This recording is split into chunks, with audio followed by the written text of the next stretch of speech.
Hello everyone, I'm Insane Lane and welcome to Erotica Book Club. We are running a little behind as usual. Oh, I'm sure I've forgotten at least 3 things, but that's okay. We'll figure it out. Our missing duck has been retrieved.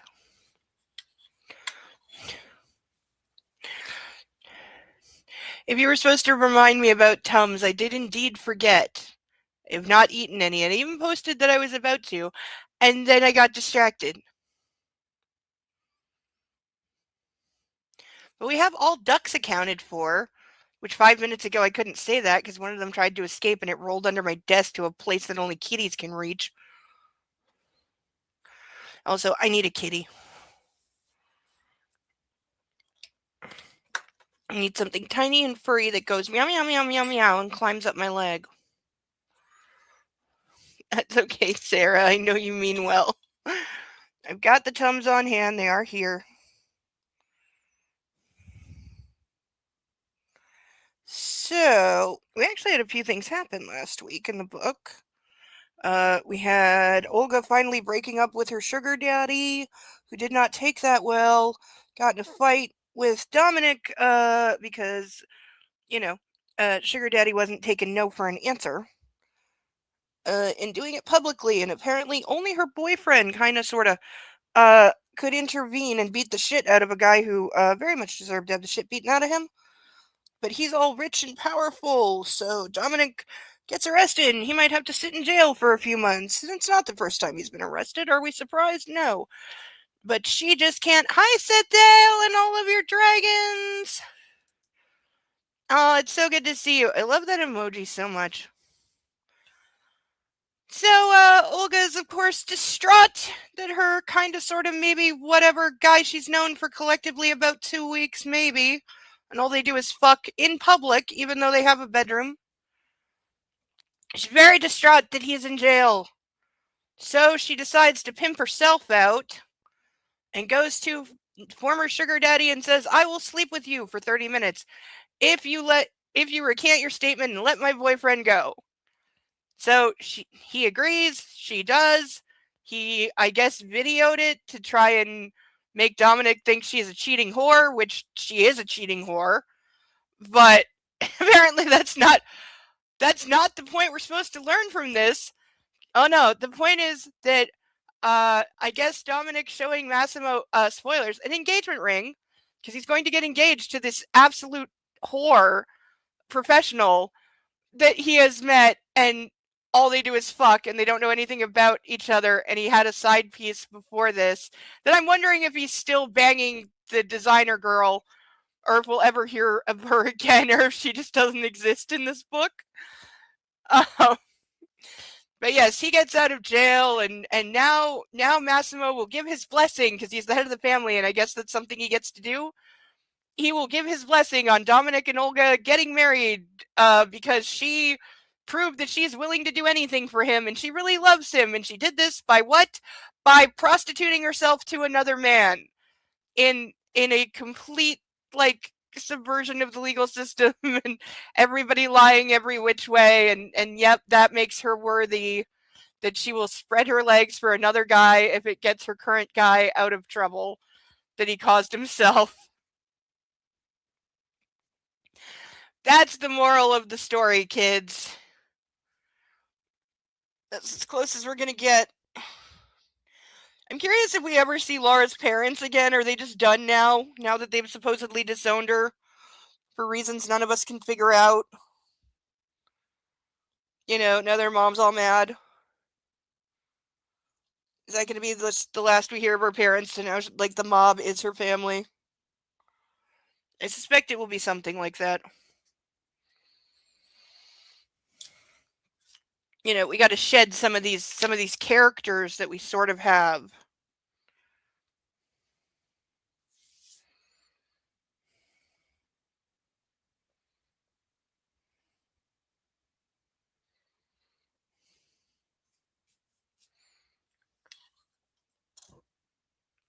Oh, always get makeup on my eyelashes and then I can't see properly for an hour.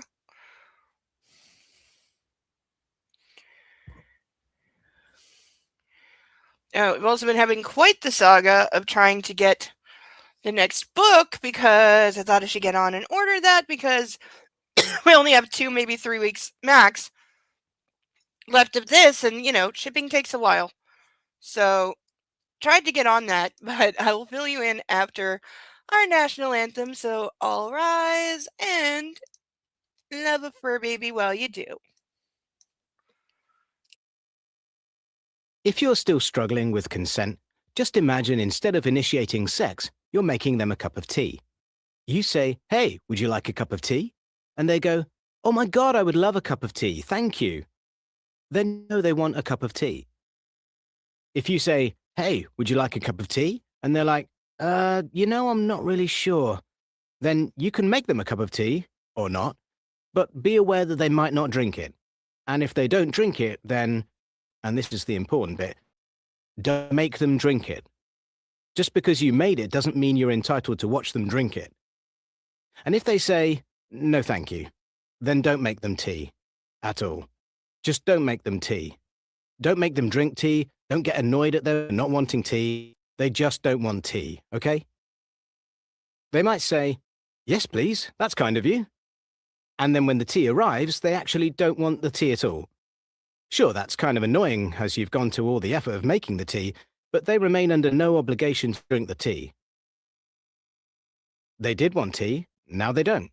Some people change their mind in the time it takes to boil the kettle, brew the tea, and add the milk. And it's okay for people to change their mind, and you are still not entitled to watch them drink it. And if they are unconscious, don't make them tea. Unconscious people don't want tea, and they can't answer the question, "Do you want tea?" because they're unconscious. Okay, maybe they were conscious when you asked them if they wanted tea, and they said yes, but in the time it took you to boil the kettle or brew the tea and add the milk, they are now unconscious. You should just put the tea down, make sure the unconscious person is safe, and this is the important part again, don't make them drink the tea. They said yes then, sure, but unconscious people don't want tea. If someone said yes to tea, started drinking it, and then passed out before they'd finished it, don't keep on pouring it down their throat. Take the tea away.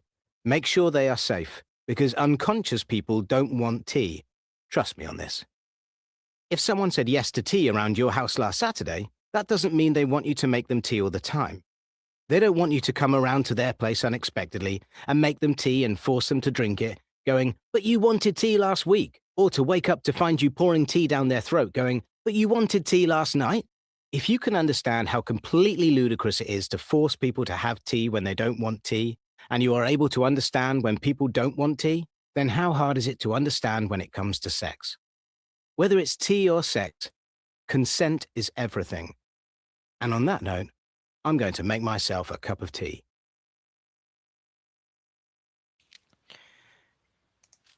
Yay. Hello, everyone. Good to see you. There's still makeup on my lashes. Oh, I had an eyelash curler. I don't know what's happened to it. I kind of suspect it got pet chewed. But first things first, let me introduce our pantheon of ducks. We have a new arrangement today. I'm kind of trapped in a box and it's hard to get out of here, but it's working. So, hopefully I'll figure out something a little more stable going on, but for now it's working. You may have noticed I cleared out some stuff. So, as always, we have Ralph, Charlotte, Steve, Paddington Caspian, Inspector Clouseau, Dumbo, Sally, Bill, Xavier, Eloise, Pongo, Mitch, Sansu, Bob with 2 B's. By the way, it was Xavier who tried to escape. It was this one. It was this one. He got a good long way, too. Sasha Bartholomew, Alex Chuckles, Melman, Naruto, Jeremy DeWitt, Cinemark, Jeeves, Alan Tudyk, Playboy, Jets. No. I'm off my pace now. Playboy, Jethro, Gilbert, Vixen Dennis, Rosie House, Susie, Wolfie, Russell, Mark Glacial, Cicero, Phoebe Halliwell, John Glenn, Lid Chickadoo, Captain Blaze, Ferguson, Libby Doe, Ocean Gate 7, Dingle Hopper, Madison, Leonard, Jack, Jacquard, Lulu, Marty, Akasha, Dr. Breadside Manor, still one of the best ones we've got, Autolycus, Deja, Insidious, and Cleopatra. That is currently all of our ducks. As you can see, we got room for more ducks, which are here. For $10, I will draw a random duck out of this bag. We've still got about 15 or so in the bag. 15, maybe 20. Random, never before seen brand new ducks. They have lived their whole life in this bag and they would like to be elevated to our pantheon someday. So, PayPal link above for $10. One of these ducks is yours and you get to name it. If you don't, I will. Also, we have our very, very, very fancy, more to come soon, painted ducks. We have a Christmas Story duck, Teenage Mutant Ninja Turtle Raphael duck, Turducken duck, Yoshi duck, Evil Knievel duck because I was in a very macabre mood, and Rooster duck. If you would like a painted duck, please specify which one when you order said duck, otherwise I will pick one at random. Or if you have any ideas for a painted duck you would like to see, please put them in the chat or the comments or on Discord. I will do my absolute best to make it happen. I'm getting pretty good. For $25, we have our very real and authentic police issue handcuffs that I will put on. And they come with this very snazzy key so I can quickly get out of them if needed. There's another key on a string around my monitor because we practice safety here and you should always have a key within reach. So if I drop this, there is another key right there. So it is safe as kittens. Also, my personal favorite. Let me just put it on top of my red silicone whip next to my spiked whip that's next to my leather flogger and 3 paddles. How about that? It's only Saturday. And for the grand sum of $50, where I used to chug a glass of wine or something sour, by the way, I looked for those sour warhead single string things. Apparently, we don't have those in Canada. I looked everywhere. And then I Googled if we have them in Canada. We don't. So still working on that. But for tonight, for the $50 level, I got something kind of special. For those of you in America, you don't have these. These are all dressed chips. These are uniquely Canadian along with ketchup chips, which are the best chips in the history of chips. All dressed comes a very, very close second. I haven't had these in forever. They're a little hard to find. But unfortunately, this bag of wonderful awesomeness is magically sealed and can only be opened if somebody donates $50 or more. That is the only way I can open this bag and enjoy these chips that it took a really long time for me to be able to let myself buy. Mental issues get in the way of things like that. So I bought the chips, but I'm unable to eat the chips unless someone gives me permission. Therefore, the bag will remain sealed. If we don't get it this week, it will remain sealed until we do because it says they're good for a number of weeks. And yeah, it actually says they're good until June 16th. I don't know if I trust chips that long, but we will see. You have those in the US? I was always told these were exclusively Canadian. Like they turn up in every single American buying Canadian foods video. Every single one. All dressed chips and ketchup chips are always there. But maybe they finally started importing them. If you drop the key, it would be a great time for Bo to steal a duck. This is true. This is true. And he tried. He heard that duck. He heard Xavier hit the floor, man, and his head was on a swivel. But then he looked to me to see if I was watching, and I was, so he pretended that he wasn't wanting to go for the duck. He was just like, I'm not doing it. And I'm not paying attention to the duck. No, I didn't look. Is she still looking? Still looking at me? Still looking at me? Yeah, he desperately wanted the duck. But he knows if he'd tried to get it in front of me, he would have been in trouble, so he didn't go for it. He's not stupid. I mean, he's stupid, but he's not stupid, you know? I've seen them in Texas? That's kind of surprising. The U.S. does steal everything. I think you had those in Maine? Wow. Okay. If anyone in America, if you see chips labeled all dressed chips, take a picture and send it to me. I want to see these. Same design. The words are just in English. Best Ruffles are loaded baked potato. I don't think we ever had those here. At least not that I remember. But we don't have as many we don't have nearly as many flavors of things. Like that was one thing that was overwhelming when we went to Walmart in the States. There were 2 aisles of chips.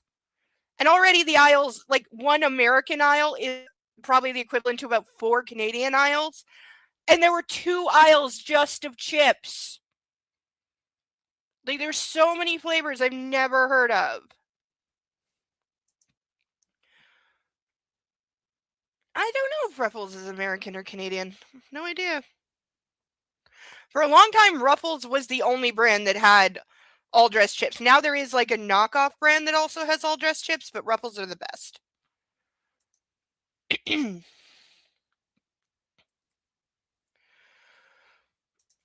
So I've been trying to get the third book. I, in fact, got 2 copies this week, both of which are being returned because I ordered a new copy from Amazon because it was the cheapest. The used copies were literally more expensive when you factored in shipping. However, what I received both times is not a new copy. It's got resale stickers on it. It's got marker marks on the pages. The covers are scuffed and scratched and dented.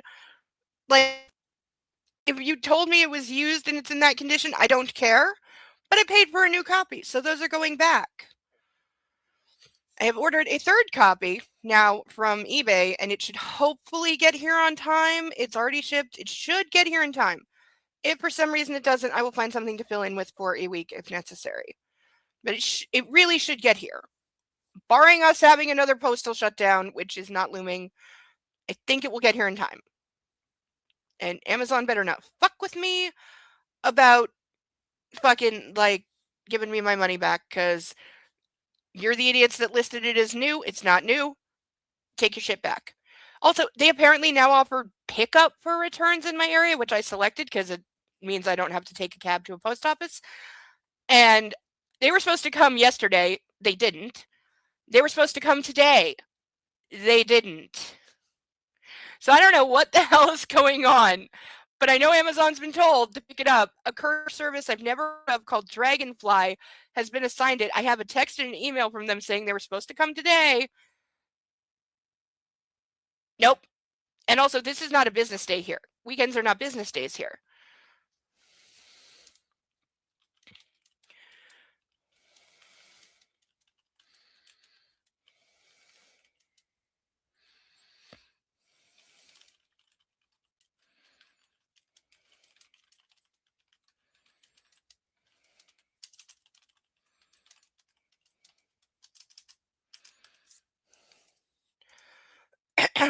The amount of choices in the US is a bit overwhelming. One nacho chips. Here's 5 brands and 3 different shapes of each brand, and then corn versus flour. I just want nachos. Yeah, that's what it felt like. For a few things, that's very much what it felt like. Like, we were really very uncomfortable shopping in US Walmart because everything was like, the aisles were so big. We didn't know where anything was, so we were like constantly feeling lost.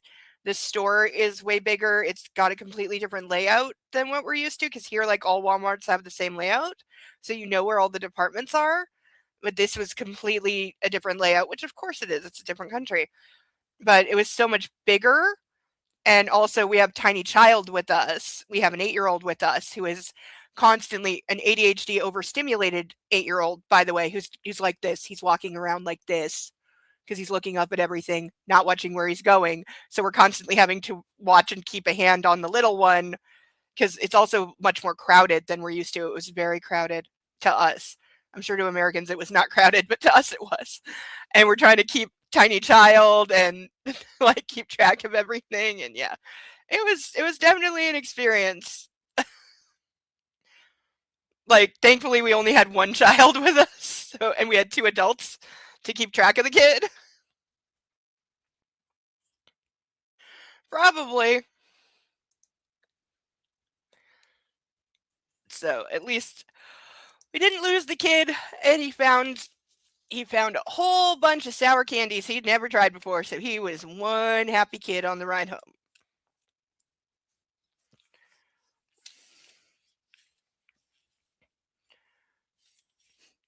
He also fell asleep coming back because he'd just been wide-eyed and staring at everything for about 8 hours. He didn't really get the concept that America is a different country, because that's a bit of a highbrow concept when you're 8. Especially when, we only drove for like 30 minutes and it almost all looks the same.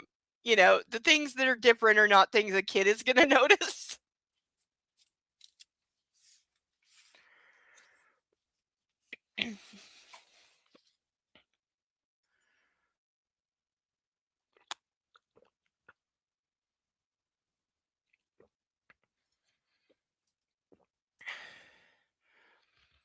Harris Teeter section layout makes zero sense. Lunch meat is in 2 different locations. What? Lunchables are located in a separate area from prepared meals. Also, what? And chips are on opposite end of the store. Yeah, that's dumb. Yeah, no, that's not good. And stores spend a fortune on consultants and science and etc. to figure out the best, like, most profitable layouts for their stores because, like, foot space equals money. So where they lay out the shelves, the number of shelves, the configuration, it's all about making a certain amount of motherfucker, money. Oh, depending on the store and the size of it, there's an actual formula that can tell you what every single square foot is actually worth if it's being maximally used. Oh, ow.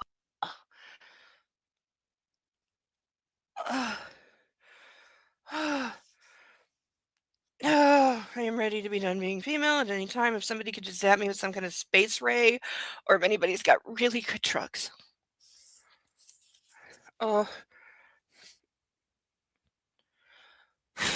Okay, so once again, we actually are starting at the beginning of an actual chapter, which is rare. God, my poor bookmarks. I gotta make new bookmarks. These ones are all burned on the side. Because I've kind of accidentally almost set the book on fire. Oh, we need our pages. Duh. Okay, we have our pages. We have our tally pages. They're here. I got a pen. Yes, I have a pen. I refilled the lighter. We're good. All right. There we go. Now we're ready. Okay. Chapter 14. We didn't have time to make use of the space Massimo had rented. At 5 p.m., after seeing off Cuba and grabbing a late lunch, we drove to the airport and set off to Sicily. Oh, yeah, that's right. Her brother is he's just suddenly there. There's no explanation. He is just suddenly there and now apparently has mob connections of his own or knows about it or so. I don't know. He's just suddenly there. Well, I only intended to burn it a little bit. It got out of control because the book is possessed. Yeah, I bet. I would hate I literally would not shop there if it was arranged like that and that annoying. I just wouldn't shop there because that would drive me crazy. Yeah, that's just really, really poor planning.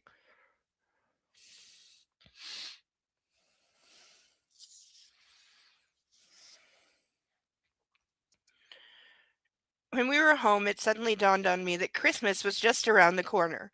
In just a week. Didn't we already cover Christmas? She whined about it and sent presents to her family, but it hasn't been Christmas yet. And the staff was preparing the mansion, cleaning up and decorating. A tall Christmas tree appeared in the garden, flashing with hundreds of lights, and wreaths of holly replaced flowers inside the house. I only needed 2 things to feel the festive atmosphere. Snow and my parents. Oh, I guess we are picking up with her family. I still have no idea what her mother's beef is. Like, yes, she's pregnant by a guy she has known for like 4 months. But he's rich and super protective and they're married. So, what are you bitching about? And also, what are you going to do about it? Like, your daughter is not 16 years old. She's like in her like late 20s, early 30s. She's a grown ass woman. You know, she's got the right to live her own life, and you, quite frankly, don't have a lot of right to say much about it anymore.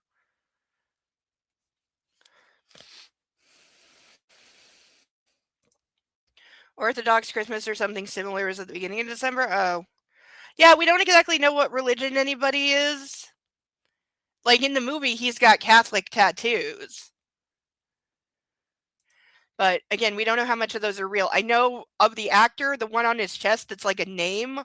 I don't know what it says, but it's a name. That one's real, and the ones on the backs of his hand, surprisingly, real. Which for an actor that like because places do not like casting guys with anyone with tattoos. Hollywood does not like tattoos on actors, but especially on the back of your hands where it's like impossible to hide.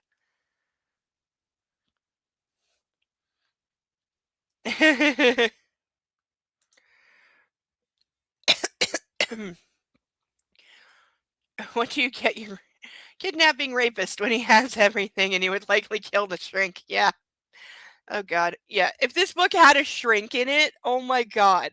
And we know he's about to kidnap a doctor because he said so.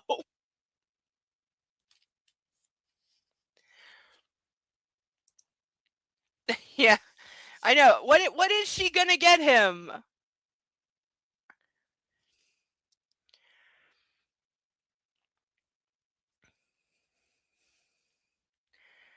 We'll spend Christmas among family, Massimo said, placing his coffee cup on the table. That's why I'd like to ask something of you. Make sure everything is the way you like. I want Polish dishes to be present too. I employ a Polish chef. He'll be here in 3 days. Like, you couldn't find an Italian chef that can make Polish dishes? You don't have to be from somewhere to make the food. Olga put down her newspaper and glared at the man in black. What family are you talking about exactly? Yeah, there's a good question.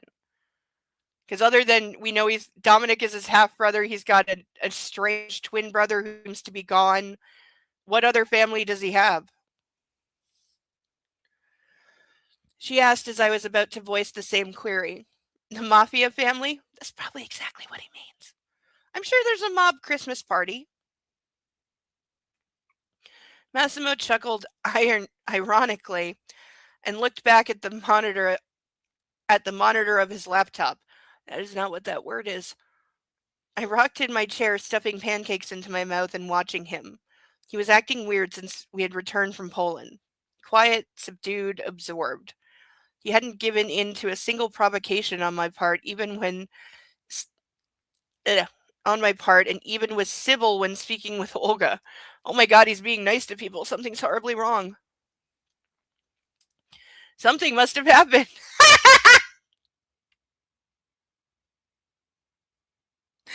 Oh god. No, I didn't have the slightest idea what. Yeah, get used to it. You've been told you're not going to have a clue what's going on in your own life for the rest of it. Just give it up. What is a white elephant gift?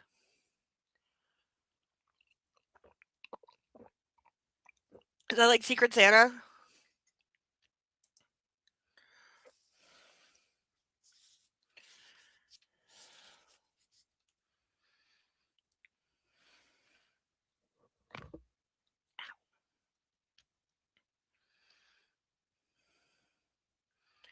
Uh,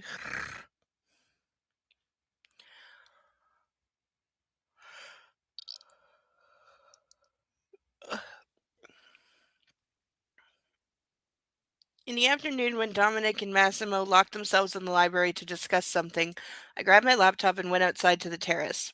I didn't notice Olga joining me with a bottle of wine and a glass of juice. What's up? She asked, taking a seat next to me. It's like a deliberately bad, cheap gift. Oh, like a gag gift? Okay. I can get on board with those. Those can sometimes they can be fun as long as they're not insulting. Uh the usual it would seem. I nodded at the wine in her hand. I wanted to check in with my parents, but I don't know how.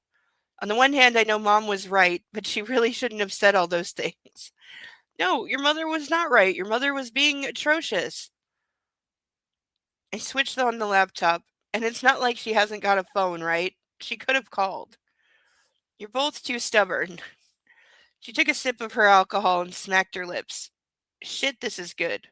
Dominic's choice for Christmas. Stop pissing me off, I growled, gulping down my juice.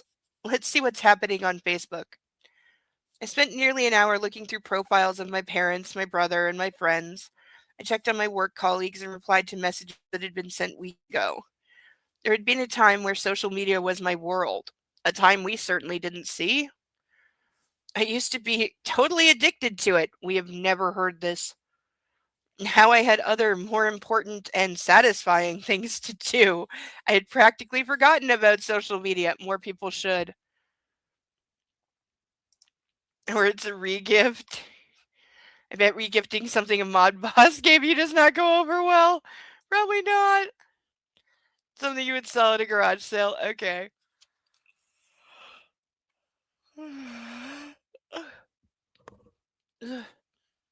being kidnapped does help lower your screen time. I'm sure it does, because he did take away her cell phone and her laptop for a long time.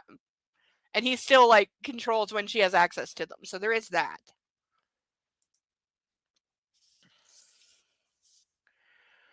I was just about to shut the laptop when a friend's post stuck out and opened the link and gasped. I will kill him. I swear I will. Listen to this, I hissed, turning to Olga. It's about Damien and some kind of accident. Who's Damien? Olga's eyes widened. The night after the MMA event. Oh, the MMA guy. Okay. Where he won his fight, a young fighter from Warsaw suffered grievous injuries during a car crash. His life is not in danger, but multiple arm and leg fractures won't let him compete for months. Okay, Massimo did not do all that. Did he? I slammed the computer shut. I fucking saw him leave the hotel on his own. I'm done with this. Yeah, I guess Massimo had him further tuned up later. Or somebody did. I yelled and stormed through the terrace, past the bedroom, and then down the corridor, straight to the library. I barged in. It didn't matter Massimo wasn't alone. I didn't care. What's wrong with you? I screamed, crossing the room in fury. Mario intercepted me before I reached Massimo. I'd be knocking that old man on his ass. Don't ever get between me and my husband when I'm yelling at him. Let me go, god damn it. Massimo, tell him to release me. What the fuck? What the fuck is your life where you have to beg your husband, tell your mafioso goon to let go of me? I'm your wife. Tell him to get your hands off me. It also tells you so very clearly where she stands in the pecking order of things.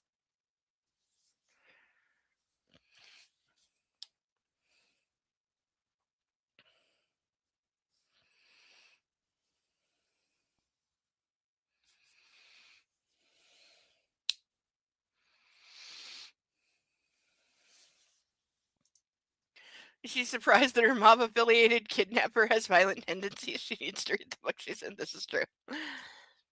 I would be worried to touch. Yes! That should be the case. She should be. Like, his men should be afraid to touch her. It should be understood that she can go up to him anytime she wants because she's the wife. But that's him not. He would have to tell his men to treat her with that level of reverence and respect, and clearly he hasn't done that.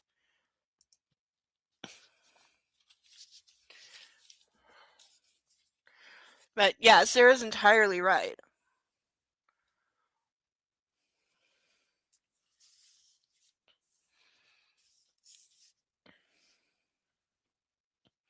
The man in black said something to the men around the table who were observing me with amused expressions. The three of us left the room. Mario put me down and closed the door. He picked her up. Did he throw her over his shoulder? Was he going to carry her out of the room? What? He put me down and closed the door, disappearing behind it. He literally carried her. What the hell?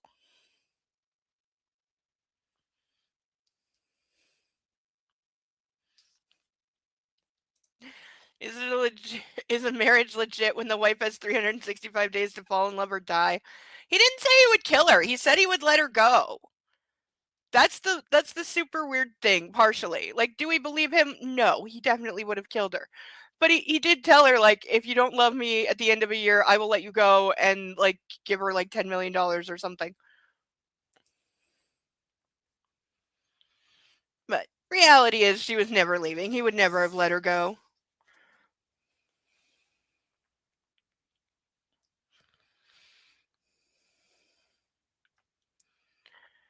Massimo leaned against the wall, crossing his arms. To what do I owe this particular tantrum? He asked. His eyes flared with anger. Okay, don't accuse your grown-ass wife of throwing a tantrum, especially when you know exactly what you did. Why is Damien in the hospital? I don't know, he shrugged. Maybe he felt bad? You think I'm an idiot, I growled. His arms and legs were broken. I think it was an accident. A sly smile appeared on Massimo's lips. So yeah, he did it. But also, dude, you did not have to go that hard. You beat the guy up somehow. Eh, Like, he didn't know she was married. It was a misunderstanding. You didn't have to go that hard. So you don't know what happened. I took a step closer and slapped him so hard my hand throbbed with pain. Oh, there we go. He's gonna violently fuck her now, isn't he? Because he's gonna get off on that, and he's gonna bend her over something, and yeah, this is about to get rough. What about what you said after the fight? You said you wouldn't hurt him. Massimo's head slowly turned back to me. His eyes were burning with fury now. Yeah, he's gonna say, "Well, I didn't. I just ordered it done, and other people did it." That's gonna be his cop out. And yes, she is a fucking idiot. She is just absolutely mind-bogglingly fucking stupid. Oh yes, I should do that. I'm going to Yes, we're going to preemptively eat some Tums and put a couple others on standby. 4 in one night sounds like it's okay. We'll start with 2.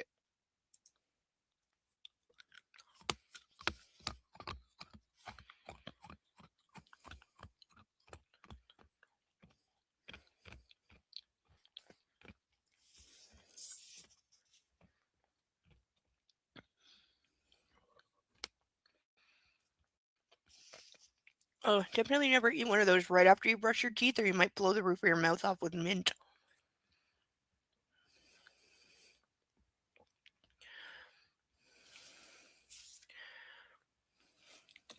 Ah, dropped it down my boobs. Uh-oh. Okay, where did it go? Okay, got it.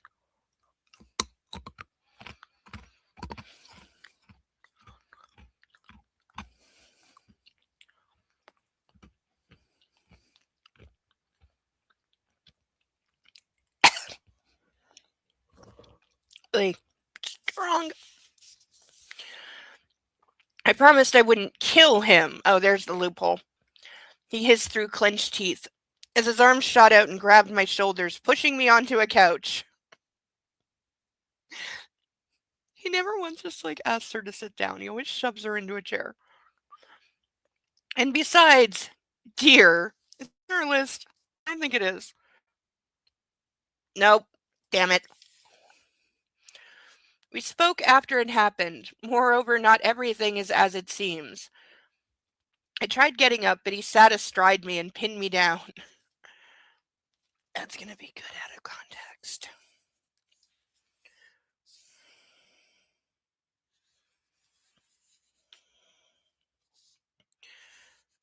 My highlighter's dying.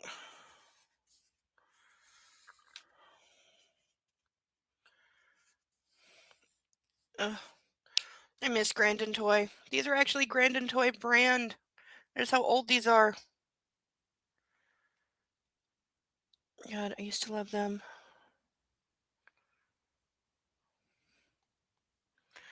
Oh, come on, camera. Eh. Does anybody else know Grandin Toy? I'm pretty sure they were exclusively Canadian, but I don't know.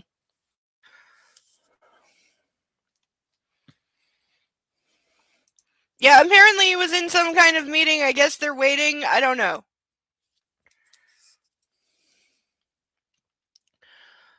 First of all, calm down or I'll have to call the doctor again. Now listen to me. Oh yeah, this is how you treat your wife. Calm down and listen to me. I'm not talking to you anymore, I replied, summoning all my calm. Let me go. Yeah, notice how you're still married and you're still telling him to let me go and get off me? The man in black watched me for a while before getting up. I pushed myself to my feet, glared at him for a moment, and left, slamming the door behind me. I went to the bathroom, grabbed my bag and the keys to my new home, and stormed out of the house, heading towards the garage. All the car keys were in their place, luckily.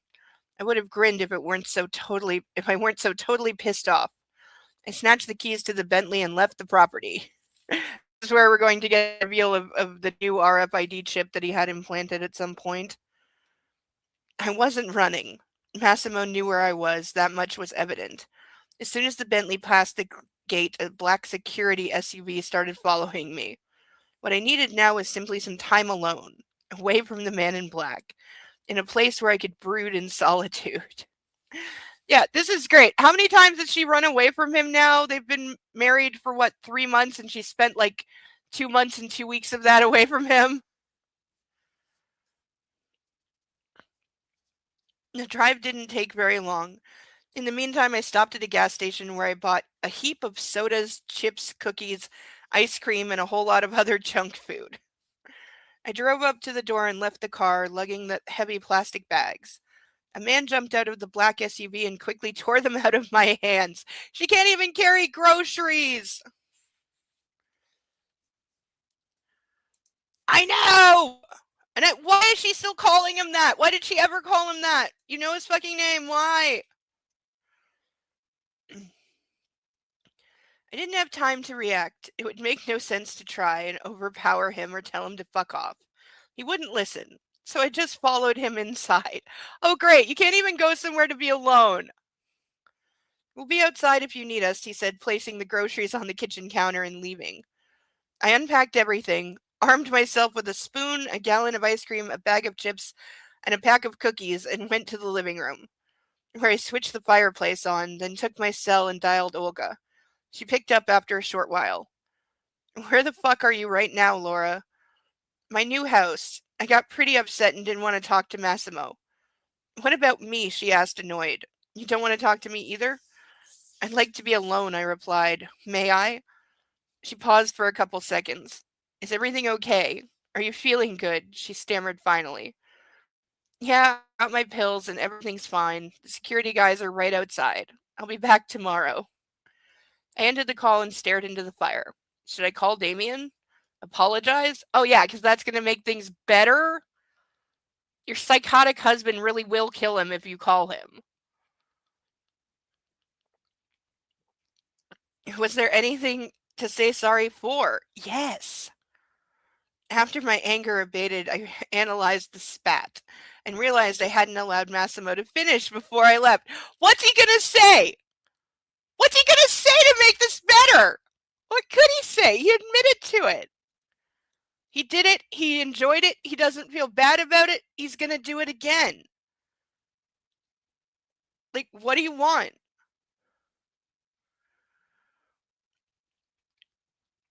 I didn't know everything about what had happened. Everything I thought was conjecture. That's me, though. I was too impulsive and driven by emotions. Really? The only thing I had in my defense was that I was pregnant and I couldn't fully control my behavior. Wow, why is it always the female characters that are the most sexist? The next day I woke up around 9 in the morning. I checked my phone, but Massimo hadn't called, because he's watching you on all the cameras in the house. I stayed in bed thinking about what I had done yesterday, but any pangs of guilt quickly transformed into anger at his reaction. How could he ignore me now? Oh, great. I ran away, I'm throwing a fit, and I'm pouting, but I'm mad that he hasn't called me. Why hasn't he called me? She really is a fucking child. She is just a spoiled, selfish, self-centered brat with the mentality of a 5-year-old who just throws temper tantrums randomly. Like, why would you want to be married to this person? She's insufferable. With my bad heart and my pregnancy, he should have at least tried to check up on me. She's actually offended now. She wanted to be alone, she got what she wanted, and now she's offended by it. The security personnel were still waiting outside, and they had no idea if I was okay. Why isn't he worried about me? Where? I went down to the kitchen and made myself a cup of tea, without milk. I hadn't bought any. I unpacked the last of the chocolate cookies, and as I was about to put one in my mouth, I noticed something near the ceiling. A red dot. I told you there were fucking cameras! I fucking told you! I took a few steps closer. That's why you haven't called, I murmured, nodding. See, I predicted this. Not that it wasn't the most predictable shit, because he's done it before, but dear God, I was fucking right. Are supposed to be likable characters, and I gave up on that. I gave up on there being likable characters about 2 weeks ago. Because we had multiple confirmations from both the girls, from her and from Olga, that they know exactly what their men do for a living. They know that they are murderers, that they are evil bastards. They sell guns, they sell drugs, God knows what else. They are evil, criminal people who hurt other people, who kill other people. They are both fully well aware of it. And Olga made the argument, and Laura agreed that, hey, that's why they don't tell us about anything. We don't need to know where the money's coming from. We don't need to know what mob situations are going on. It's good for us to be in the dark and just spend their money and live this lavish, exaggerated, pampered lifestyle. As long as we're being treated like this, what does it matter what they do? And they both went along with it. So, no, they're not good people. There is nobody likable. There's nobody redeemable. There's nobody in this at all. Like, she started out at least kind of like innocent of the mob stuff, and she like was surprised and against it in the first book. But this one, she's in. She is in. She is Phoebe Halliwell after she has married Cole. That's who she is. That is a deep cut Charmed reference, because that subplot went away way too quickly. I wish they had stretched that out for like a season. It would have been good.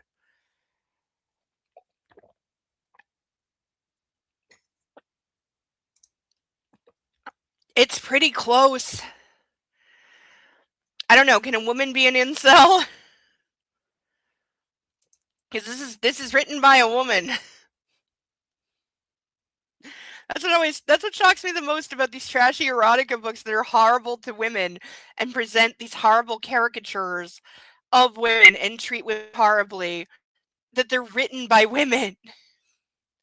And not that I'm adverse to a dark fantasy. God knows. I'm writing something that I'm sure many people will compare to this garbage. I'm much better at it, and mine does not have the evilness that these have, or the non-con issues. But, like, how do you write that? Again, nothing against a dark fantasy, as long as you own it. If there was a disclaimer at the front of these saying, like, this is a fantasy, this is not real, these relationships are very toxic and harmful and they should not be emulated in real life, but this is a dark fantasy to explore dark topics, then I'm fine with it. He had a chance to be the good guy, but they fucked around with his character until he left for Nip Tuck. Yeah, true. And I love Nip Tuck. Nip Tuck is an underrated, great show. And I will say, in music, one thing that show always got right was the cinematography, the wardrobe, and the music. Do the plots get insane and a little cheesy sometimes? Hell yes. But it was always very well done. They had a budget. Still pisses me off that Charm fucked up Cole, yeah. I know, because he had the potential to be such a great character, and I always wanted more of him. But yeah, he kept disappearing, and they kept killing him off, and then bringing him back, and they kept changing, whether he's good, he's evil, and it just got like annoying. Because he's in it until I think he made it to like season 6 of 7. Before he finally just left. But also, fun fact about Nip Tuck, the character of Kimber that we meet in the first episode, she was supposed to be a one-off character. We were never supposed to see her again. She was in almost every episode of the series and had some seriously big, like, plot arcs. She became a main character for a couple seasons.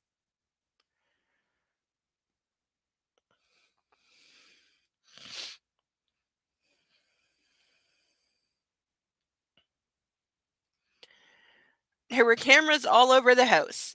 I hadn't noticed them earlier, but they really were everywhere. Why are you surprised? Like, we all predicted this. Including the bathroom. Yeah, of course. Of course. I almost said it. I was going to be like, there's definitely cameras in the bathroom. But yep, the man in black had his eyes on me the whole time. He was probably watching me right now. Well, then flip him the bird. I finished the cookies and went to the bedroom to gather my things, deciding to drive back home. I drove back to the mansion and parked the car by the house. A BMW was in front of the main entrance. Its window was broken. Hesitantly, I stepped out of the Bentley and took a look around. There was nobody there, including my security detail. Oh, this is weird. Oh, what? Did somebody burn the place down? There's still like over 100 pages left, so we're not at the end yet.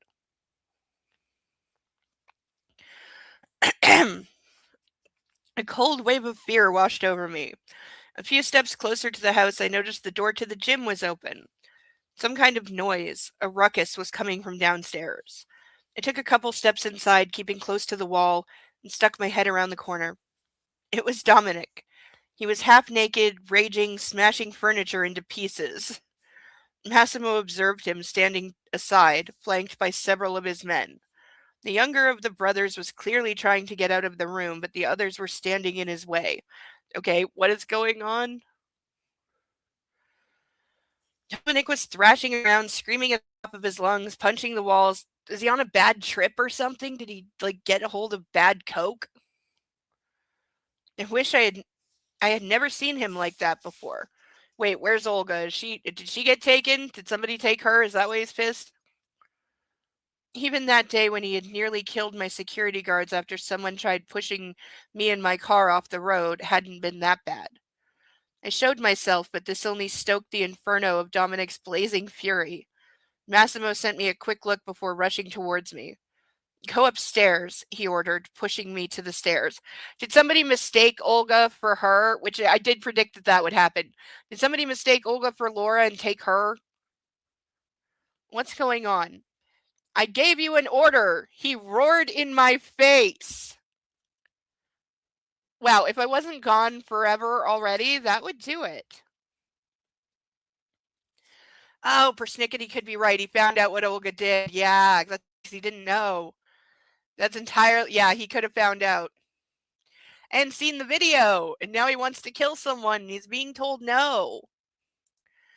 Same with Daryl from The Walking Dead. He was supposed to be gone after the pilot, but they liked Norman Reedus and decided to keep the character. Oh, cool. I didn't know that. Yeah, I saw the first season of The Walking Dead. I was kind of because it's such a ripoff of so many other things. But then the season 1 finale committed the ultimate stupid on a show that was already borderline really dumb, where they tried to use real science to explain their bullshit fucking science. You should never do this. It's called science fiction for a reason. And yes, it should be based in science, but when you try to use real existing science to prove your scientific bullshit, it all falls apart, you morons. So yeah, as soon as they had the person in the brain scanner, they were like a CT scanner or one of the two or what, and they were scanning the brain like as the person dies and then comes back. I was like, okay, no. You've crossed the infinity line of stupid. Stop it. Stop it. You also didn't do any fucking research on what parts of the brain control what. Like, it would have taken you 5 minutes to Google that. 5 minutes. I was like, no, I'm out. I'm out. I'm out. That is toxically stupid. I'm so done. Still cannot believe how big of a franchise that became. They don't deserve it. That is one where I can say they don't deserve it.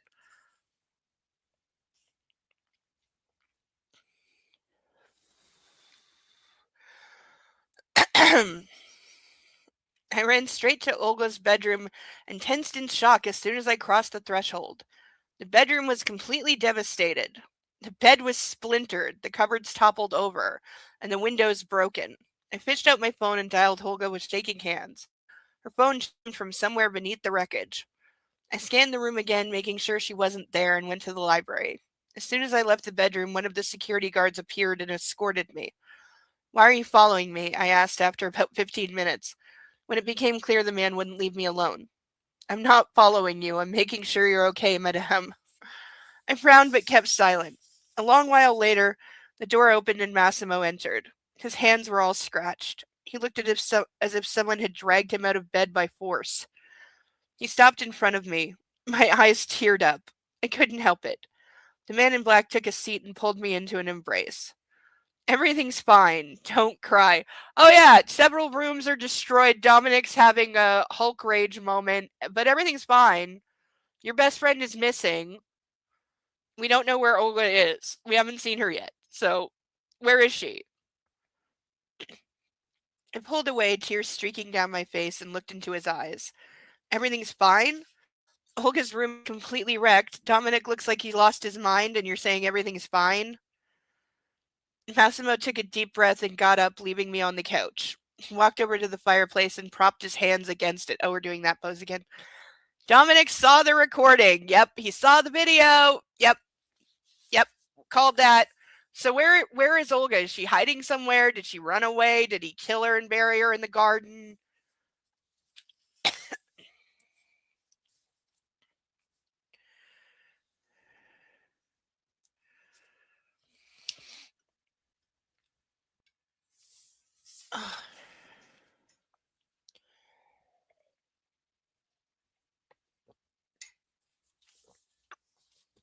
Okay, stretch break.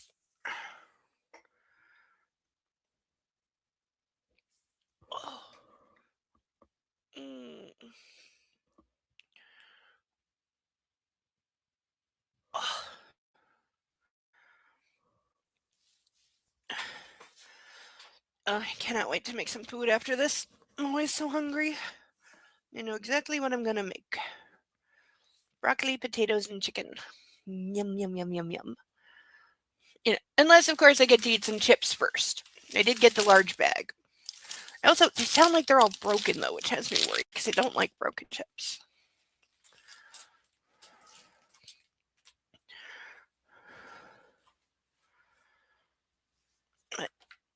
Cannot wait to have chips. It's been so long since I had those. They're so good.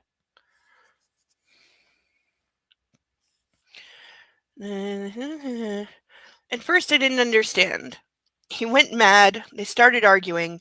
He didn't let Olga say anything, instead wrecking the place. She ran to my room. When I got there to calm him down, he was trying to shoot himself. Okay, this book has like a casual. This is like the third or fourth time just suicide has been like casually mentioned, or that somebody has attempted it. She said she would have killed herself if not for the baby when she thought Massimo cheated on her. Now Dominic's trying to eat a gun because some whore that he's known for like 10 days looked like she cheated on him. Or like, does he know, like he saw the recording, does he know this? It sounds like he doesn't know the circumstances because he didn't let her say anything, so he just thinks that she cheated. You know, I'm sure somebody will fill him in on, hey, this is what really happened. She cheated on you, but she did it to get you out of jail.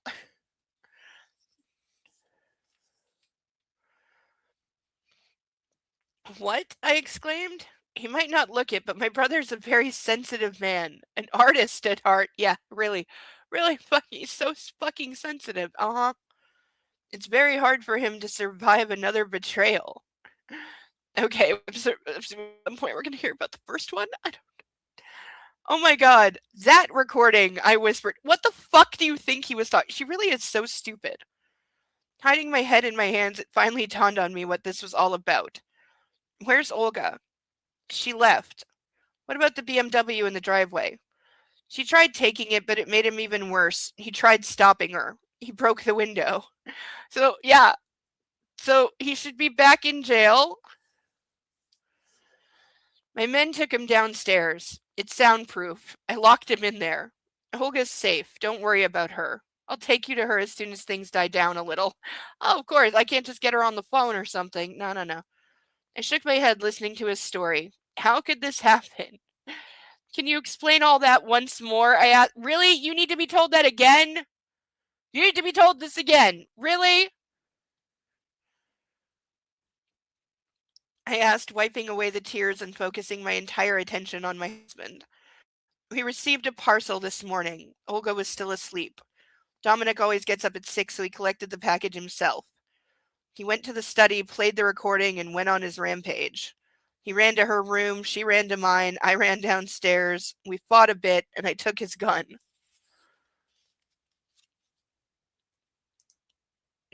Yeah. Like, it's still so fucked up. Like, nobody does this. Like, it's just so dumb and so, like, contrived and bullshit. And it's just so we can have this, you know, somebody needed to break up temporarily, so it's their turn. If you can't handle betrayal, the mafia might not be a good career. Yeah, seriously. The mafia not known for sensitive, are they? Ugh.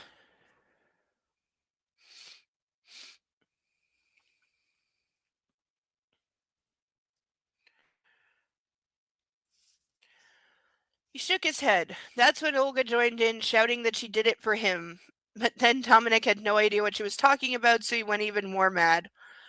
He followed her when she left. For a while, they ran around the house. Nobody intervened while he's chasing her and punching out windows. He threw things, breaking our stuff. She ran to the driveway, took the BMW, which I was planning to drive today. I wanted to collect my disobedient wife as soon as she woke up. Oh yeah, let's just throw that in that he was gonna come and like re-kidnap his wife this morning if this hadn't happened. Because we needed that right now. So when Olga wanted to leave, Dominic jumped on the hood and started pummeling the window. Then he kicked it and broke it. That's when I decided to step in. So you were watching him destroy the bedroom and chase his no doubt screaming girlfriend around the house, violently throwing things at her, preventing her from leaving. He's trying to beat the shit out of her. And then when she gets in a car to leave, he punched out the window to stop her from leaving.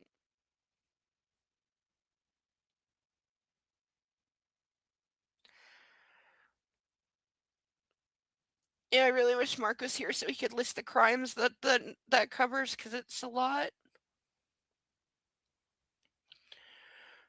Good to know she took my car is the worst part of the day's events for him. And he draws the line at damage to his car. I know, right? Like, he didn't care what was happening to Olga. She's disposable to him. If Dominic had thrown something that hit her in the head and killed her, all he would have done is seen to the disposal of the body and made up some lie to tell his wife saying, oh, she got in a fight with Dominic and she went back to Poland by herself. We dragged him to the basement. I gave Olga their car and sent her away to the hotel you stayed in when you first came to Sicily. I sent some men with her. Yeah, because she's no longer a free person. She belongs to them now.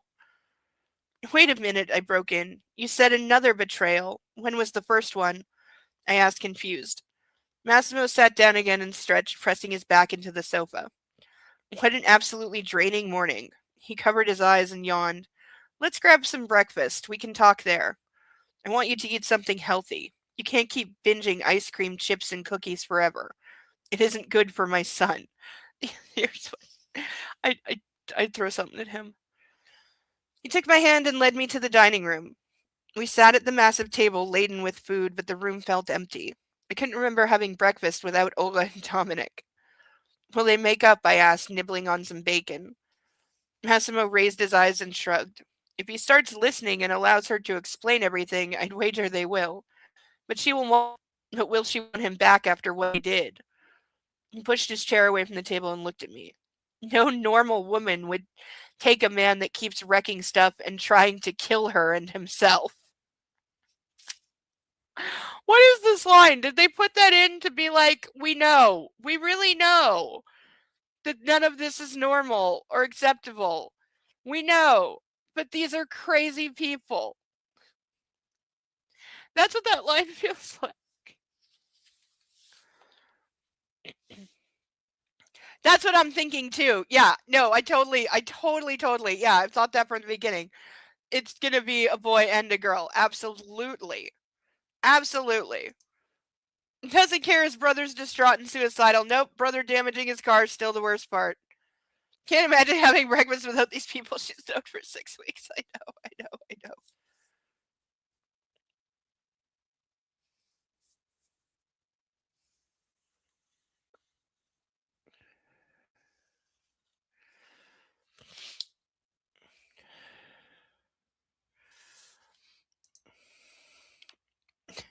Going for all girls never happens.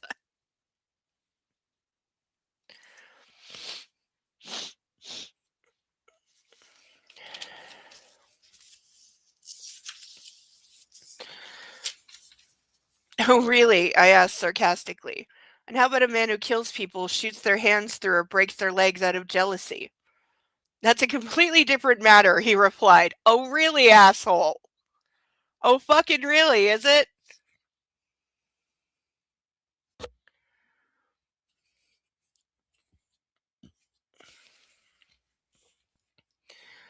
Shaking his head. But since we're speaking of Dominic, he was once in love before. Olga isn't his first true love. Katya was. Several years ago, we went to Spain on business. We stayed at a hotel owned by one of the local bosses. The day before we left, he invited us to his house, hosting us like kings. There was cocaine, alcohol, and women. One of those girls was Katya. She was gorgeous, a Ukrainian with golden hair. She was that Spanish guy's favorite, but he had a weird way of showing it. Namely, he treated her like shit. I don't know what was so special about her, but Dominic lost his head. At some point, he couldn't hold it in anymore, and he asked her why she was letting the man treat her like that. She told him she didn't have anywhere to go. So Dominic, always the gallant knight, gave her his hand and said she could go with him right then and right there. Okay, did he get shot for stealing somebody else's girl? He must have impressed her, but she finally decided against it, and we went back to Sicily. A couple weeks later, she called him and said the other guy wanted to kill her, was holding her against her will, and had knocked out her teeth. And she didn't have anyone else to call. Massimo sighed with a chuckle. Oh yeah, this is real funny. And my stupid brother got on a plane and went to the guy's place alone. The Spaniard let him in. He knew Dominic. As soon as he went inside, my little brother knocked out the guy's teeth with the handle of his gun, tied him up, and snapped a dozen humiliating photos of him. What do you mean humiliating? I interrupted. Darling, there we go, our first burnable of the evening, finally.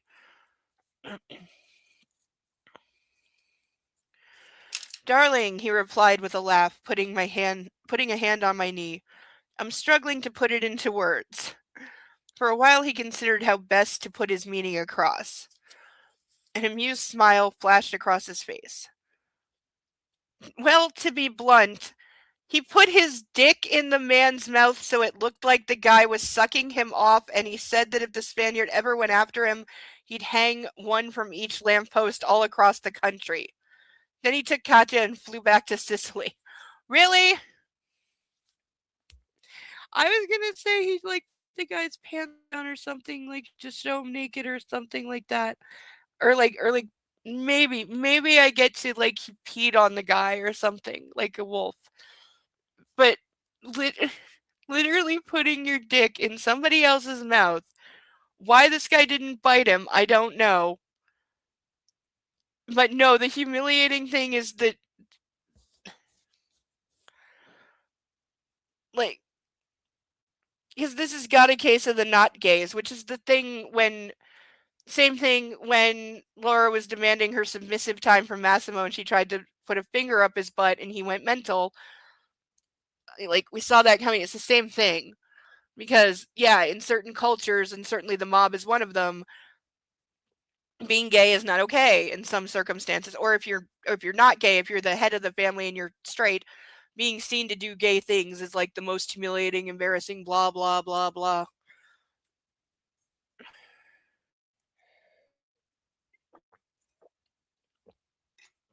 I mean, that's probably the truest thing written in this book because it is true. And still to this day, not going to deny it. Why do the brothers' girlfriends all sound like mail order brides or worse, trafficked to these guys? Yeah, because they are. The only women that are ever around these guys are women being trafficked. That's what they are. Because the guy might be gay, and that's humiliating. Yes. Yes, it's the 90s, got a case of the not gays. He mentioned a past girlfriend. You know who was supposed there have been so many characters that were supposed to be gay on Star Trek. In Enterprise it was Malcolm Reed. He always came across as gay. The actor himself has said it. So then when it was like in season 2 and rumors are going around that the actor was playing a gay character, they did Shuttle Pod 1 where he famously records a list of goodbye letters to all these women that he has supposedly bedded, and it was the most in-your-face, I'm not gay thing they ever did, and it was absurd and stupid. On DS9, you have Bashir and Garrick, who, by the way, the first couple times I watched for season 1 of DS9, for a couple episodes, I thought Garrick was female. I did. I thought this was a woman, or like a trans person, or something. I didn't get that Garrick was male or straight. So do we ever see him? We don't really ever see him with a woman. Zial gets a crush on him later, but it's unreturned. And both Andrew Robbins and Alexander Siddig, who play Bashir and Garrick, have said they played it as a gay couple for the first 2 seasons. They dropped it later because they both got kind of love interests. Well, Bashir did. Garrick never did. But they did other things with him. But they have both said they consider themselves the first canonically gay couple in Star Trek, and that's absolutely how they were playing it. Plus, I also think Andrew Robbins actually is gay in real life. Alexander Siddig we know is not, because he married Nana Visitor while they were on the show, and that's why she was later pregnant on the show, because she really was pregnant. And they wrote in an in-joke once where she, in character, looks at the doctor and says, this is all your fault.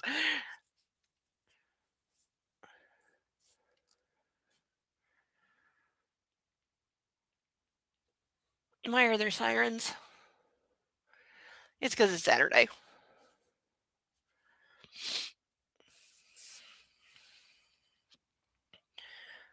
I went pretty mad, but I couldn't exactly do anything. Nothing happened for another few months. The Spaniard didn't want to do business with us anymore, but at least he didn't try to kill Dominic. But it all went downhill that summer. We were at a banquet in Paris. The Spaniards were there too. He dropped his head and snorted with laughter. This is all very funny to him, shaking his head disapprovingly. Once a whore, always a whore. Dominic discovered her fucking her ex in the bathroom. He didn't go there entirely by accident, but that's not the point. The point is she did what he did. Dominic broke into pieces then. He started doing drugs, drinking, fucking around, as if she'd give a shit, as if she'd know. Didn't she? The Spaniard took her again, and she was found dead a week later. Overdose. Massimo sighed. So you see, baby girl. Oh, we get 2. The situation's rather difficult and more complex than it appears. By the way, that does not say that the girl went willingly to the ex. He could have just kidnapped her, and she's dead a week later. That sounds like he wanted revenge on her for getting away. So, he forced her into a tryst. It said Dominic didn't get there on his own. Yeah, because one of the men said, hey, she's doing whatever. It was a setup. So Dominic wouldn't go after her. The Spaniard can take her back and kill her. That's what that is. And if you're too stupid to but he's too stupid to see it. He's, no, she betrayed me. Not like she could have been coerced or forced or anything. Eric's one true love was always Cardassia. That's true. That's how I viewed it. No physical person could ever live up to that. Oh, yeah. True. That's very true.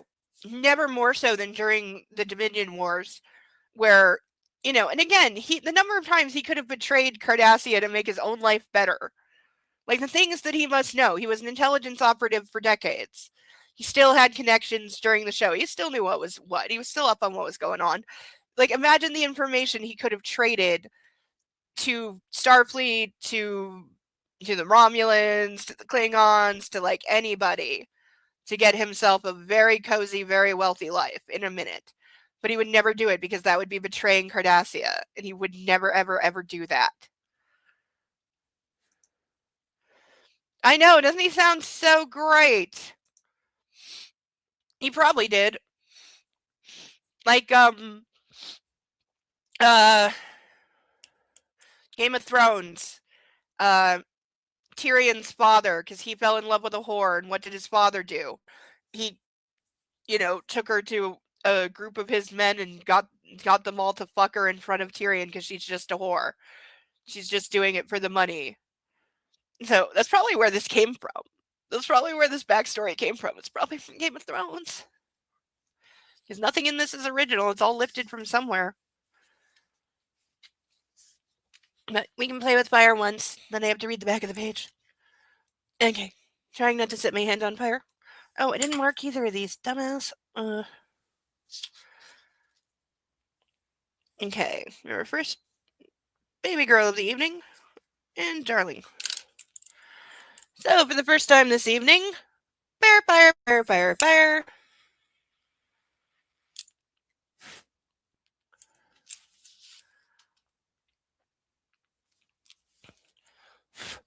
That got very smoky.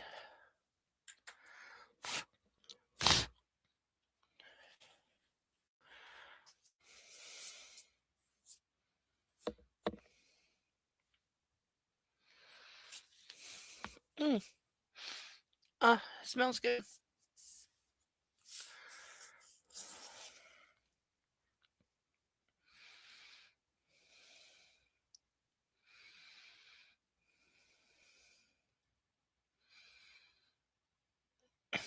I need to speak with him. Massimo's eyes widened. I'll explain it to him.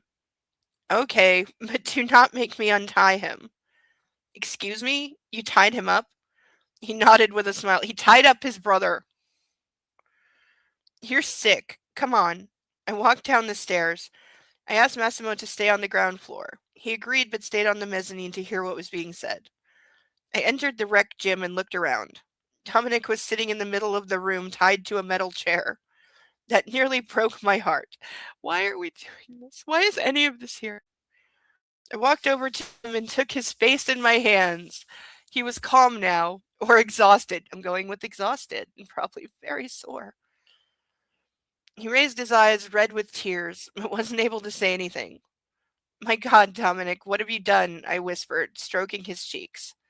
If you just listen to me, all will be clear. But please, listen to what I say. She cheated on me, he growled, and his eyes flashed with anger. I pulled away. Another whore betrayed me, he roared. Well, she is a whore. Like, Olga is not innocent in all of this.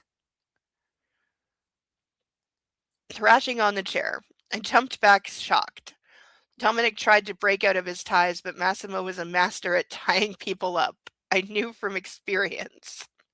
He's only ever put cuffs on her. He's never, used rope or anything to tie her up, so she has no basis for this. Fucking hell, Dominic, I cried, out of ideas. You fucking egotistical bastard. You might be an idiot, but that doesn't mean everyone else has to be one. I walked back to him and cupped his face in my hands. Now listen to me for 5 minutes and then I'll untie you. That's probably not a good idea right now. He glared at me for a moment. When I was sure I could start speaking, he released another furious roar. What is with these boys and roaring? It's so dumb. The chair he was tied to toppled over with Dominic still bound. The man in black appeared and lifted his brother. He walked over to one of the cabinets still in place and returned with a roll of black duct tape. He plastered it over his brother's mouth, so now he's going to suffocate. Now you keep quiet and she speaks, then we'll all have lunch, he said coldly and took a seat astride a boxing bag Dominic had torn down. I grabbed a chair and sat facing the young Italian. I started talking. It took me 20 minutes to tell him all about Olga's sacrifice, Adam's scheme, and sending the parcel as revenge.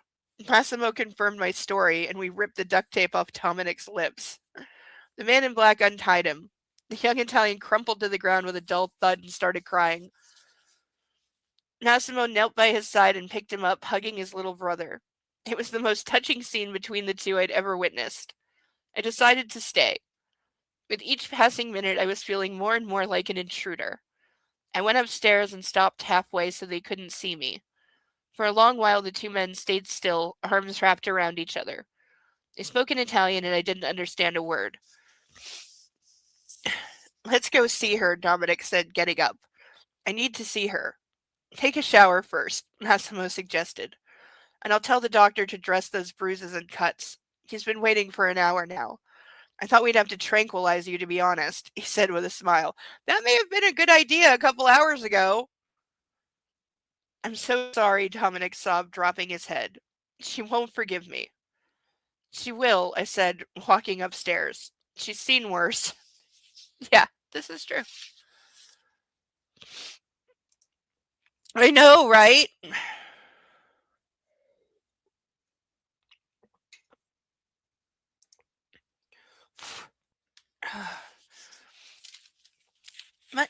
We can now burn our first appearance of Baby Girl tonight.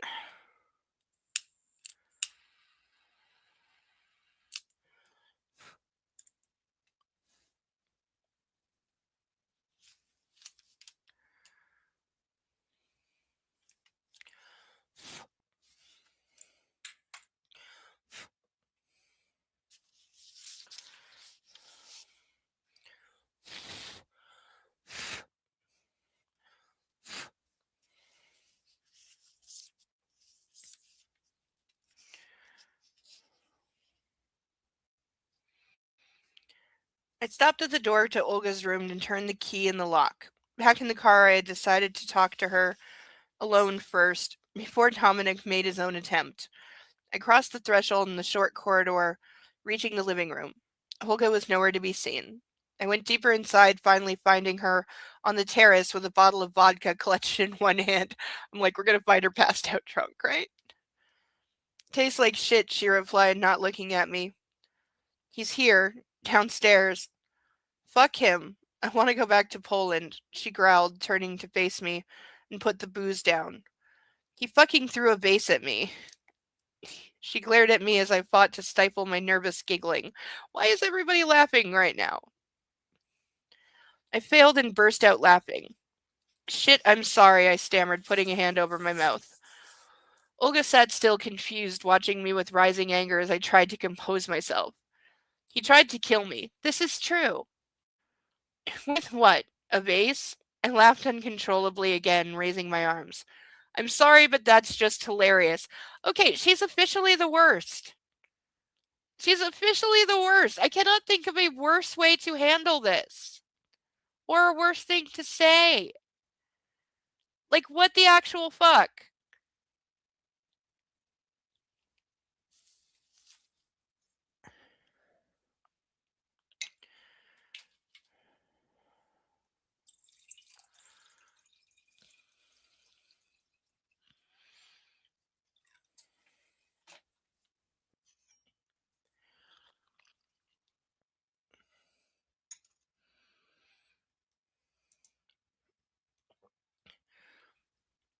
Just everyone is the absolute worst, and everyone's reaction to this is the worst.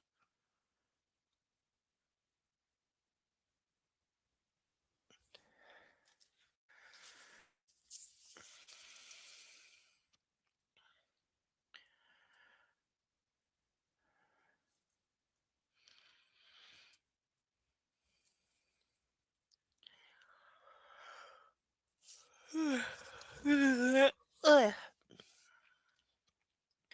Her face slowly but surely lost its cross expression.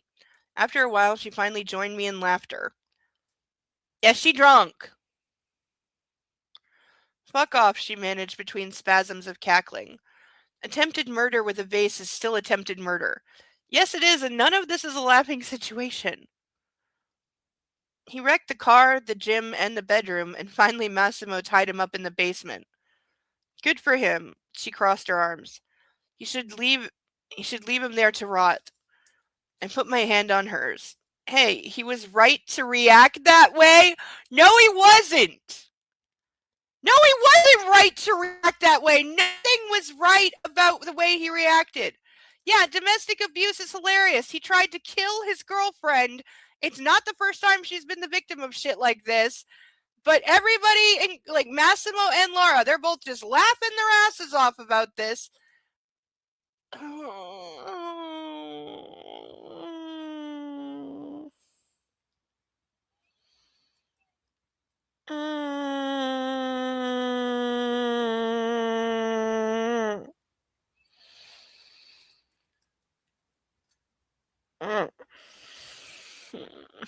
Why is this so terrible? Just why?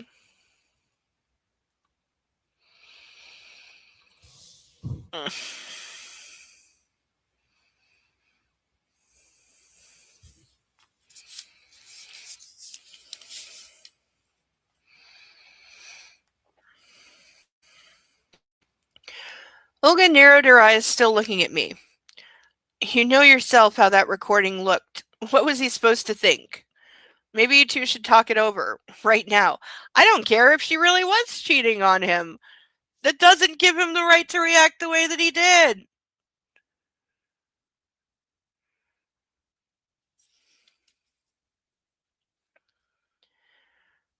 I was about to call my husband when the two brothers barged into the room with a loud bang of the doors swinging open and hitting the wall.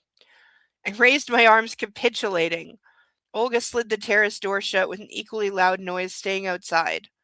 Before I even started shouting at the two idiots, Massimo grabbed me, threw me over his shoulder, and carried me to the living room, making space for his brother.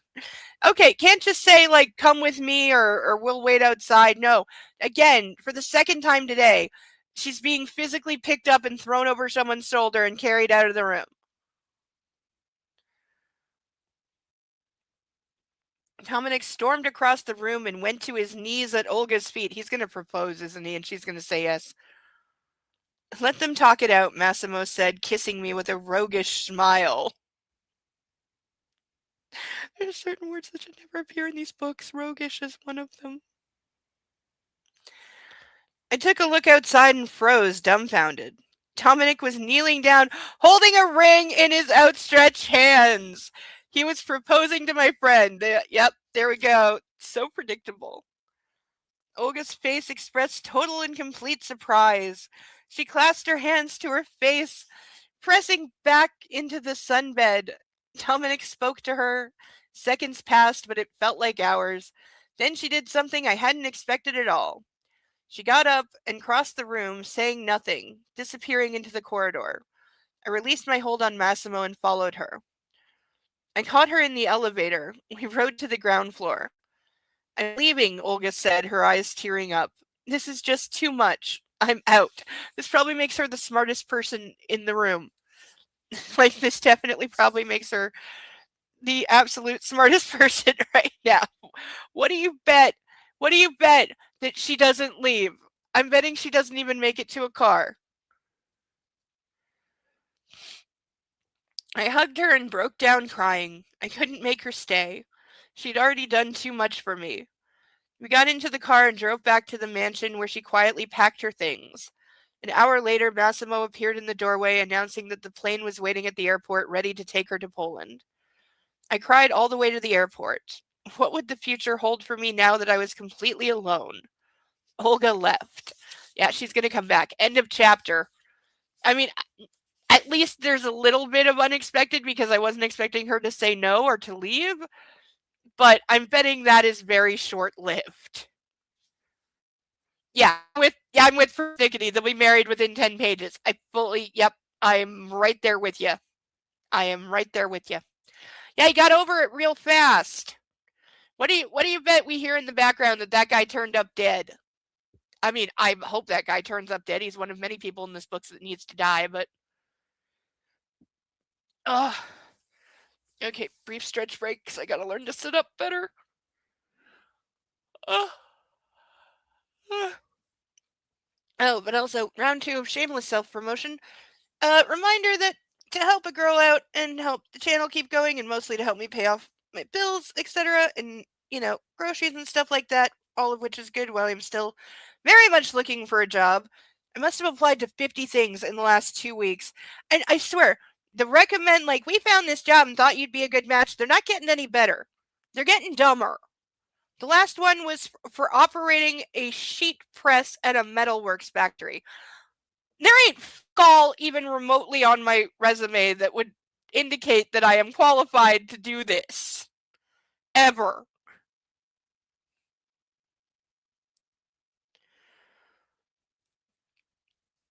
But for $10, we have our bag o' random ducks where I'll draw one at random and you get to name it, or I will. We have a lot of ducks that haven't been seen yet. Some of them are really cool.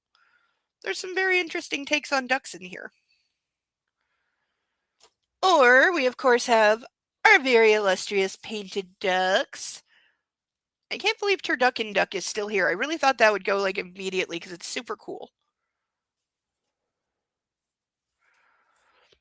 For $25, I will put on these handcuffs, which is my favorite.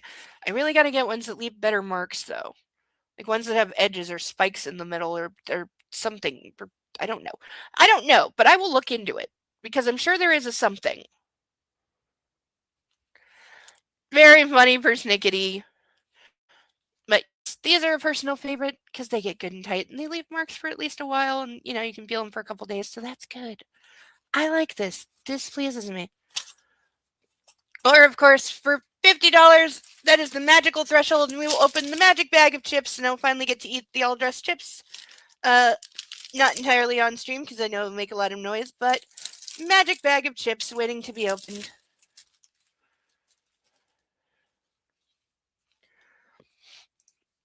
A local business had that on their sign. Good. Points to them. I'm all for creative slogans on your business signage. I mean, it works. And some of them are good. Some of them are really funny.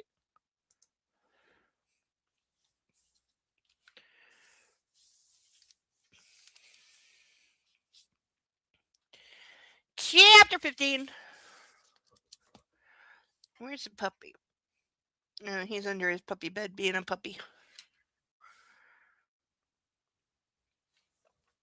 I think he's under there. I'm not sure. It's hard to tell sometimes. He kind of melts into the blanket pile.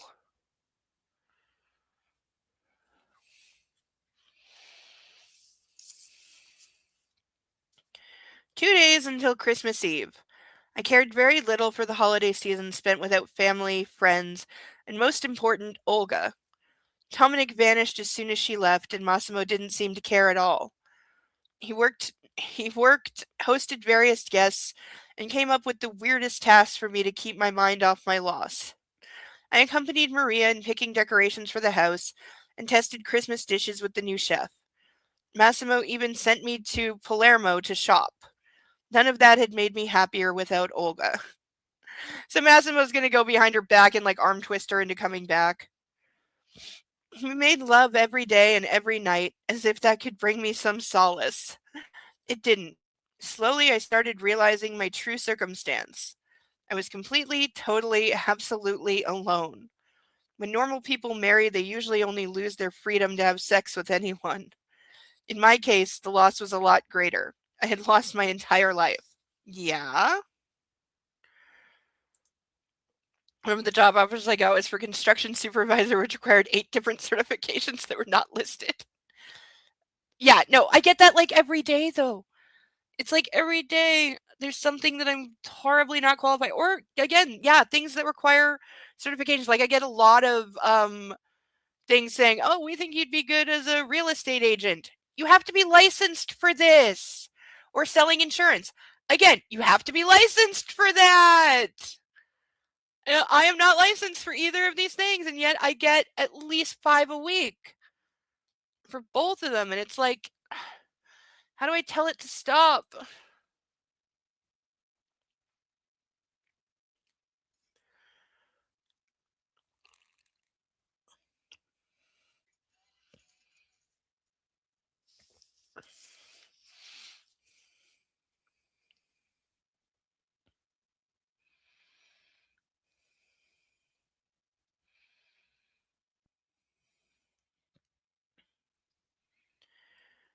I called Olga often, but she sounded numb, like a zombie. Maybe she was drunk. Well, she is perpetually drunk, in case you haven't noticed. I tried chatting with Kuba, but he didn't have time for me. The only thing that kept my spirits up was the fact that my baby was developing correctly and was healthy. The ostensibly ideally, there's a fucking sentence, of my new life did not bring me true happiness. The day before Christmas Eve, I needed some alone time. I'm going to Messina for a day, I said to Massimo as we were having breakfast. He put down his fork and faced me, trying to read my mind. When are you leaving? He asked. That took me by surprise. Conflicting feelings flitted through my mind: anger, confusion, and satisfaction. I had predicted he'd start a fight, ask too many questions, or simply look worried. Instead, my husband just accepted my choice. Right now, I grumbled, getting up. I'll ask Maria to pack you some food. I don't want my son to eat cookies and ice cream. I sat behind my Bentley's steering wheel and watching the security guys load their SUV with tons of food for me. There was a lot of it. Too much by far. Okay, that's the end of a paragraph. So why are we, like, I don't know. We're going to get surprise Olga returning? We did say it'd be less than 10 pages. It's been a page and a half.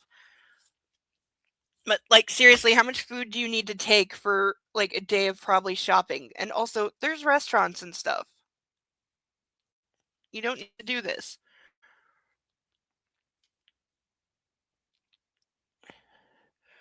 An hour later, I reached my house. The door guards unpacked my stuff, leaving it in the kitchen.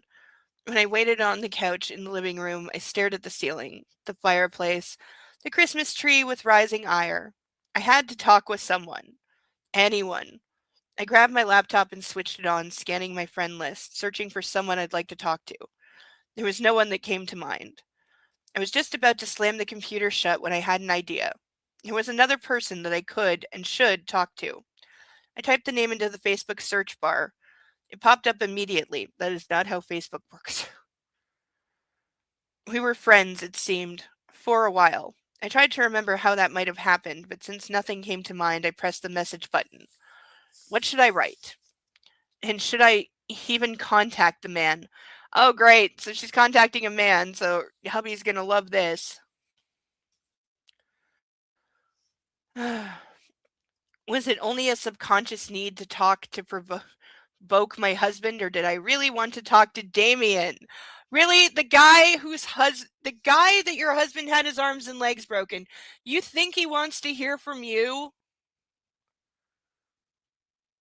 And yes, this is just to piss off her husband because she's a petulant, spoiled child who doesn't care if she gets somebody else killed by contacting them. Oh, I know. That is what it is they have to send out enough. Yeah, they have to send out, like, that ad out to 20 people. They don't care at all. They just send it. I know, seriously. Seriously. Like, this guy should never want to see or hear from her ever again.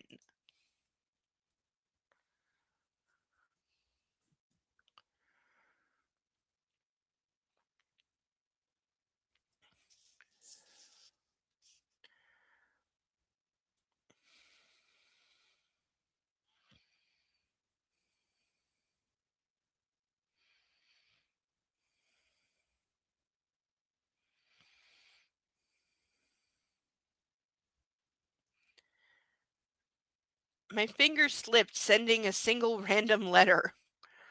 Fuck, I muttered. It took only a couple of seconds for the laptop to notify me that Damien was calling me. Really? Really? The app chimed repeatedly. Panicked, I frantically started clicking on everything, trying to close the window, but I accidentally accepted the call. Really? This person was supposedly the manager of a hotel and she can't manage to fucking close a window?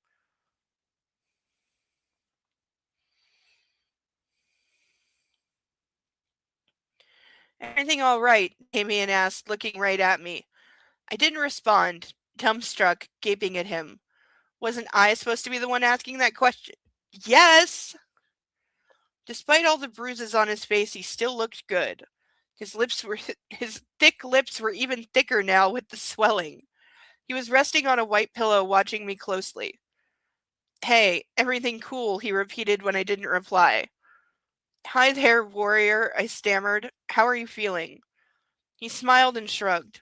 I'd feel better if I got in a fight, but, you know, he sighed and averted his eyes. What happened? I can't say. His eyes flicked back to look at me and his lips narrowed in a thin line. Damn it, Damien, I growled, annoyed. What does that even mean? If my husband did that to you, I'd like to know. Husband, he cut in. Massimo Torselli is your husband? Nobody even told him this? Like, are you fucking, this guy should not be talking to her. Nodded and he paused, hesitating. What did you get yourself into, girl? He pushed himself up on the pillow. Do you know what this man does for a living? I knew well enough. It was my time to interject. And the last thing I need now is a sermon about morality. Yeah. Especially from you. You're not a saint either. Besides, it's already done. I'm married and expecting a baby. I tried telling you before the fight, but there was no time. Tamian's eyes grew wide and his jaw dropped. Time passed and I wondered if I should say something else, hang up or just smack my head into the monitor. Finally he spoke. You're going to have a baby? I nodded with a smile. Now it makes sense. I sent him a questioning look. If I knew all that, I'd never have done what I did. I'm not suicidal, you know. He replied to my unvoiced question. What happened to what happened to me is my fault, no one else. No, it's largely her fault, actually. I stared at him, waiting for an explanation. As soon as I went downstairs, Carol's men showed up and took me with them. They wanted to have a talk, you see. I went along, still having no idea at who I threw punches at back at the hotel. So I challenged Massimo again. Carol was there. He got so angry he called Massimo. Your husband accepted my suggestion to finish what we started. Okay, he gets idiot points for that. We met in Carol's villa and fought outside like stupid kids, Hamian said, sighed and shook his head. It was slippery with all the snow. I slipped and broke a leg and an arm. Very humiliating. Your husband just finished what I started and got my other leg and arm. But he didn't take my life, and I'm eternally grateful for that. I didn't know who I was fighting. When they told me, I thanked God for my luck. Normally, he would have shot me. Okay, we've lowered the bar so far.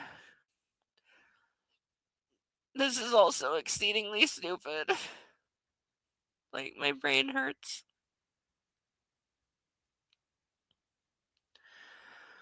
Oh.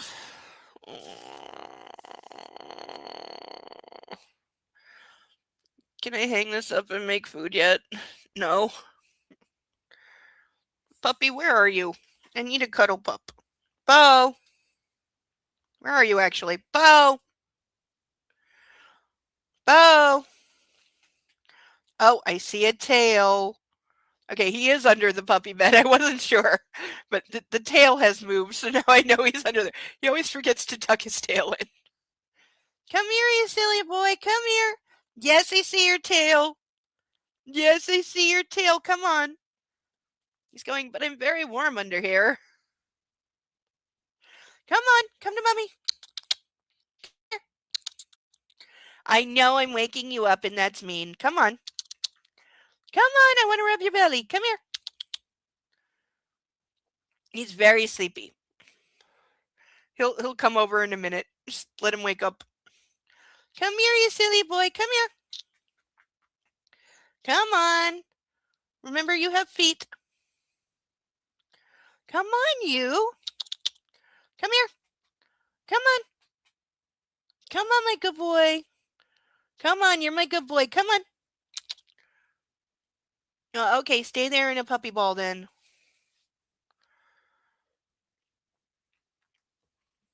Come on, you silly thing. You want your belly rubbed?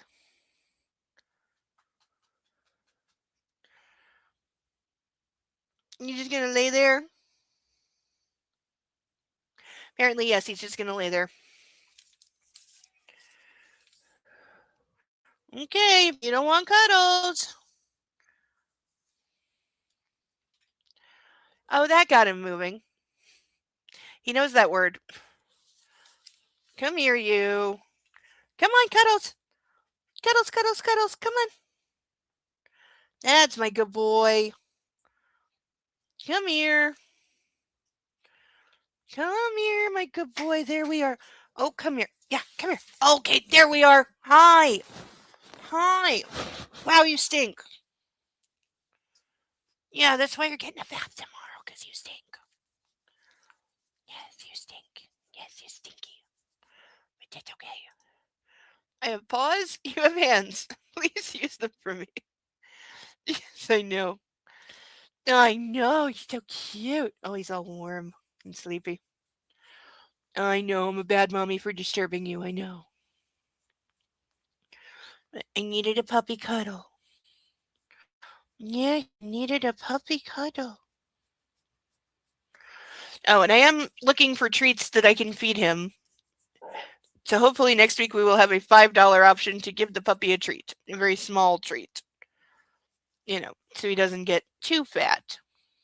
But it'll be made out of chicken, which is his favorite thing. Yes, it's your favorite thing, isn't it? Yes, this chicken's just the best thing in the whole world.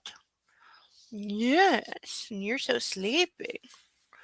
Look at this little face. Look at the little face on him. Look how cute he is. He's so cute. Yes, so cute. Yeah, he's just falling asleep. Mm-hmm. Oh, you're so warm. You're so warm, but you don't smell good. Too much dirt. Too much dirt. Too much dirt on you. Oh, look at you. Look at you. Look how cute he is. Yeah. Oh, sleepy baby. Oh, so sweet. Yes, you are. So sweet. Come here. Come here. I've got your head. I got your head. See? I got your head. Yes, rub the belly, rub the belly, rub the belly. Good baby. You're so good. You're so good. Yes, you are. Yeah. Yes, I'm going to wrap you up nice and snuggly in bed later. Yeah. Wrap you in a blankie. That's a good baby. Yeah. He's just like, rub the belly. Rub the belly. Nothing else exists. Rub the belly. Yes, you're just a happy boy. My cuddle baby. I love you so much. Okay. Go back under your puppy bed, okay? Yes. Needed to cuddle you, you little thing. Yeah. Good baby. You're so good. Yes, you are. You're so good. Okay. Go back to your nice warm spot.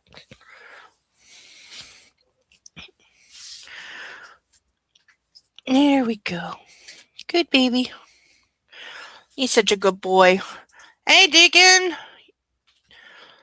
No, I hope you got here in time to see a little bit of the puppy. I needed a puppy cuddle break. It's bad. It's so bad. And it just keeps getting worse. Whatever the worst, most toxic, horrible option is, the book has been picking it for like the last hour.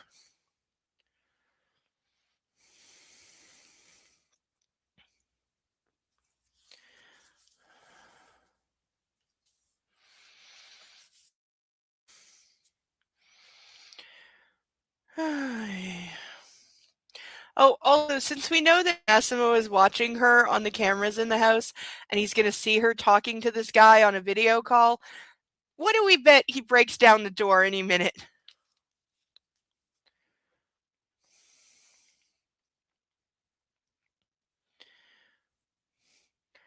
I sat back mulling over Damien's words, what Massimo had told me days before, that not everything is as it seems, suddenly started making sense.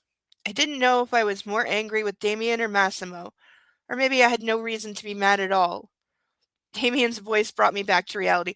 You know who could have told her all this? Her idiot husband. He could have said, hey, the guy called me and challenged me to a fight. I couldn't back down. He slipped and took a bad fall, and yeah, I broke his other 2 limbs, but I let him live, because that's the code. He challenged me to a fight, I kicked his ass. Like, what do you get by saying nothing? Oy. How are you feeling? He asked. Great, not counting the bit where my totalitarian husband tried to kill someone on my account. We both laughed. Yeah, this is a real laughing matter, talking to the guy he almost killed. I live on Sicily now, in Taormina, but I had to move out for a day or two. Catch my breath. I shrugged. So I'm alone and wanted to talk to somebody.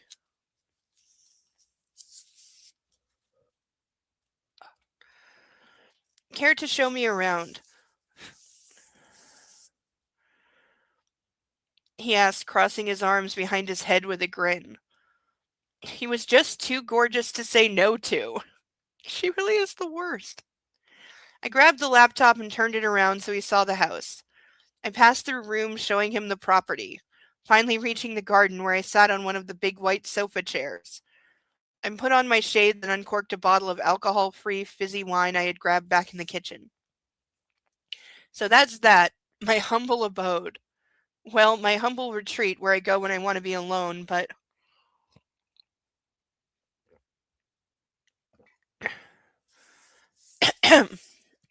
is that alcohol? Damien growled, cutting me off as I lifted my glass. I laughed. This is 100% alcohol free. Tastes like the real thing, but that's it. No other effects, unfortunately. If Massimo saw me drinking, he'd lock me up in the basement. Oh, he's building up to that anyway. Aren't you sick of all that? He asked hesitantly. Wouldn't you like to return to your life? To Poland?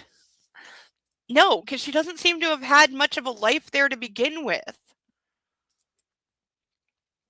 I took a moment to consider his question. The last couple days had been unpleasant. That was true. When was the last thing that happened that was pleasant? But I had entertained that but I had entertained that very thought. But when I was asked to assess how I felt and what I wanted, I suddenly wasn't so sure anymore. Bitch, you know you're married now. You're married and knocked up. So what is this bullshit of do I want to go back to my old life? Do I want to go back to Poland? You don't have those options anymore. It's not that simple. I'm the wife of a very powerful man. He wouldn't let me go. But I carry his child too, and nobody normal would have me. I have too much going on. Okay, that was a really bad way to put that, but he's basically saying, I'm trapped and I want out, but I can't leave. Yeah, that's going to be true for the rest of your life. There is no getting out. Maybe nobody normal, but a guy who gets his arms broken for you. Okay, what's with this? Why is every single guy, even a guy who's been through this, still wants her? Like, what the actual fuck? Like, it is the most main character syndrome thing ever. It is very much Bella in Twilight, who mysteriously all the guys want to get with this woman for no reason.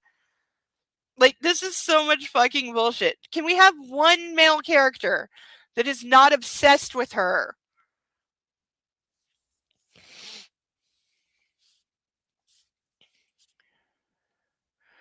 I love him. I cut him short before he said too much.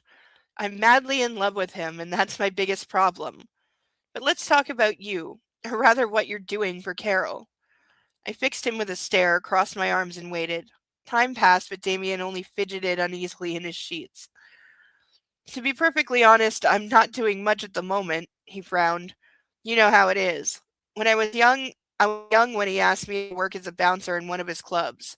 I used to work out a lot. I was big and stupid, so I agreed. The money was okay, and there wasn't a lot of work. At some point, it turned out I wasn't that stupid after all, so I got promoted. If I hadn't gotten in, if I hadn't gotten the contract in Spain, I'd probably have known Massimo from a different perspective. Wait, I lifted my hand. When we were together, you were, yeah, a bad boy? Why didn't I ever notice? Damien laughed, accidentally hitting his cast-covered arm on his head. Ouch. He rubbed the hurting spot. Oh, you know, babe, how would that sound? Hi, I'm Damien and I'm in a gang, but I'm a good guy at heart. What the actual fuck? Why is any of this here? None of this is going to matter. At all. None of this is ever going to matter.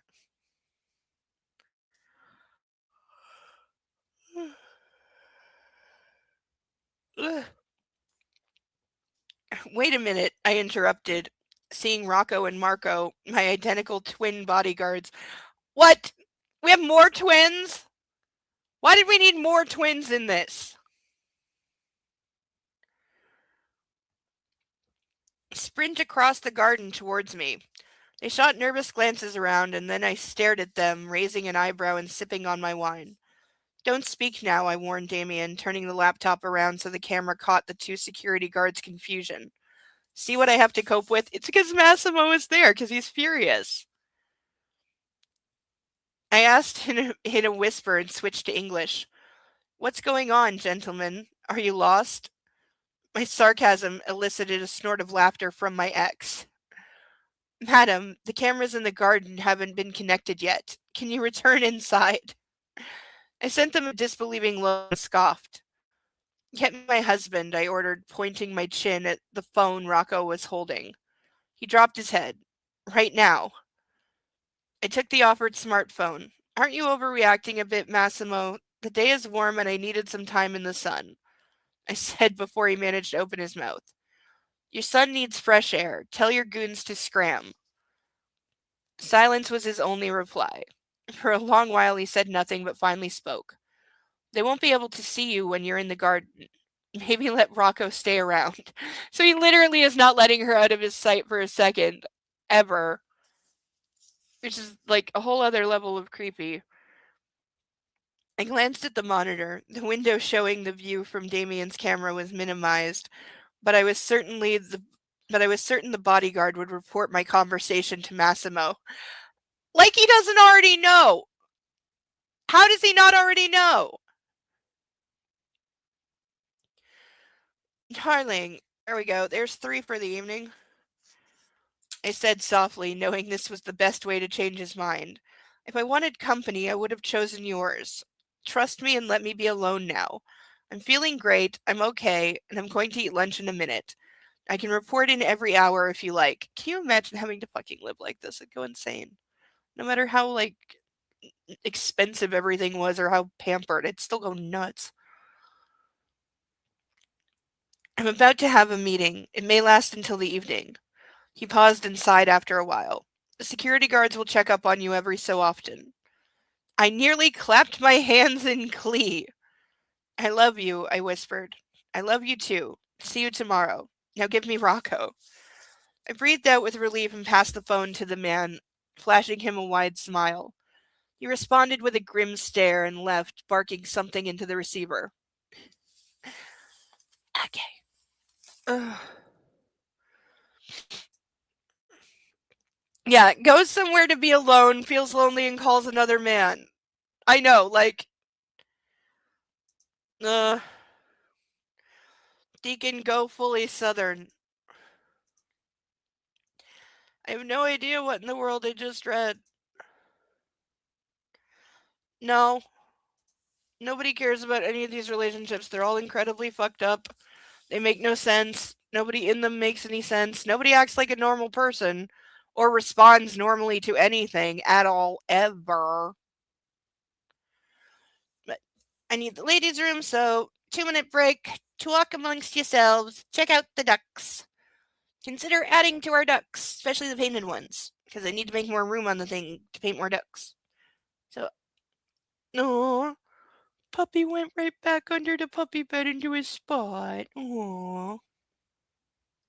He's literally back in the exact same spot because it was nice and warm. So he's like, going back to my spot. Did my puppy duty. Got cuddles. Returned to napping space. Alright, I'll be right back.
Yes, they are.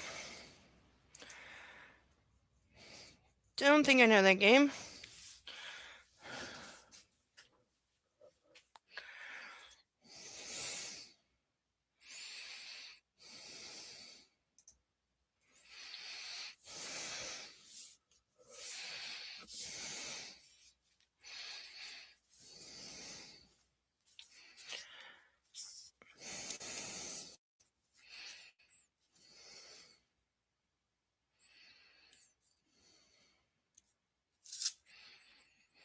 Hey, we officially have less than 100 pages left. Woo!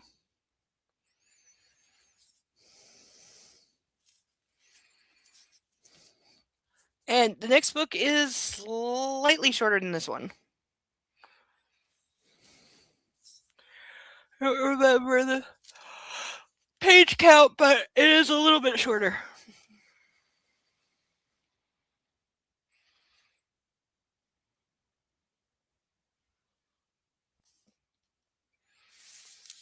Wait, didn't have a word to burn. Where is it? Oh yeah, I gotta finish this page. And remember to mark it down because I didn't.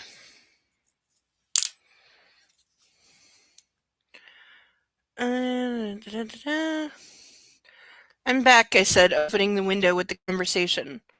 That's my life now. I'm under constant surveillance. Damien laughed and shook his head in disbelief. We spent another hour or two talking about the good old times. He told me about his life in Spain and all the places he'd visited during his career as a successful MMA fighter. He spoke about the people he'd met, training in Thailand, Brazil, and the USA. I listened intently, inwardly happy that I had sent him that random letter. On the one hand, I felt sorry for him because of the injuries he had suffered on my account, but on the other, I was glad we could have this talk. Yeah, this talk should not be happening.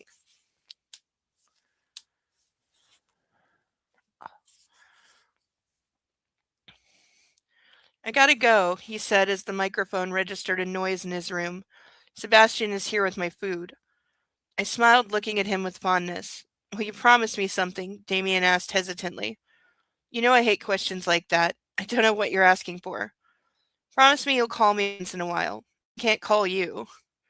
He frowned and shook his head. Carol will break the rest of my bones if I do, or your husband will shoot me. Okay, so now she's gonna have secret conversations with a guy. Yeah, that's gonna go over real fucking well. I adore you, my warrior, I replied with a smile. And yes, I can promise you that. Now, bon appetit. Damien blew a kiss at the camera and ended the call. Really? Really? Really? Her husband just broke your arms and legs, and you're still flirting with the married woman and saying, call me in secret.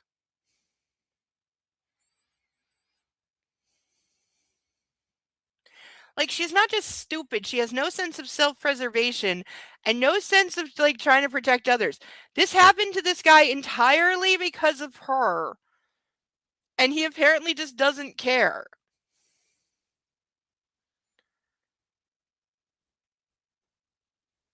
I'm starting to get really hungry.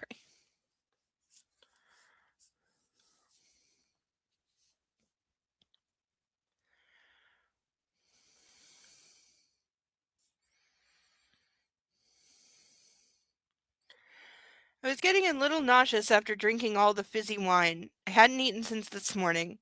I went back into the house and spent 15 minutes in the kitchen preparing a hefty meal. Then I lugged it all to the garden, sat at the table nibbling on an olive, and sank into the depths of the internet. That could mean a lot of things. But first things first, it's time to play with fire. Once again, we have Darling. 2-1 so far.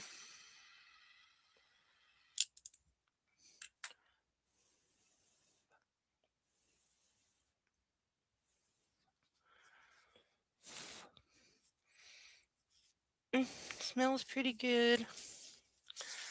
A little bit of that, fireplace kind of smell. I always wonder why they don't sell that as an air freshener. It's a good smell. Mm.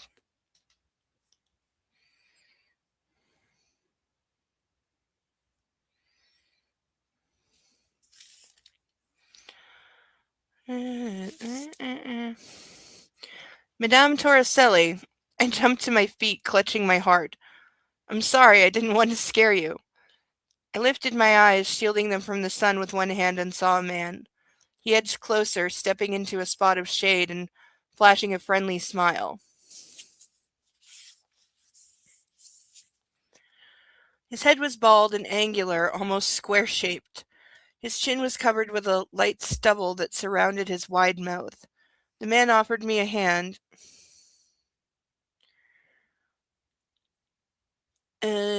fixing me with a stare of his green eyes. I'm Nacho, your gardener. Nice to meet you. Not an Italian name, is it? I replied dumbly. I shook his hand. His grip was strong. It's Spanish. Nacho raised his brows, his smile widening as he stepped deeper into the shadows so I could see him clearly. Oh, we suddenly have a Spanish guy right after we've had the first mention of Spanish people in this entire book.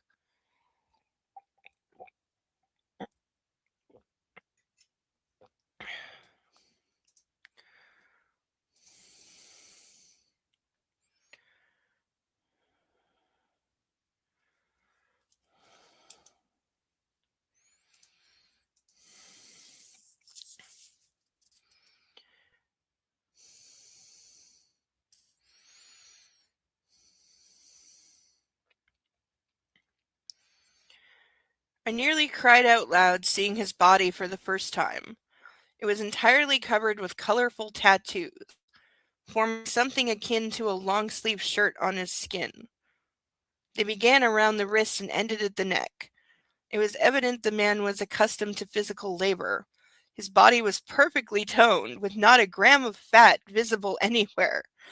He wasn't big or overly muscular, though but wiry, like a football player or an athlete. His tank top barely covered his shaven torso. How do you know he shaves? He could wax. And his bright denim trousers were loose on his hips, revealing white underwear. Okay, you know that's like a gay thing to have your underwear like when it's normal underwear and not boxers and your pants aren't to your knees and not that rapper shit. But it's mega gay sign to have your underwear above your jeans. It also says I'm looking for some.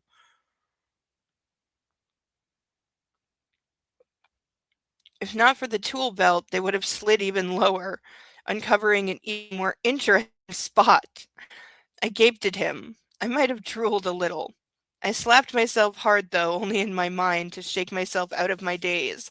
Okay, so we have yet another, like, perfectly sculpted body, handsome guy, just this one comes with tattoos. And here's the thing, though. Here's the fucking thing. Oh, no. Why did I move things? Never move things off your desk, ever. Just never, ever, ever, ever move things. Don't do that. Because then you can't find anything, and then you have to get up and get the thing because I may have been wrong about something. Also, again, Amazon was supposed to pick up the book return today. It's 10 o'clock. Nobody's fucking coming. So my phone beeped a couple times. I wonder if they sent an update. Nope. Nope. Nope. Nope. Just a message from 8:30 this morning saying they are coming by today. Well, guess what? They didn't. But I have. Just give me 1 minute. This will be worth it.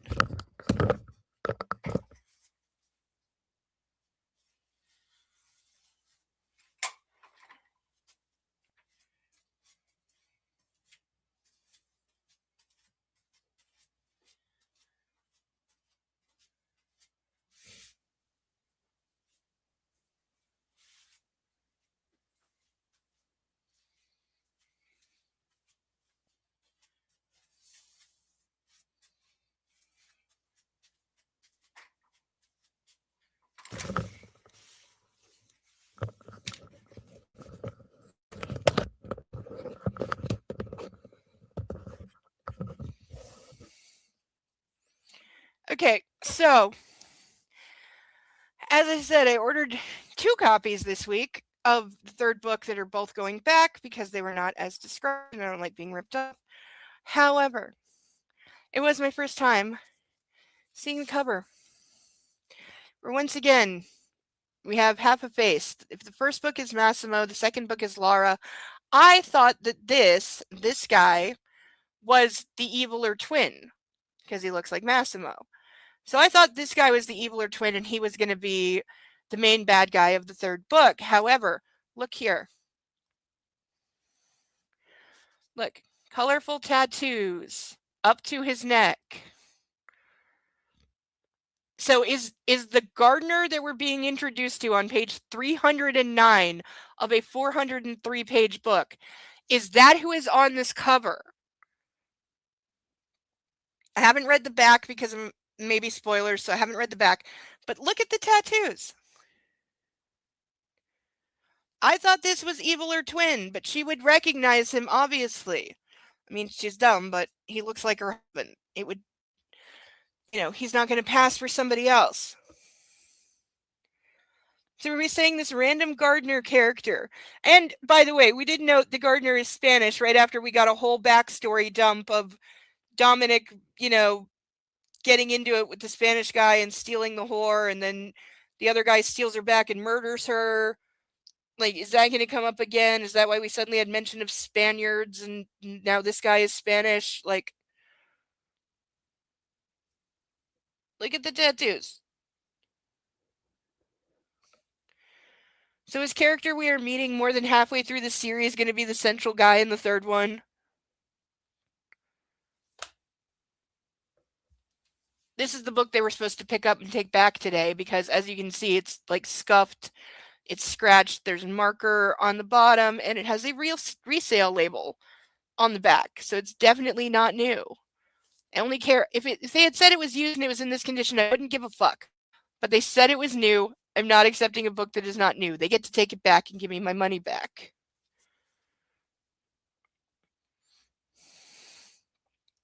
The man in black has tattoos, but not like this. He has like a few, not a full shirt of them. And we're being told he has full shirt and they're colorful. Whereas Massimo's are just standard black. And he doesn't have like the full chest and sleeves done.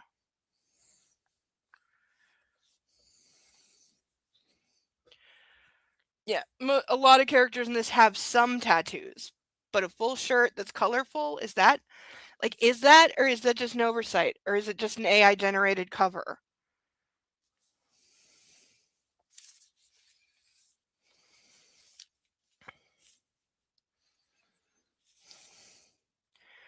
I know, right? You really would. Apparently they can't even pick up a return on time. I'm curious, I assume, because it still says on the order that they're going to come today to pick that book up. I think it's probably going to stay there until Monday, and then probably it will update somehow, or they'll notice that, hey, we didn't actually show up. Going by the inconsistencies, it could still be him. Yes, it could. It could be. It could still be Massimo. It could still be the evil twin. Things I can tell about this author, she doesn't have any friends. I also think she's a virgin. I've had that theory for a long time now.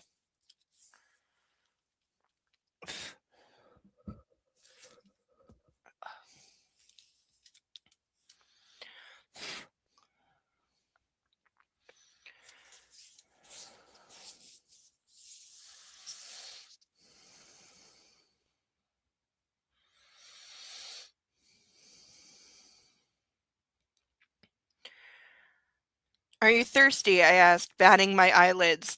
No, she's flirting. And immediately scolded myself for the blatant attempt at flirting. Thirsty? What a ridiculous question.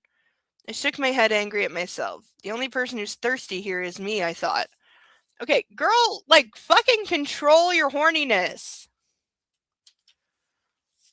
You're just talking to a guy who had his body broken into several pieces because of you. The man pulled a dark bandana from behind his belt and wiped his head with it, taking a seat on the chair next to mine. I could use a drink, thanks, he said, pouring himself a glass of water. I was surprised by his openness. Normally people working at the residence preferred to keep their distance. Yeah, that right there tells you he's not really the gardener. How long have you been working for my husband? I asked, helping myself to another olive and pushing one of the plates his way. I'm fairly new. I will only take care of this house, he said, reaching for a piece of melon. Don Torricelli wanted specific things in his garden. Will he be available today to talk about them? I doubt that, I shrugged, sighing with resignation. He works late usually. Besides, ran from hi- I kind of ran from him to here. Yeah, just tell a random stranger I ran away from my husband. Yep. I raised my wine glass in a sarcastic gesture. Alcohol-free champagne? My words seemed to make the man happy, or maybe that was just my imagination. Anyway, he relaxed and glanced at his watch, grabbing another piece of melon. No matter, we can talk next time. He got up and started patting down his tool belt, searching for something. Without looking at me, he asked, "Why are you drinking alcohol-free wine?" Is champagne considered wine? Because Book keeps using it interchangeably. Is champagne wine, or is it something different? Because I thought it was something different.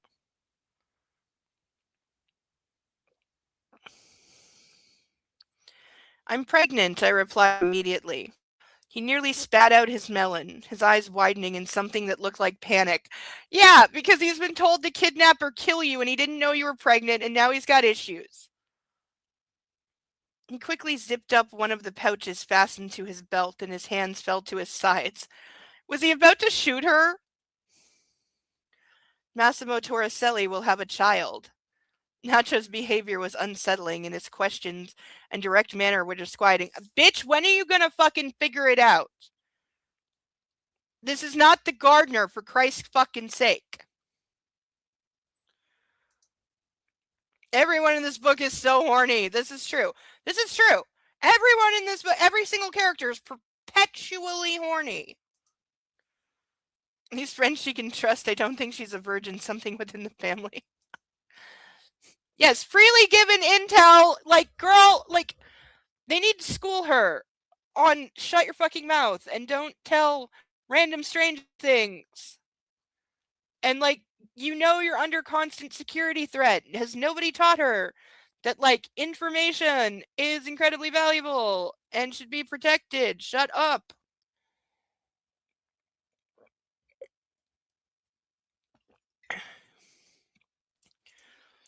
Yes, shut up, bitch. Okay, we seem to have some disagreement. Champagne is carbonated wine. No, it's something completely different. Champagne is different, but most champagne is not true champagne. It's facsimile. I did know that. Yeah, because I believe to be true champagne, it has to come from the Champagne region of France. Just like most bourbon is not cognac, because cognac must come from the Cognac region of France. Because France be like that.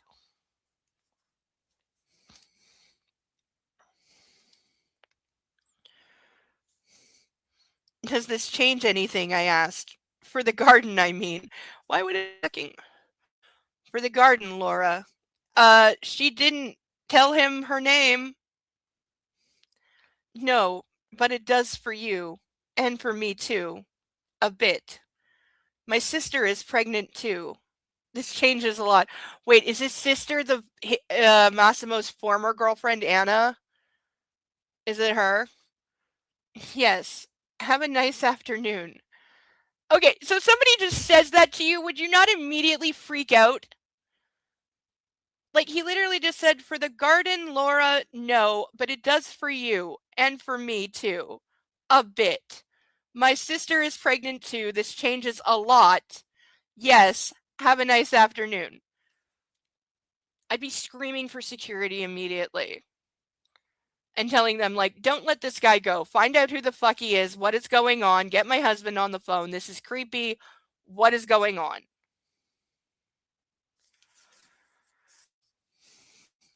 Because I think he was about to shoot her and didn't because she's pregnant. And if the sister he's talking about is the former squeeze who again is still obsessed with Massimo, so yeah, it would make sense that she would use his twin brother to get pregnant very quickly, but then be like, oh, it's really Massimo's baby. I just didn't know for a long time. Now he has to take me back because I'm having his child. Like, you can see it. You still have moonshine from the south. You're very welcome for that mess. Hey, moonshine's a legit business now. You can buy moonshine in the LCBO stores. There's like one company that has the license on it. Cue Cardi B sound clip. That's weird. That's suspicious. I can't say I've ever actually listened to an entire Cardi B song. I'm vaguely aware of who she is. I know people were unhappy about a song called WAP and a certain performance that she did.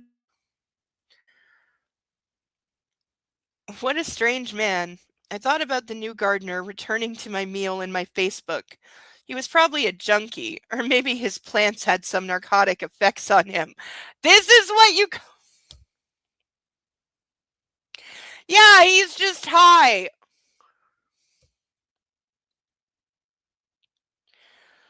Since that was said, am I allowed to turn the camera off and do a couple hits so I don't let my brain explode?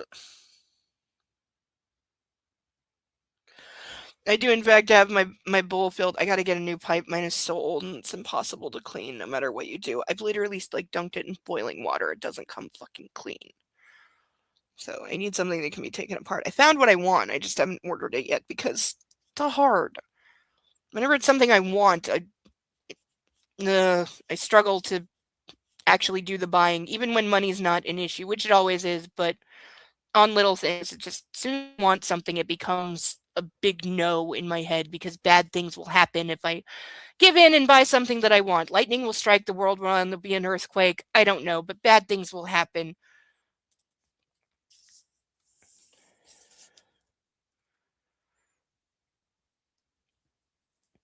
Normal people don't behave like that, and they definitely don't talk nonsense. Okay, like this is whatever is about to happen, because something's about to happen because of this. Nobody is this fucking stupid. Nobody is this dumb. Like, I have known children that would have put together the fact that this is dangerous, like, way before.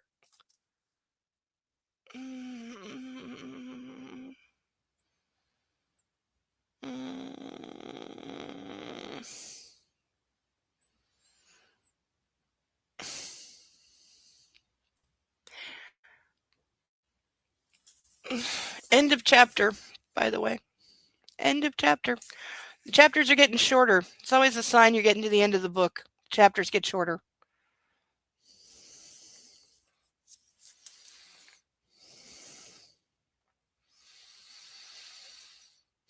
You don't have to have a license to make moonshine. That's true.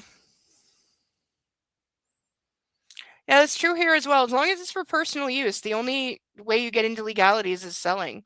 But there is a company, I think it's called Smoky, that legitly sells moonshine here, all kinds of flavors, and they come in like mason jars. Not everywhere sells it, but yeah, the bigger LCBO stores will have it. They tend to like change the flavors like seasonally.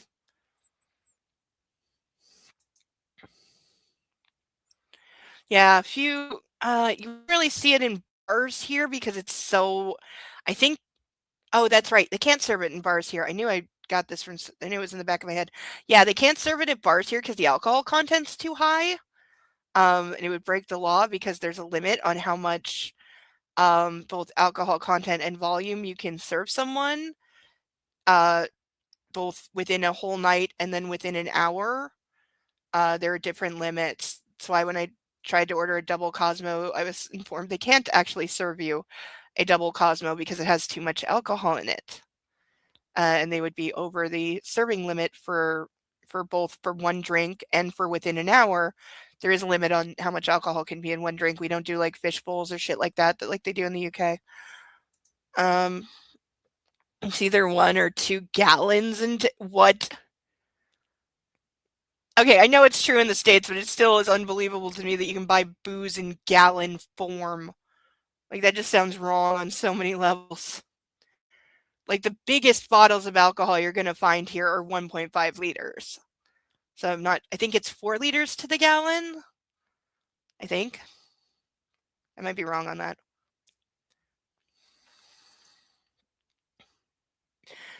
Don't tell them everything.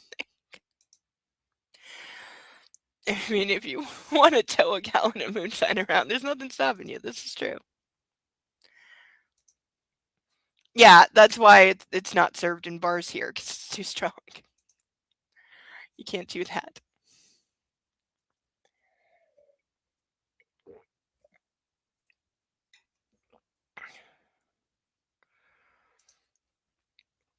$3.8 and a tad to a gallon.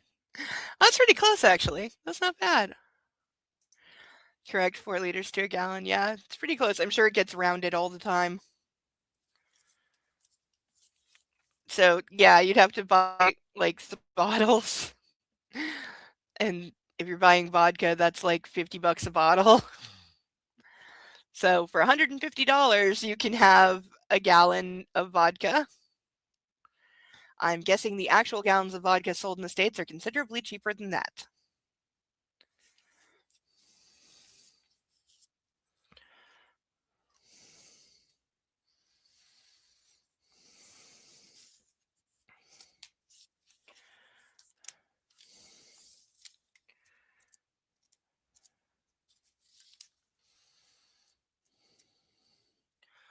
Oh my god, fucking earworm. Oh, I was hoping it's gone. I've had like 2 lines of a song that I don't remember. And I don't know where it's from, stuck in my head for 3 days now. And I'm about 1 second from taking a fucking power drill and drilling it out of my skull. I want it to go away. It makes me sad and unhappy, and I don't even know why. Because the thing with when I get earworms, usually once I can tell where it's from, and I remember where it's from, like what show, what movie I first heard it on, and like then I know like why that thing is in my head on some subconscious level. I cannot place this. I don't know the name of the song or who's singing it, and I have no idea where in bloody hell I heard a clip of it. I'm at this point, I'm sure that I only ever heard these like 2, 3 lines that are in my head. I don't actually know the whole song, but it will not go away. It's trying to drive me crazy.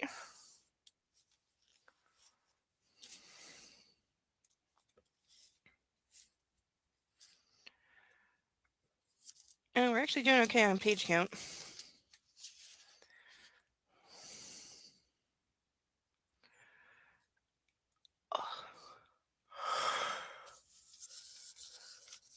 Ugh.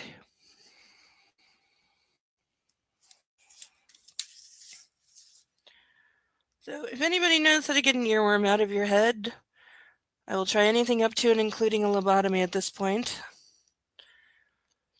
Chapter 16.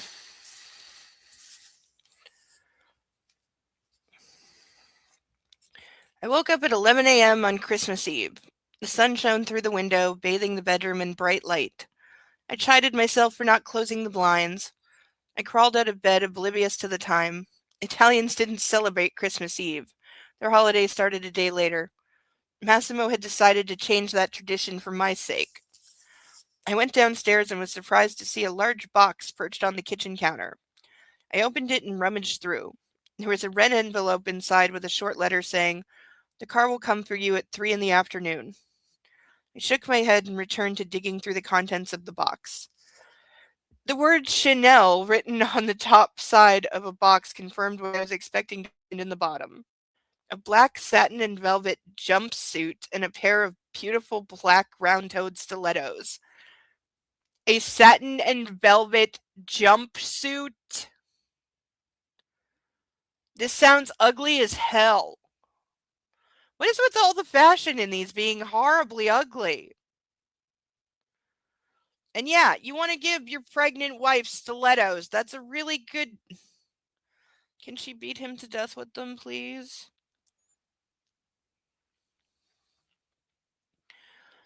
I clapped my hands, jumping up and down and hugging the new things to my chest. See, this is what she loves. She doesn't love Massimo. She loves the things that he buys her. She loves brand names and clothes and boots.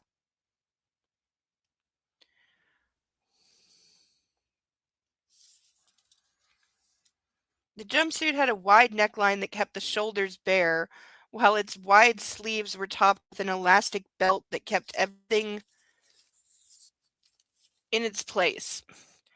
The top wasn't tight-fitting, on the contrary, it was very loose.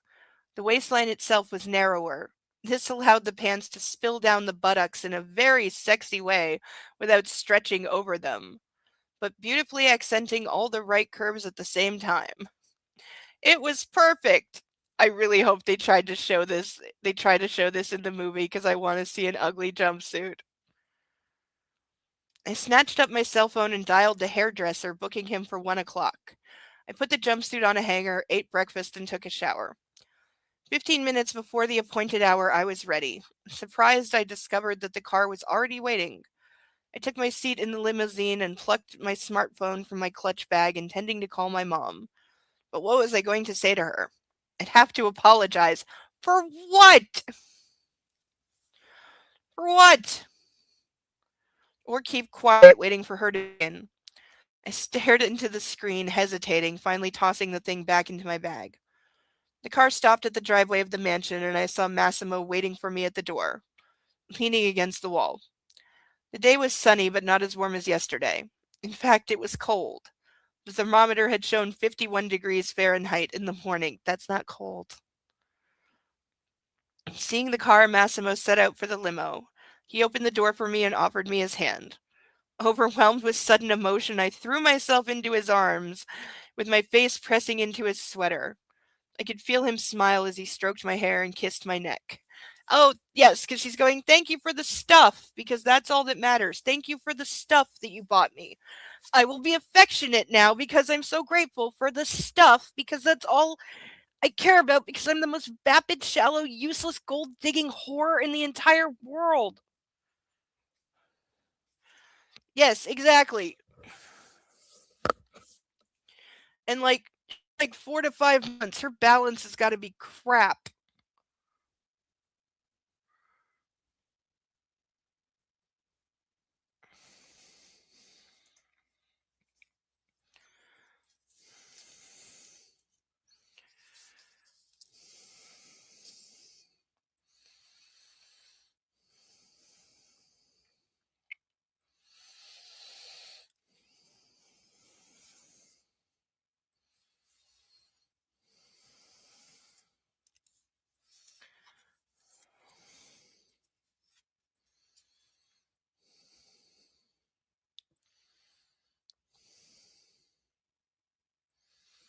Merry Christmas, my love, he whispered, pulling away.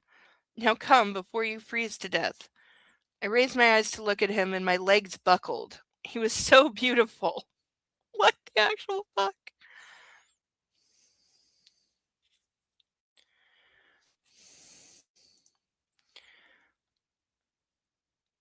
Yes, we only have an hour and 25 minutes.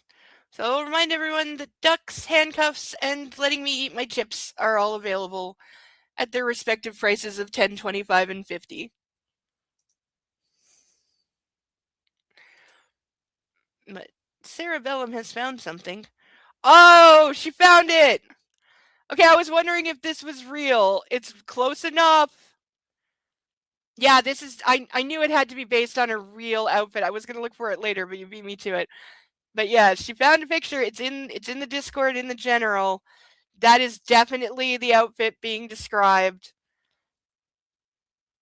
Oh, okay, it's Givenchy, not Chanel, but yeah, that's what's being described. 100%, that's exactly it. And yeah, it's ugly. Like sometimes designer stuff is so fucking ugly, but people will still wear it and pay like 8 grand for it. Do I even want to know what this thing costs? Like I can't click it right now, it'll screw things up, but I'm betting it's expensive.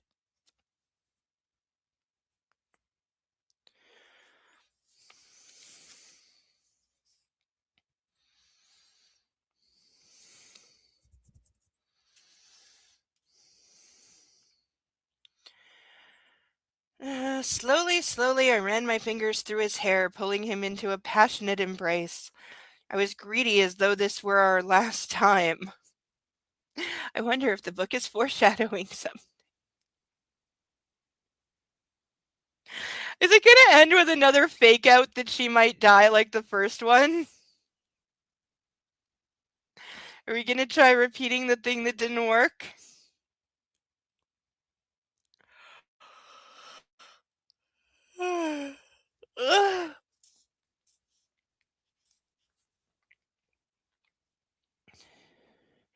Let's skip dinner. I bit his lip and grabbed his crotch, completely unruffled by the fact that his cock was hard like a battle cannon.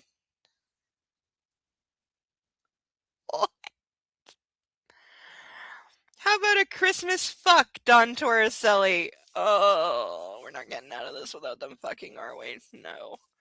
And they forgot to burn something. You think?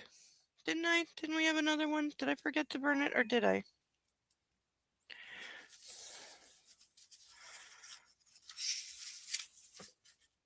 Maybe I did.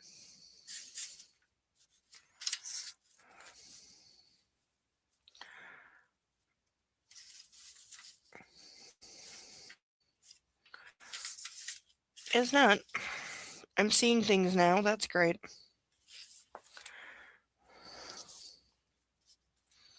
Yeah, that's the thing. We don't care if anyone lives or dies in these books. We really don't. I don't care about any of these people. Said the hell. Battle cannon cock makes you think of this.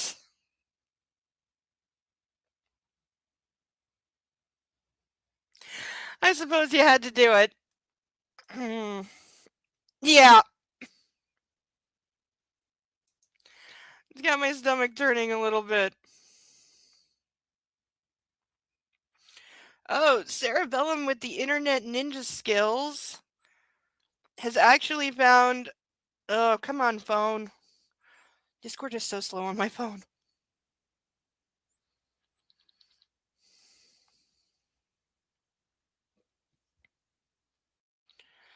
Oh, come on, you stupid piece of crap. Freak. Ah, she found the actual one. The actual Chanel velvet jumpsuit, and it cost $5,700. And it's really, really ugly. Again, it's in the general in my Discord if you would like to see the pictures of how ugly this is. But almost $6,000 for this disgusting outfit.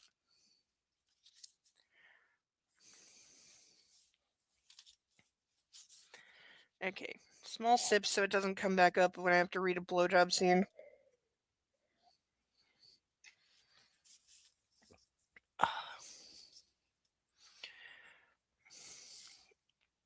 The man in black groaned softly and made himself pull away from my embrace. Love that, but the guests are waiting. Come, he said, straightening his pants around his erect prick and leading me down the hall into the house. Are there any pants that can actually hide it if a guy has a full heart on? Like, it tends to be kind of noticeable.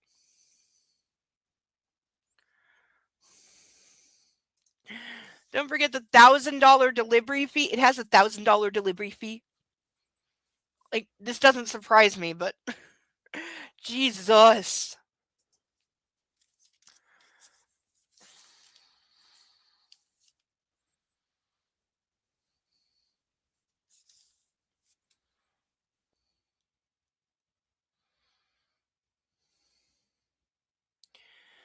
If this earworm doesn't get out of my head, I swear to God.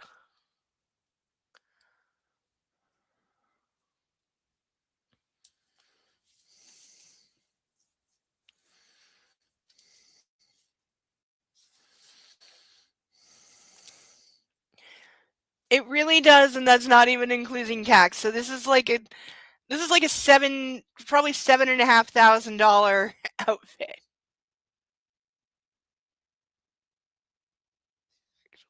So stupid. That's so stupid. That's so incredibly stupid.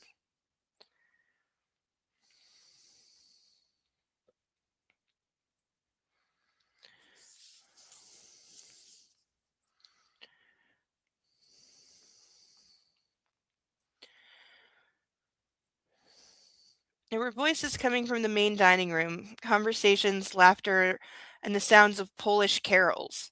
That was unexpected but pleasing. Despite having invited his Italian family, my husband wanted me to feel the atmosphere of a Polish holiday. I tightened my grip on his hand and sent him a grateful look.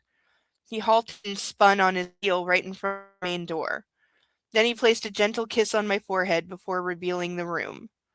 First thing I saw was the massive Christmas tree rising from a mound of colorfully wrapped gifts. Then my eyes flew over to the long table laden with candles and decorations. Finally, I turned my head towards the sounds of conversation and froze. Merry Christmas, darling. Oh, there we go. We do get one more. Darling is winning this week, like hands down. That's 3-1. Wow. Ow. I glanced at him, unable to believe what I saw, and then turned to the people inside the dining room. I kept darting glances from my husband to the festive tableau, and my eyes welled up with tears. Seeing my reaction, my mother set out towards us and took me into her arms. Her family's there. What do you bet? Her family's there. What did he have to do to get them there?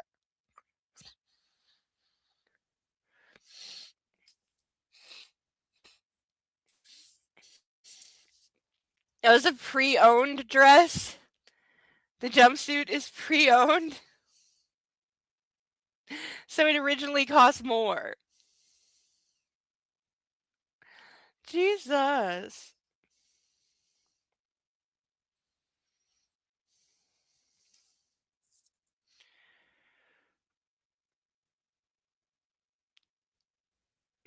And took me in her arms. I'm so sorry, darling, she whispered. That doesn't count because it's not him saying it. My voice stuck in my throat. I couldn't say a word, instead shaking with sobs. When Dad joined in the embrace, it only made it worse. I couldn't breathe. I was going to pass out. We stayed like that for a long time, and I felt my exquisite makeup streaking in dark smudges down my cheeks. Oh, yes, because we must be told the makeup is exquisite.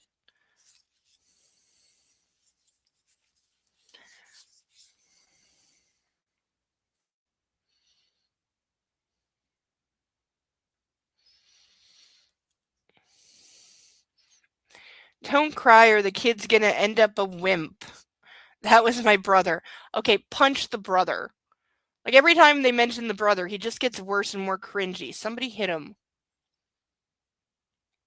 Hey there, sis, he said, pushing away our parents and wrapping one arm around my shoulders. There was a glass of wine in his other hand. It was too much to bear. Let's get you cleaned up, another familiar voice. Olga's! Hey, we got her back! Okay, let's count. Did she return? I know they're not married yet, but did she return in 10 pages or less?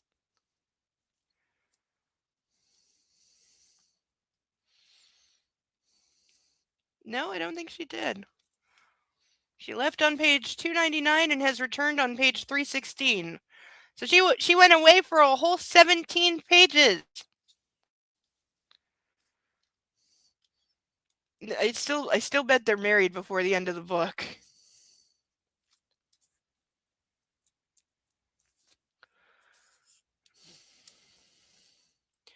I nodded numbly as everyone burst out in raucous laughter, delighted by my reaction.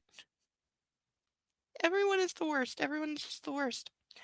As we passed Massimo on our way to the bathroom, my hand brushed against his. I looked him in the eyes. Surprise, he said, winking. How much threatening did he have to do, or bribery, or both, to get these people here?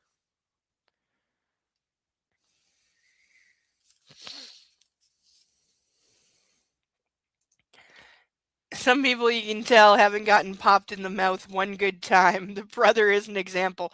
Yeah, my cousin is like that. I had said to her when we were in our mid to late teens, I've said it to her more than once, but probably starting in our mid-teens when I was really mad at her one time because she pulled a stupid, like, kindergarten level bullshit that she pulled when we were really little, and she hadn't done it in several years. Granted, I'd barely seen her in those years, but we were way too old. We were, like, 13, and she was pulling this, like, two-year-old crap again. Her mom still went along with it, but her mom's an abusive cunt. So Yeah, of course she went along with it. But I was completely shocked that at the age we were, she was still doing this shit. And I said to her, I'm like, you needed to get fucking beat up on the playground a couple times. Because you're going to pull this manipulative, lying crap on the wrong person. You know, don't know if that ever happened, but it should have. Oh, looking at men's pants and trying to judge what's underneath, I have a feeling that wouldn't work so well. I don't think that would be anything resembling accurate. Don't think you can tell how big the dick is through the pants.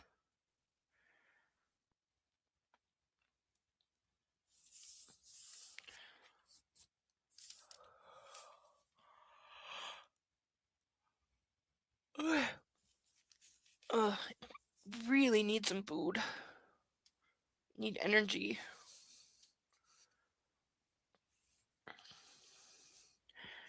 I needed to ask her a question but wasn't sure how to phrase it. What the hell are you all doing here? I don't know about them, but I was kidnapped, Olga replied with a chuckle. But seriously, he came for me to my parents' house, asking, begging, crying, and stuff. Okay, so apparently, I'm guessing she means Dominic. And when I told him to fuck off, he bribed my dad. It wasn't too hard to get him on his side. My dad is a simple English teacher, so the vision of me living in luxury until the end of my days is a trick. And him professing his undying love for me and a subtle hint at a free vacation on Sicily for my parents didn't hurt either. But Dominic didn't end there. He persuaded my dad to take part in a scheme that would break through my wall of indifference. Okay, so she's literally saying my father sold me to Dominic. That is what she is saying. Jesus Christ, what did he do? He rented a theater. I sent her a quizzical look. A fucking theater, with a stage and shit? A theater. She repeated, raising her voice as if I was deaf. At least he skipped the audience. So Dad took me there, right? And there was a choir and a fucking orchestra just waiting for my entrance. This is going to be him proposing. So yeah, her father has sold her to Dominic now. They played This I Love by Guns N' Roses. Don't know that song. And who was in the middle of the whole shit show? You guessed it, Dominic. Strong, beautiful, and dressed to kill. Her eyes sparkled as she continued. And he fucking started to sing. Oh, he pulled the Heath Ledger in 10 Things I Hate About You. And that's another thing I didn't know he could do. He sang so unbelievably nicely, I just couldn't say no. After your father already sold you to him. Because the first thing she said was that she told him to fuck off, and he bribed her father to get him on her side. Like, no wonder she's a professional whore.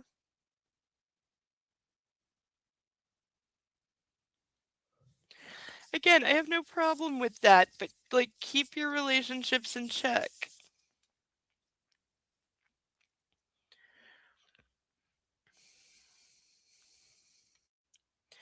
She stuck out her hand. There was a ring on one of her fingers. I said yes. There we go. They're engaged. There we go. There's going to be a wedding somewhere in these pages.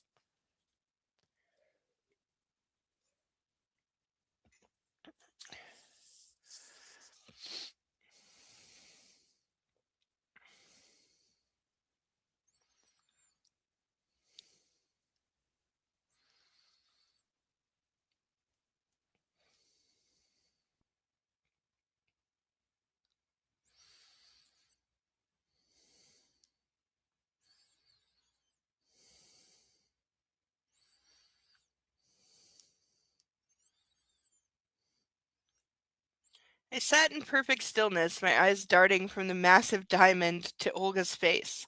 And to think Massimo had proposed to me in the bedroom. I'd always dreamed of a spectacular proposal that would bring me to my knees.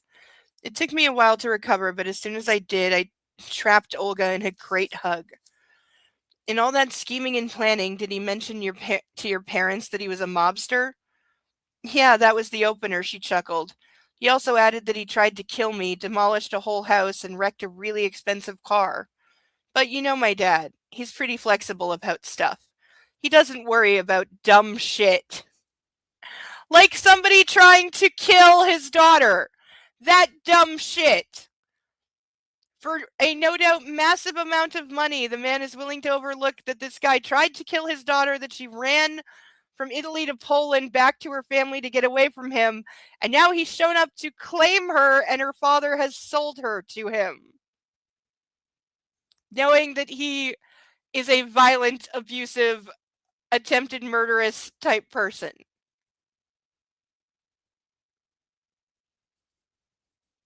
You know, joked in the Mister that whatever the fuck that guy's name was had bribed a stupid virgin's father for her, because the father was like, oh, a woman, he said all the sexist crap of, a woman is just basically a thing for a guy to fuck and she's property. And that's how she'd been raised her whole life, that you are a thing for making babies and you have no value. And we joked that, I do not remember his name, but the guy in the Mister had bought her from her father. We made the joke because it's kind of implied. This is just outright stating it. This is literally just outright saying, this is no way this is going to be in the film. No way. No way. Those films are sanitized. They got the 50 Shades treatment where they take out the rape and the abject violence and the murder and the gore and the blood and anything that would make you mad at the leading men or not like them, because they're supposed to be your fantasy man. They're supposed to be desirable and hot, and women are supposed to want them because they have that bad boy appeal, but they wouldn't really hurt anyone. That's why they cut it all out. They cut out so much of the first one. They cut out every time that he raped her. They cut out him actually shooting people. They cut out him just being a violent, predatory asshole several times. That there's no way they're going to cut the, like, I have no doubt that at some point, yes, Olga will break up with Dominic and leave. There will be no violence. There will be no throwing of things. There will be no punching of cars. And then she'll just magically be there on Christmas and there'll be no mention of why, but they'll just be back together. Yeah. That's how the movie's going to do it, because there's no way. Mommy porn got the equivalent of the Disney treatment. Yeah, very much so. Very, very much so. Yeah. That's exactly what it is. That is exactly what this is. And that's what it's going to be. Oh, little puppy all curled up and so cute.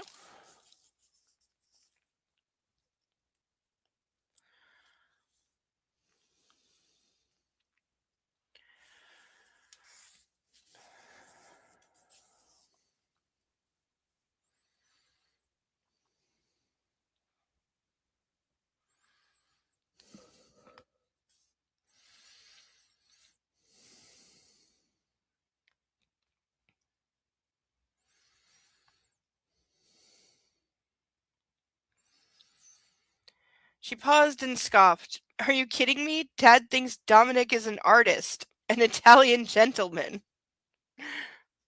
Okay, so she's lying to her whole family too. Apparently they think he's a very rich artist. He's not wrong, though. I pushed myself to my feet and offered my friend a hand.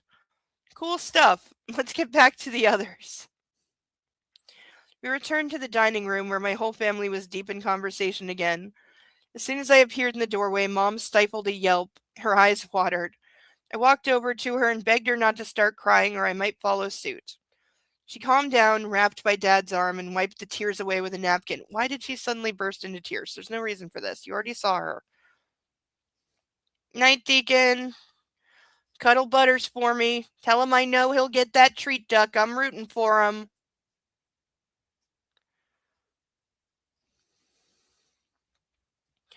Massimo nodded to the waiter and the dishes started arriving on the table. I was surprised by the chef's ingenious blend of traditional Polish dishes and Italian touches. The atmosphere grew more laid back as more delicacies were served. Whether it was an effect of the great wine or if we simply needed some time to get comfortable in one another's company, I don't know. At one point, Kuba, Dad, and Massimo went out to an adjacent room. The stench of cigar smoke reached us a few minutes later. Just like the movies, a glass of something stronger and a puff of a cigar after dinner. Yeah, I'm betting that's not all they're smoking. Holga led Mom away to show her the house. Meanwhile, I took Dominic's arm, stopping him before he joined the other men. Let's talk, I said seriously, directing him to the sofa, before asking in a deep voice, Are you sure you want this, Dominic? Aren't you a little hypocrite? He fixed me with dead eyes, and his lips stretched into a thin, grim line. Need I remind you that you married my brother after knowing him for a month? A month and a half, I growled in response, dropping my eyes. But I didn't have a choice. Massimo kidnapped me, remember? But he didn't make you marry him. He didn't make you get pregnant. Yes, he did! Yes, he did. He may not have made her marry him. That's debatable. But he did fully intentionally get her pregnant. He lied to her about birth control, deliberately forced her to have sex when he knew that she was ovulating, and he even admitted that, yes, getting her pregnant was the fastest way he could think of to bond her to him and make sure she could never leave him.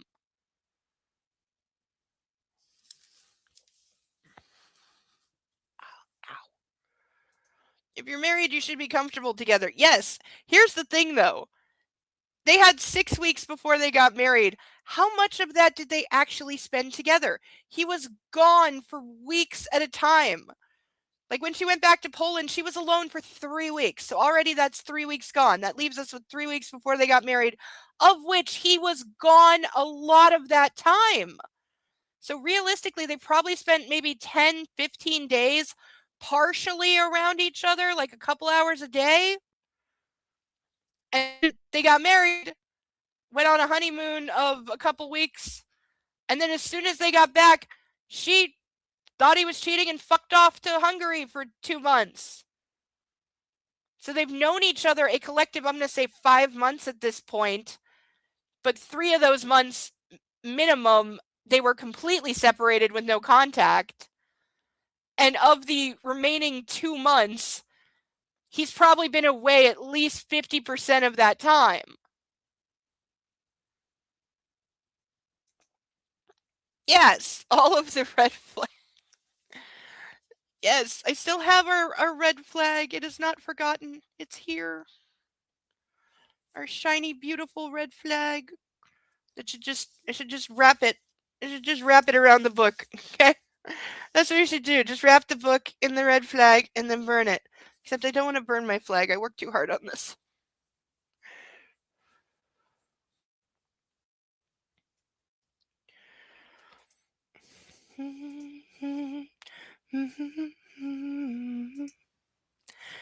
Oh, that is not the song that stuck in my head.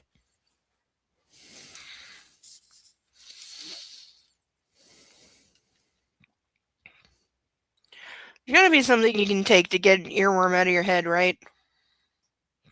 Because I really, really, really want this one to go away. I don't care where it came from. I don't want to know why I'm thinking about it. I just want it gone. Excuse me. Yeah, my stomach's definitely doing the I'm entirely made of acid, put some food in me or I'm gonna make you really uncomfortable thing.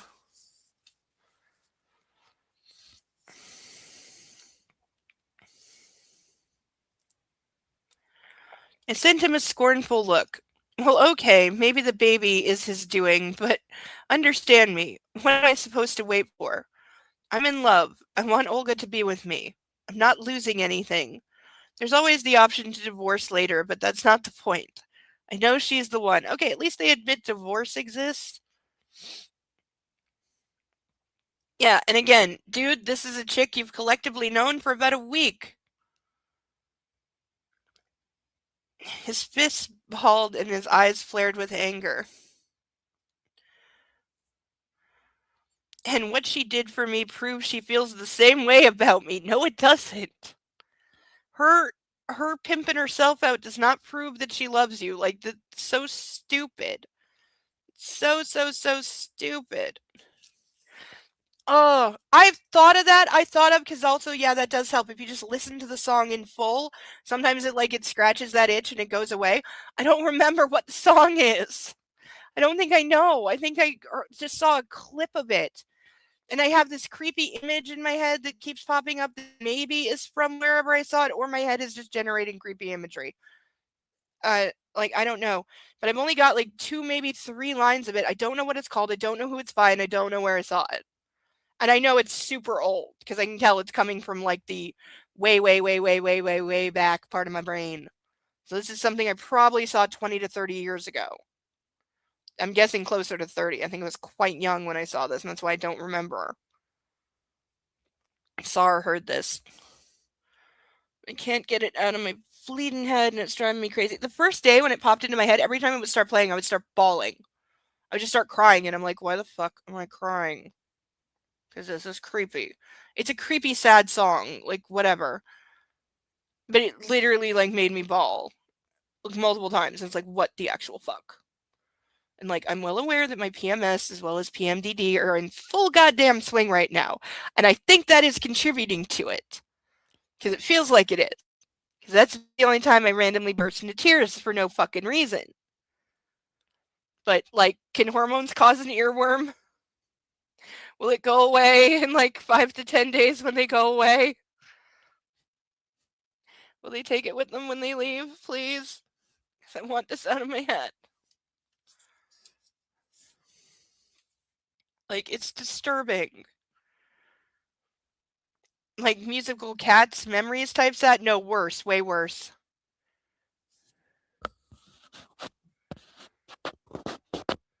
Did I scuff my... What is on my mic?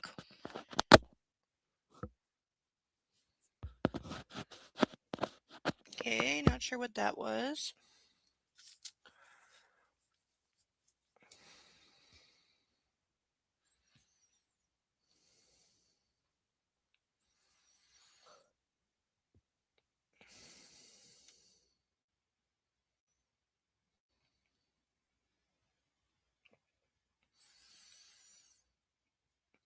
I nodded agreeing to that at least. To be honest, I was probably the last person who should be telling him what to do, and I realized that. I stretched out a hand, wanting to hug Dominic. You there, I heard a voice and felt a hand on my shoulder. He's my fiance. Olga sat in Dominic's lap and kissed him passionately, ignoring the presence of my mom. Yeah, who cares if your mother is there? She can kiss her fiance.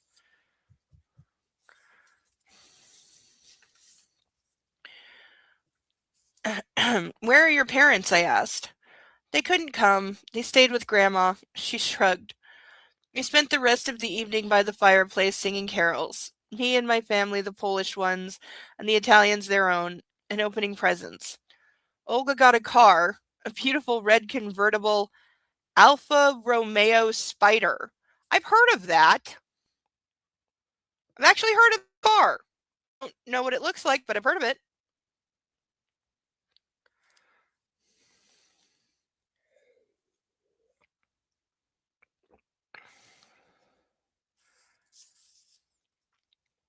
Olga couldn't help remarking that this particular car would probably get wrecked after the first spat. I smacked her in the back of her head. Anyway, I hadn't expected the presents from my husband to be cheap, but when I saw what he'd gotten my parents, I was left speechless. The Russian sable fur coat my mom got stopped the blood flow to my brain. Hers too, I think. What's sable fur?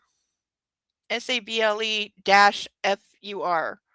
Is that an animal or just like a mix of like if it said mink, I know what a mink is, but what's sable fur?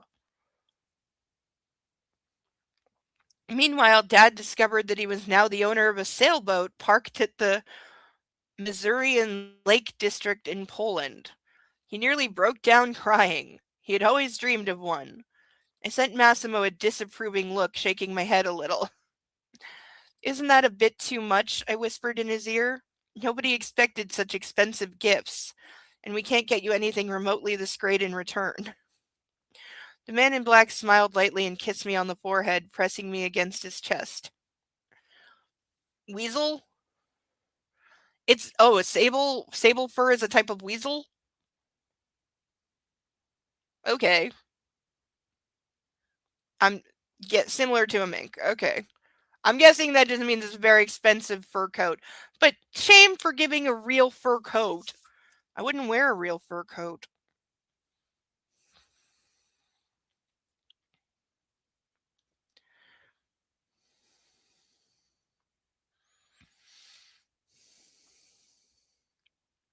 They also make paintbrushes. That's where I know the term from.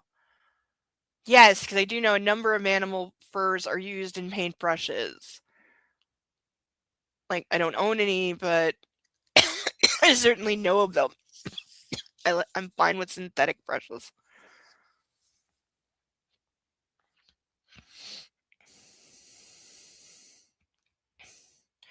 Who else am I supposed to buy things for? Besides, I don't want you to return anything. Now, open yours. He prodded me towards the Christmas tree. I dug through the gifts, searching for one signed with my name. I looked among the branches but found nothing. Finally, I plopped down on the floor and pouted. She's literally sitting on the floor pouting under the Christmas tree. Massimo got up with an amused expression and reached to a branch above me. Like she's just acting more and more like a literal child. A black envelope was hanging from it. He offered it to me and waited. It was a bit surprising. Scary, even. I hated envelopes, especially from him. They reminded me of the night when he had told me I couldn't leave. I turned the paper in my hand, searching for an answer in Massimo's eyes. He must have read my mind and shook his head briefly. You can open it. Don't be scared. Maybe this was a bad idea on your part if you need to tell her don't be afraid of a black goddamn envelope in a room full of people. A little half smile appeared in his lips. I ripped the envelope open and pulled out a thin stack of documents. I scanned them with my eyes, but all the writing was in Italian. What is it? I knitted my brows. A company. He knelt beside me and took my hand. He gave her a company. What do we think it does? What do we think the company that he just bought her does? And again, thank you, Sarah Bellin, for finding a picture of a really ugly car.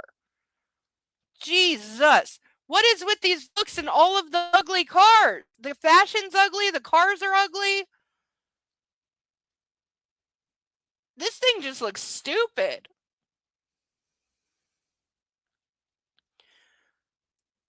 Like, this looks like an AI concept of a sports car. It's in the general in the Discord if you want to see, people. It's a fucking ugly car. I would not want one. No way.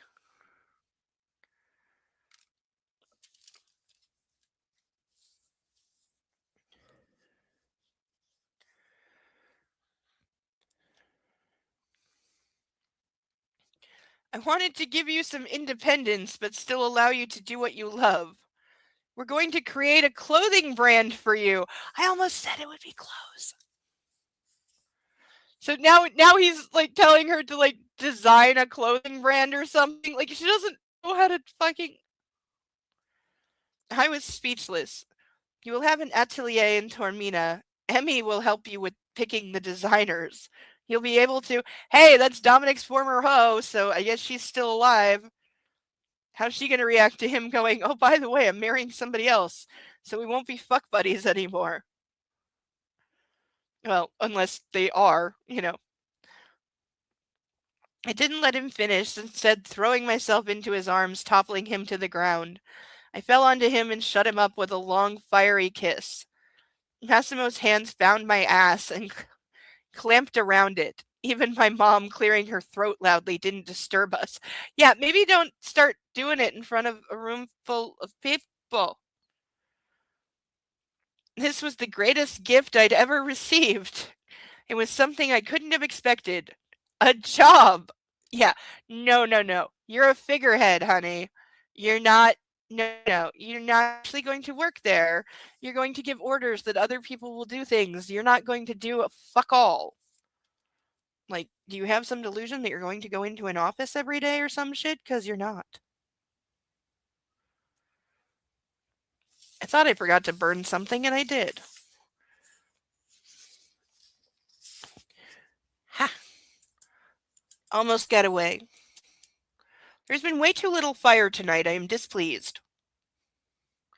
But for the third time tonight, and fourth overall, we have Darling. Again.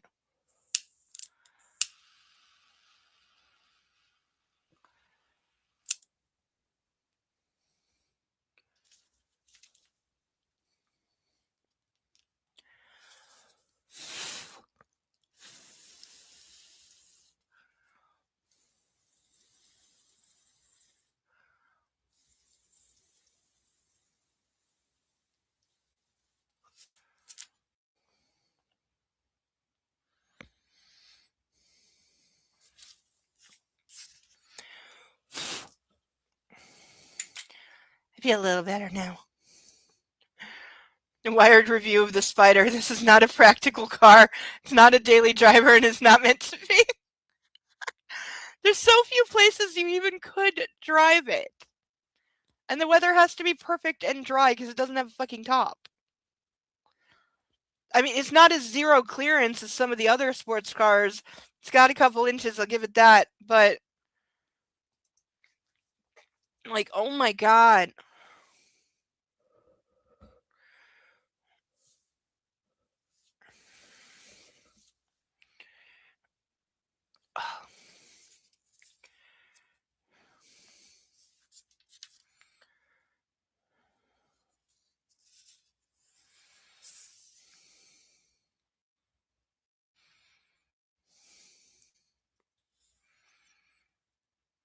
I love you, I breathed when I finally pulled away. I know. He took me in his arms and got us both to our feet. My parents watched us the whole time. They looked happy with what they saw. I thanked God everything was fine and nothing unexpected had happened. I also knew that Christmas doesn't last forever. With my luck, something would happen soon. I didn't want to think about it. I was only glad my family had no idea they were spending their holiday in a mafia-owned mansion guarded by dozens of armed goons, or that my husband had shot a man on the driveway just a few months earlier. I also have a present. I took a step back so everybody saw me. It's difficult to give something to the man who already owns everything, I said in Polish and repeated in English, gently stroking my belly. I had a feeling she was going to tell him the sex of the baby. That was my guess, because that's the only thing I could see that she gives him. And my husband's eyes widened and darkened. I will give you something you wanted above all else. My voice broke and I took a deep breath. I will give you a son. Massimo froze. It's a boy, darling. I know we weren't supposed to check, but yep, there we go.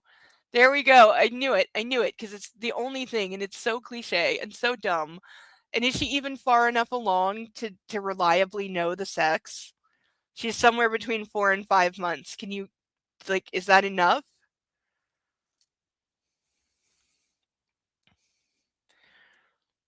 Massimo's strong arms picked me up off the ground, and I squealed as I flew above my family, held by my husband. The man in black grinned triumphantly, putting me back on the ground and kissing me on the lips. I told you, he cried out, high-fiving Dominic. Of course, we gotta go, yeah, bro! The boy, yeah! I told you I'll have an heir. I sent him an angry glare then, but he didn't care.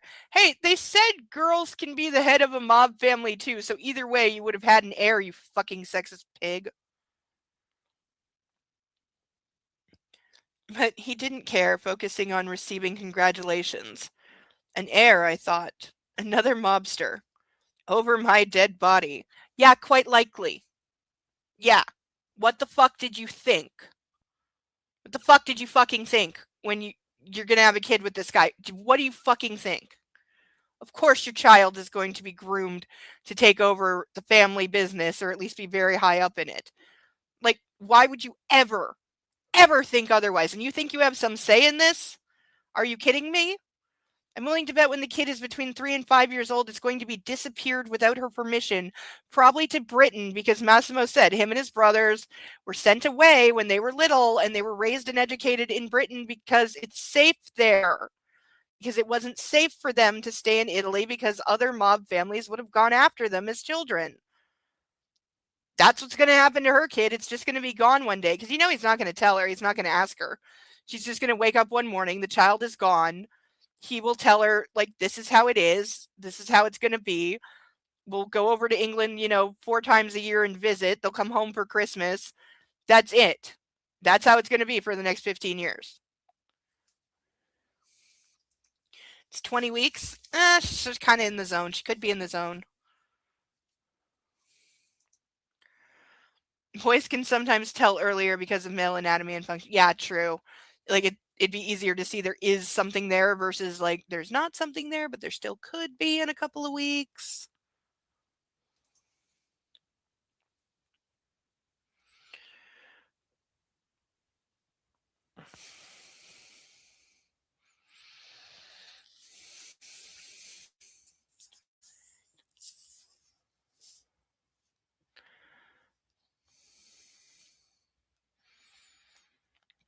Sometime later, when everyone had had enough and couldn't stifle their yawns, I decided it was time to go to bed. Massimo placed my parents in a room located in the part of the house furthest from our own bedroom, as well as any other spots that could allow them to glimpse his other secretive side. Darling! Okay, really, this word is just getting.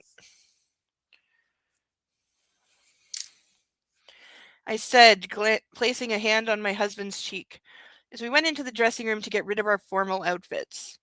How did you do it? He sent me a quizzical look. My parents, how did they get here?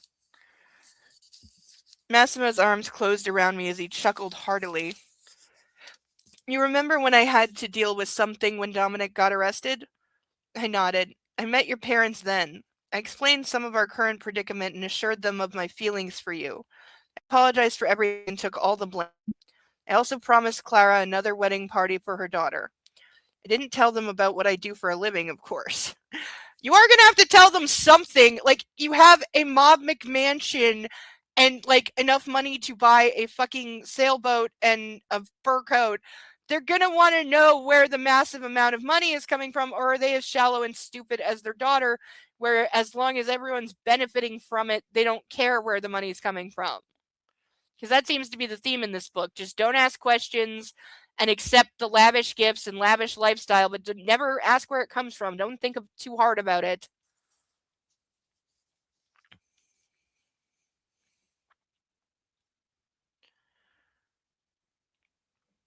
You're the best husband in the world. I tried pushing my tongue between his lips, but Massimo clamped his mouth shut. I need to speak with Dominic, he said, and kissed me on the forehead. I'll be back before you finish showering. I grimaced. I had hoped he would join me, but my libido had to wait. Massimo kissed me again, this time on the cheek, and disappeared down the stairs. I stayed in place, rooted in place, and fumed silently, knowing that fuming in any other manner wouldn't do me any good. In other words, I wanted to yell and scream and throw a fit, but it wouldn't do any good, so I didn't waste the energy. When the door closed, oh no, she does it. Fuming in any other manner wouldn't do me any good. When the door closed, I shrieked and stamped my feet. Who does this as a grown-up? Then I went to take a shower. I need a shower. I need a shower after this book. I need a shower and chips and rotisserie chicken and carrot cake and mustard. Don't ask me why, but the last few days, the only thing I have fucking wanted to eat is a large piece of carrot cake that I want to cut in half and stuff rotisserie chicken in the middle, like the carrot cake is the bread in a sandwich, and then put a little bit of mustard on top, and then that is all I've wanted for like at least 60 hours now.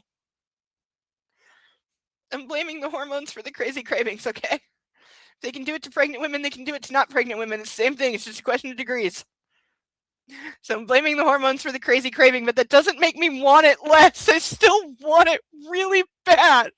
Like, my mouth is watering talking about it right now because my brain is telling me that would taste really good. Carrot cake stuffed with rotisserie chicken drizzled with mustard. I want it so much. That's frightening, but I want it.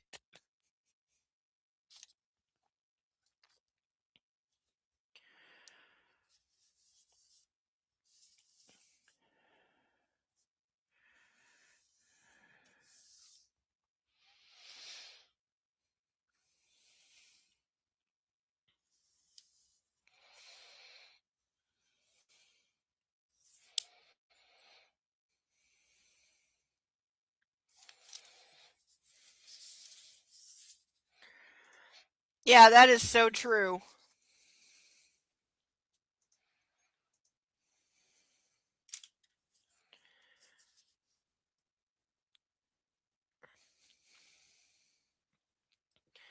Then I went to take a shower. There wasn't any reason to hurry. I had to shave my legs, which I hated, and wash my hair, which I hated even more. Why? I like washing my hair. The amount of hairspray I had on my head was staggering. I decided that my damaged hair needed a long, intensive, invigorating treatment. I came up with all kinds of treatments, massaging various cosmetics into the skin of my head and my hair. You should not be putting cosmetics in your hair. I think that's a translation error. All in all, the shower took me an hour, but I emerged clean and fresh and with immaculately soft skin. I went to the bedroom wrapped in Massimo's black bathrobe, my hair still dripping with water. I halted at the top of the stairs.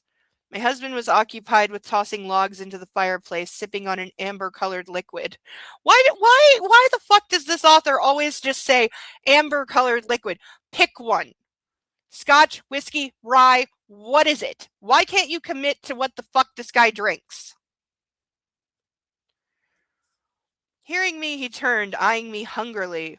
For a moment, we just stood there, hypnotized by each other. That is so bad. That is so bad. His legs were slightly spread, his feet bare, and the white shirt he had on was buttoned only halfway up. They're gonna do it. I'm not getting out of this without a sex scene tonight, am I? Apparently not. Apparently no. We're not getting out without a sex scene. I took the belt of the bathrobe between two fingers and pulled it, untying the knot. Massimo bit his lips, straightening. I allowed the black fabric to slide down to the floor. When it did, I took a step towards my husband. He narrowed his eyes, and I could see the bulge in his crotch growing. I'm not sure you can see that.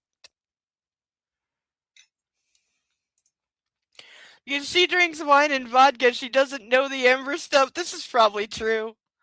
This is probably true. She probably doesn't know. Because she's really fucking stupid.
Put the glass down, I said, stopping.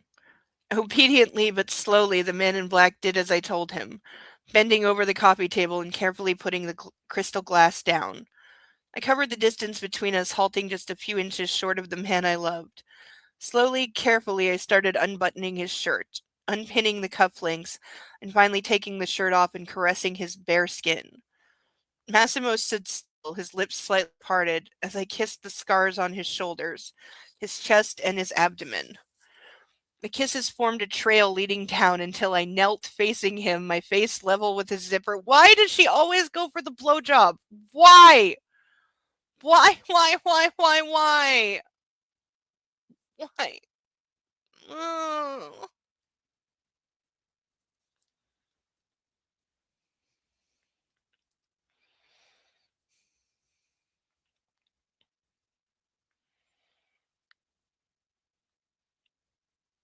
He swallowed loudly as I tugged his belt. His hands hovered towards my face. I looked him in the eyes, fighting to unbuckle the belt and then unzip his pants. I was turning him on.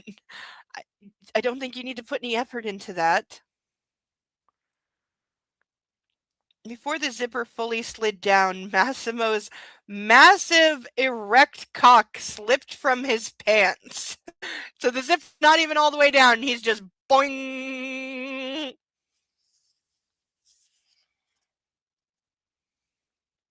His hands quickly moved to the back of my head and impaled my mouth on his bulging prick. Guess that sounds like so much fun.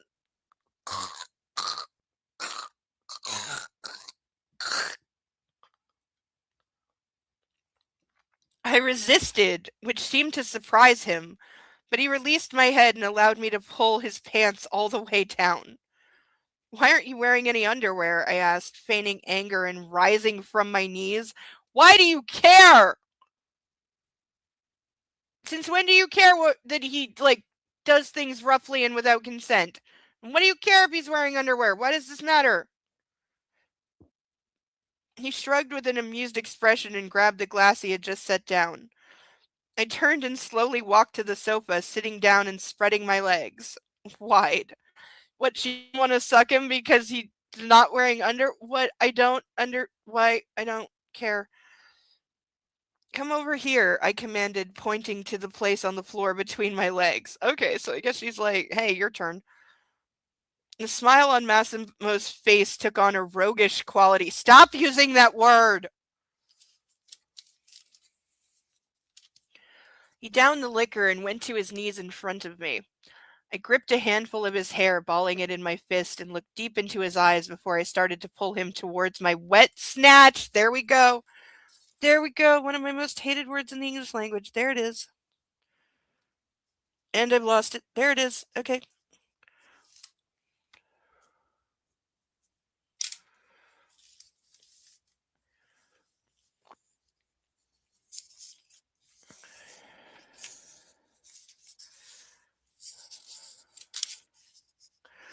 Oh, and I missed one 2 pages ago. Making them and then missing them. Okay. Once again, we have Darling, putting it at 4 tonight. That's really high. Like, we've only had Baby Girl once. That usually runs away with it from like a mile.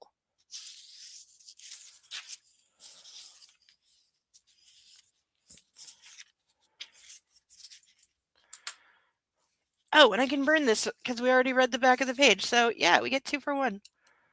Okay, watching this on the screen because I can't see the actual book. Nope. Come on.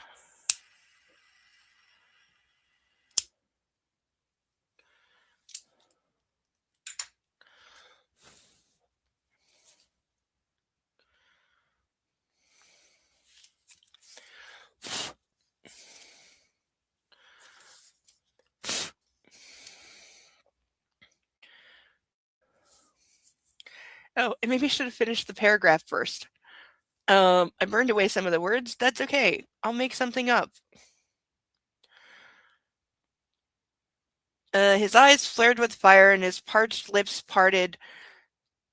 She something impatiently, but I punished him for making me wait. I trailed my thumb along his lips, sliding it inside his mouth. He gently jerked his head away. He wanted to dive in already, but I wouldn't let him. So neither of them wants to go down. They both started and have now backed off. And he just wants to, pound it, but she's like, no.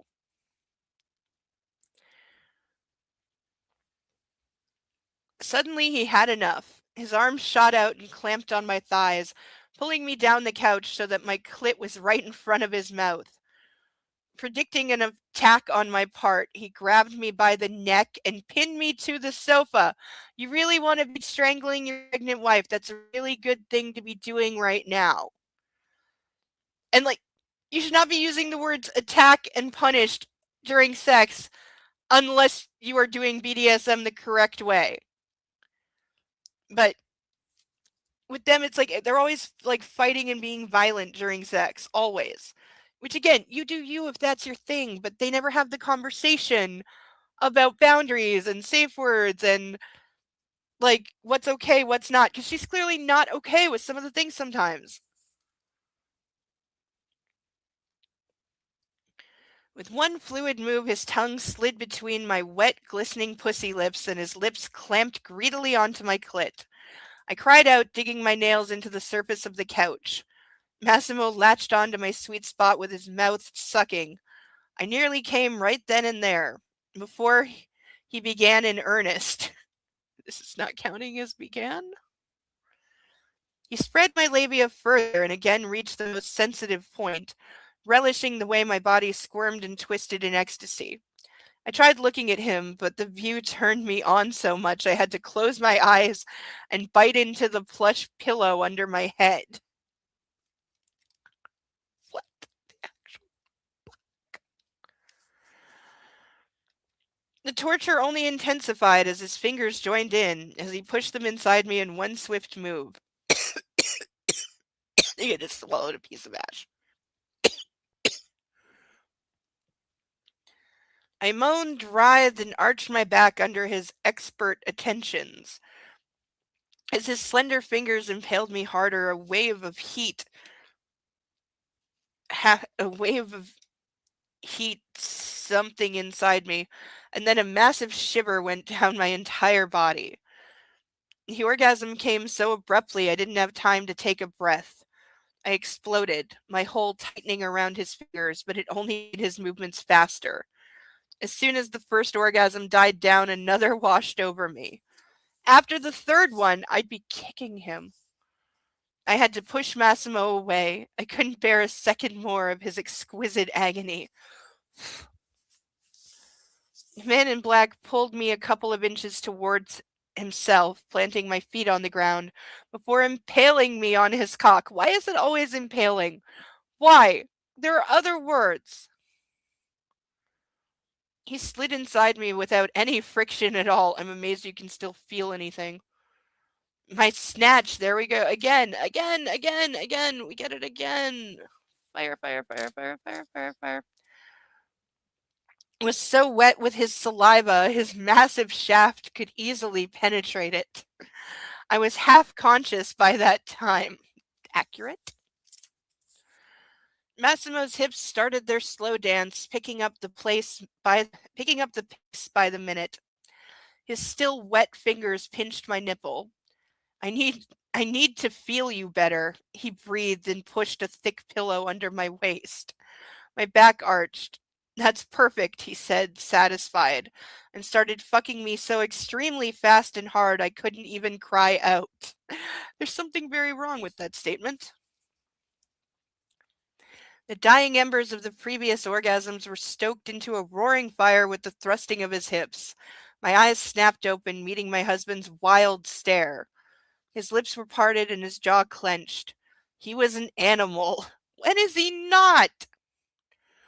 Beads of sweat glistened on his chest and his breath rasped. The sight, the smell, and the motion of it made it utterly impossible for me to fight the impulses of my body. Harder, I cried, slapping his cheek with a swing of my arm. Again, they stole that from Rome. All muscles in my body tensed to their limit, spurred on by the massive wave of ecstasy washing over me.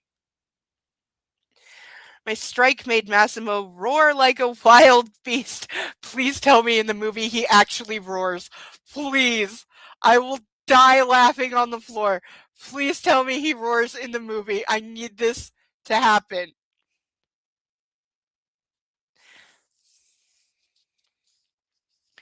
He came inside me, exploding my cunt. His hips weren't slowing down. He bellowed and shook until he was spent, collapsing on me and growling still. Our chests heaved, trying to calm down our raspy breath. Massimo's sweaty torso pumped the air into his lungs as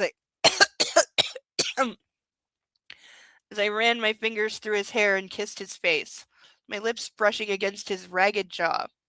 I was taking in the sight of his unblemished, perfect skin, except for all the scars he has and, that kind of stuff. Why don't you have any tattoos? I asked, rolling on my back. There we go! That answers that question! There we go! That answers that question! So the guy with the colorful tattoos, definitely not him! Unless he gets blasted in the last, like, couple pages. Not him. Though I thought it had been said in the previous book that he did have, like, a few tattoos. Like, I genuinely thought that was a thing, that in character he has tattoos. Or did they just cast an actor that has a crazy amount of visible tattoos? Well, obviously, especially when naked. Did they just cast an actor that had tattoos and they didn't care? Like, because in some religions, especially the Orthodox ones, tattoos are not allowed. So that could be a thing. But this is not him.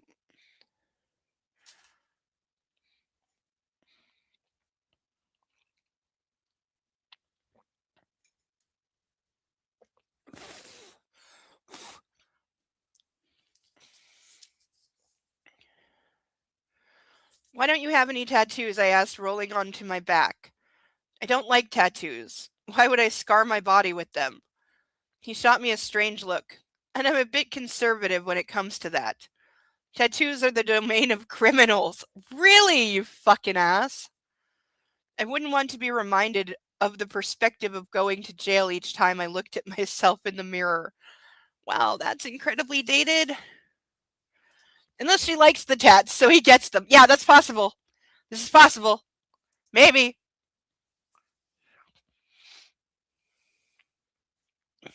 Oh, here we go. Here we go. And may get some actual answers. Why did you hire a gardener completely covered in tattoos then? Okay, what the fuck does that matter? If you personally don't like tattoos and don't want any, that's fine. Why would it prevent you from hiring someone who had them?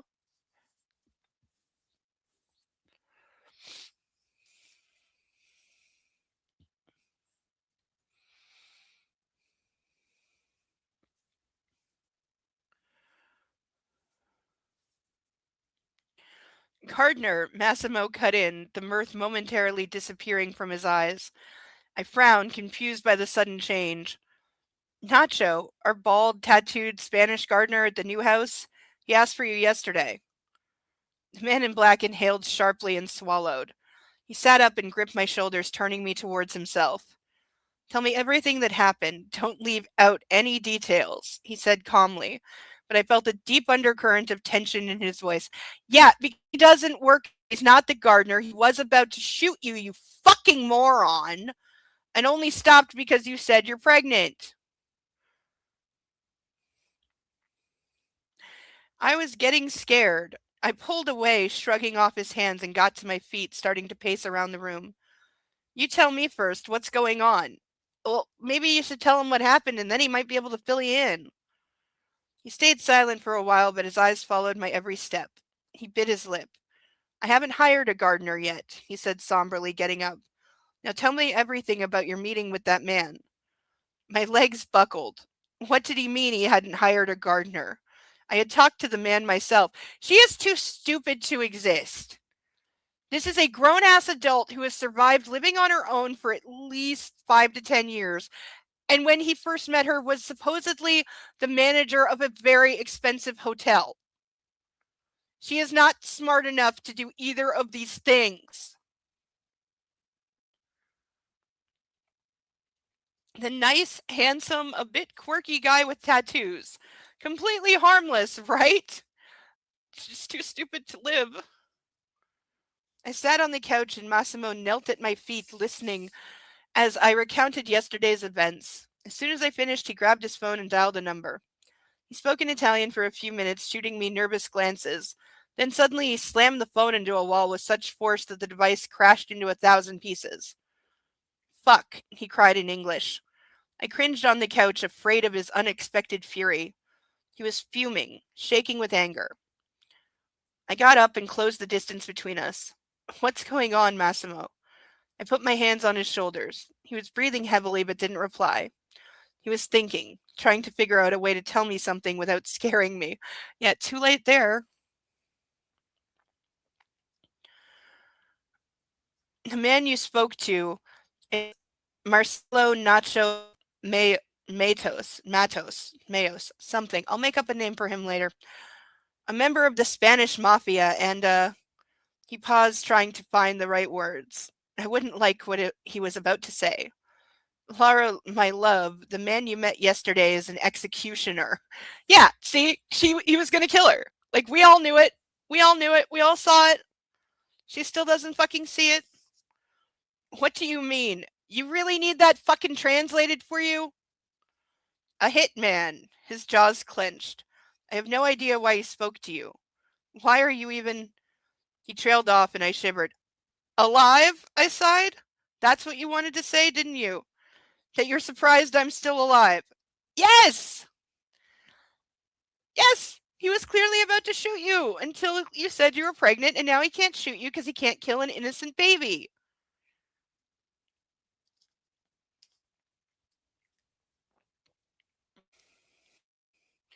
The Christmas spirit evaporated. I was sure Massimo was about to explode with the pent-up fury inside him. He passed me without another word and went to the dressing room. Okay, we get to go back one page and play with some fire. Because we are past where I will burn it. So. Oh, and I didn't write it down. Naughty. Okay.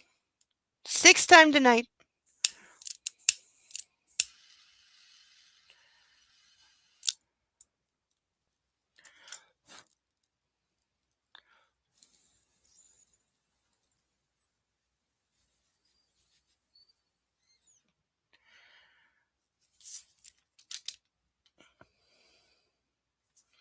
Ooh, there's like black char on the edge of the book now.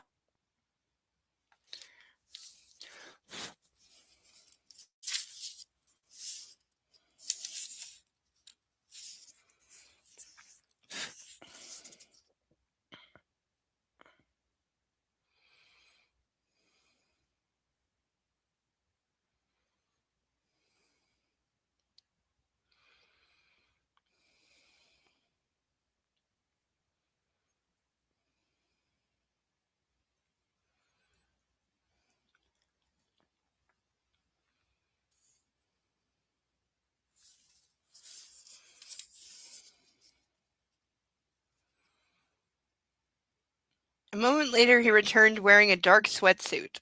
I took a seat on the couch, wrapped in a blanket, staring into the fire. Massimo walked over, sent me a gentle look, and sat next to me, setting me in his lap. He's about to send her away again, right? I snuggled against his chest, his strong arms around me, making me feel safe. That's not even possible. Why did he want to kill me? I asked, squeezing my eyes shut. Why do you think, bitch? Why the fuck do you think? There is one possible answer.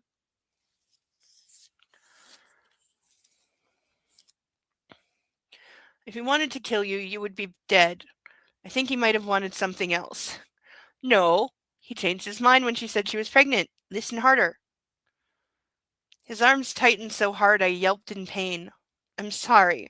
He loosened his embrace. I had a certain run-in with his people a couple months back. He paused, considering something. You will never again stay anywhere alone. I'm being serious, Laura. You will have a full security detail. No more trips to Messina without one. Without me. I should send you away somewhere. Yep. So now you're never going anywhere alone for the rest of your life. Even the place I bought you so you could go and be alone.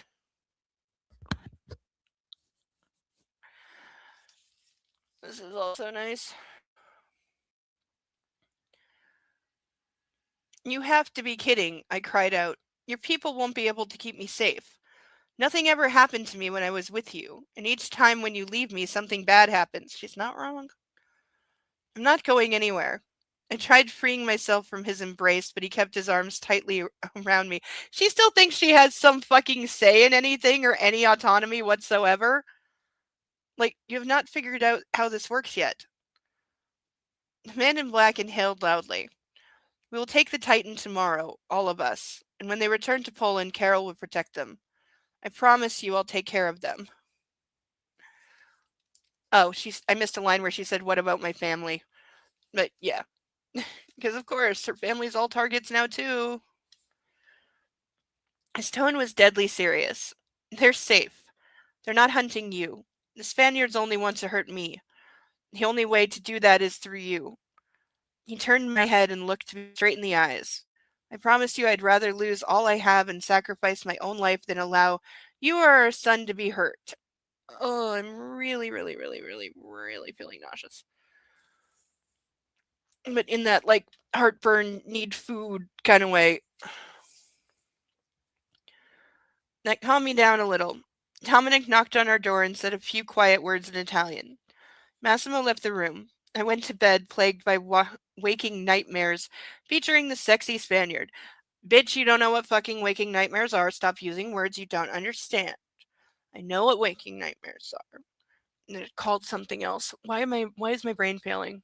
Because my brain needs food. Oh, what the fuck are they actually called? God damn it, I know this. Night terrors. That's the word I was going for.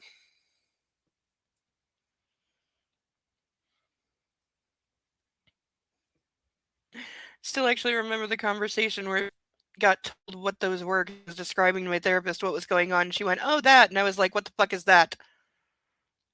It's the thing you just said. Okay. Yeah, they suck. They suck a lot. You don't get good sleep.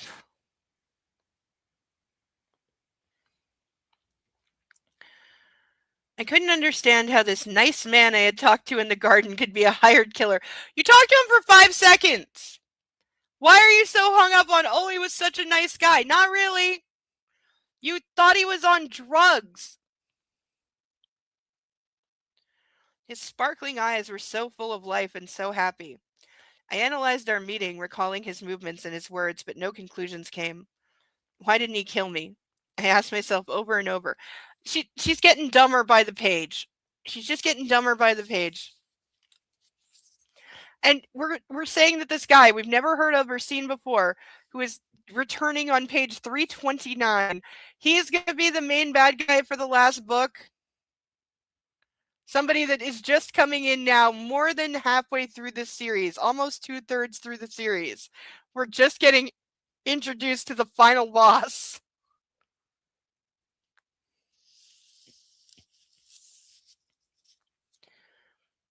He could have done that a couple of times during our conversation. Why had he allowed me to see his face? Maybe he had thought I was stupid enough to keep it from my husband. You did! You did keep it from your husband until it came up. This is days ago. You didn't tell him. Or maybe he wanted to kill me and he would have done if not for something I hadn't noticed. Yeah, the thing in your stomach? Maybe his conscience.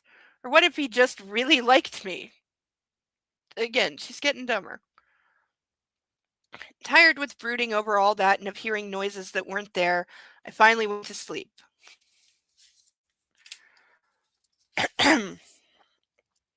I woke up on Christmas and found I was alone in bed. Nothing out of the ordinary. The sheets on Massimo's side were untouched, which could only mean he hadn't slept in our bed, or hadn't wanted to share his bed with or hadn't wanted to share his bed with me anymore. Why? That's the most random bullshit. I got ready for breakfast and headed downstairs, but I didn't reach the bottom before the door opened and my husband entered the apartment. He looked completely drained. I halted, staring at him.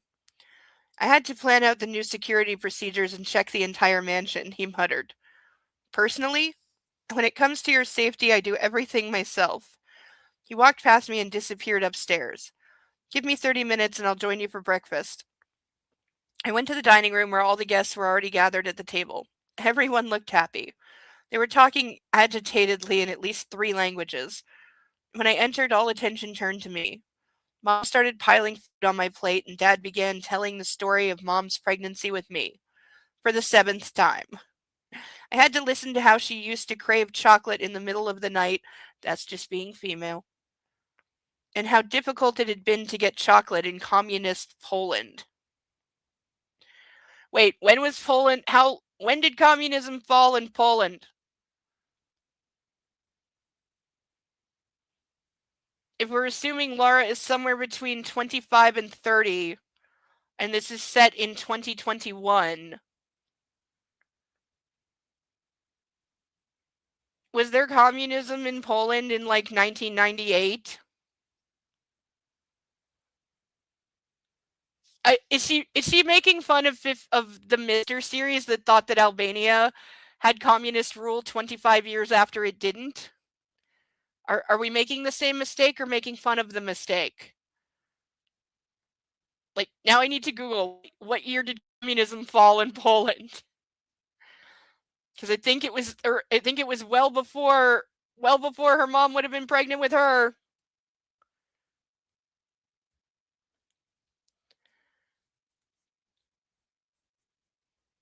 Ooh.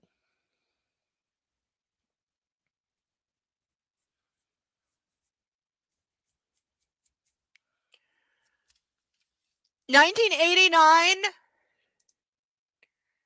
There's no way. There's no way the math doesn't work.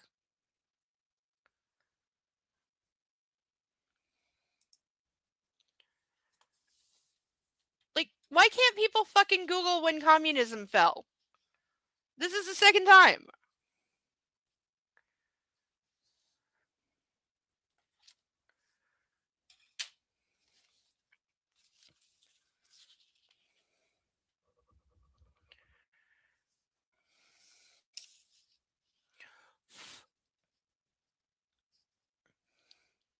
So Dad had been doing all kinds of weird deals to get her the sweets she wanted. And as soon as she had taken the first bite, she threw up, saying the chocolate hadn't been what she wanted in the first place. Dad told the story in Polish, so Olga, clamped to Dominic's arm, translated it in a whisper. May we talk in private? Mom asked, leaving the table and walking to the opposite end of the large dining hall. I got up and followed her, stopping at her side. She took out a cigarette and looked out the tall window leading to the terrace, 'cause smoking around a pregnant lady.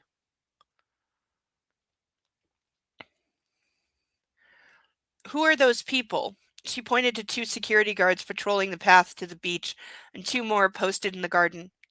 Security, I replied. Why are there so many of them? You're not questioning why she needs security in her own home? Because that would strike me as being a little weird. Probably took her a long time to write it and get it published.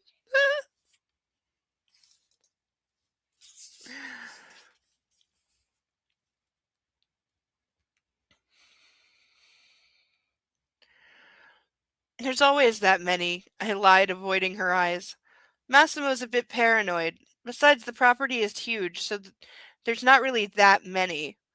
I stroked her back and retreated to the table, worried I'd have to answer more of her incessant questions.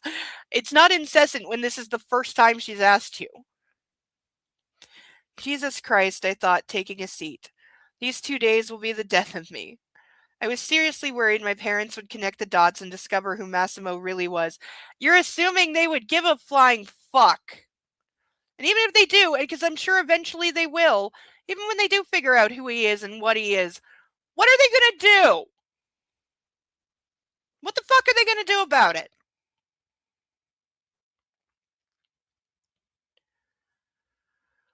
Why had he invited them here? Oh my god, she's so like fucking selfish and stupid. I'm so lonely and I don't have anyone and my friends are gone and my parents are gone, and then he flies in her parents and her friend and she's like, "Oh, they're going to be the death of me. Why are they here? I wish everyone would go away. I hate talking to people and answering questions and everyone's staring at me and I hate everyone." Wah, wah, wah, wah, wah, wah, wah, wah, wah.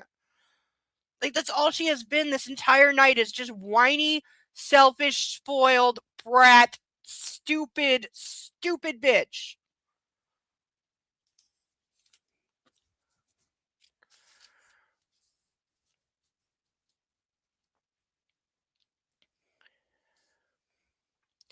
He could have cobbled up a Christmas party in Poland. It would have been better for my nerves, that's for sure. I silently prayed he would finally join us so that we could all board the Titan and sail away. The weather wasn't exactly perfect, but I preferred to freeze my ass on the yacht than sink into complete paranoia within the villa. Yeah, not a good time to be out on the open water. To be honest, there wasn't much to complain about. Back in Poland, it was probably snowing. Compared to that, 59 degrees Fahrenheit and a cloudless sky wasn't too bad. Dear guests, Massimo said, entering the dining hall, I have an announcement. Oh, what do we think his announcement's about to be? What do we think it is? How many pages of this chapter do we have left? Because I'm looking for a land. Okay, we've only got like 3 pages, so I will get to the end of this chapter and then we are done. I just described this series by calling her all those things. Yeah, pretty much. Pretty much. But we got like 2.5 pages left. So last chance to sponsor a duck or buy me some chips.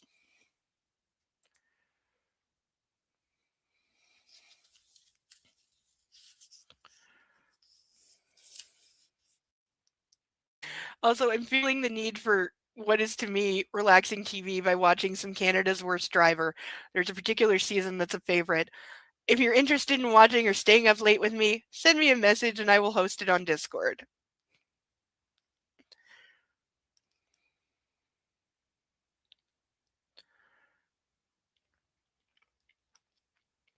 I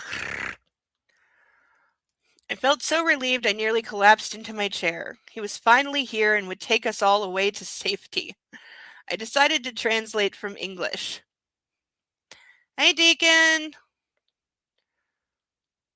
In case you missed it, I just said we have about 2 pages left, and after that I'm going to watch Canada's Worst Driver, and if anyone wants to watch with me, send me a message on Discord and I will go into the movie room and host, otherwise I'll be watching alone.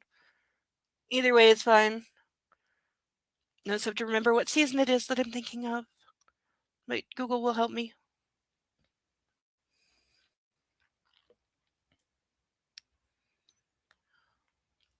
We'll attend a Christmas ball in Palermo. God damn it, I groaned, dropping my head. My mother nearly fainted from shock. Why is everyone so, like prone to fainting? Why is everyone just constantly in shock and gonna pass out from everything? Like, what? You're going to a party, so why is this a cause to faint? Dad gripped her shoulder nervously. Disoriented, I sent Massimo a wide-eyed stare, plastering a fake smile on my face. Weren't we supposed to go sailing? Plans have changed. He smooched me on the tip of my nose. Oh, how I dreamed of a calm, orderly life then. Yeah, right. You've never had one. You're never going to. You were told this. You can fuss all you want as loudly as you want. So can Butters. And believe me, show gives you stuff to fuss at. It will not lack for content in need of fussing. I needed boredom, said the woman who 2 days earlier was going out of her mind with boredom. To sit on the sofa at home, eating and drinking wine. To watch a Christmas movie like Home Alone. They dragged Home Alone into this! No!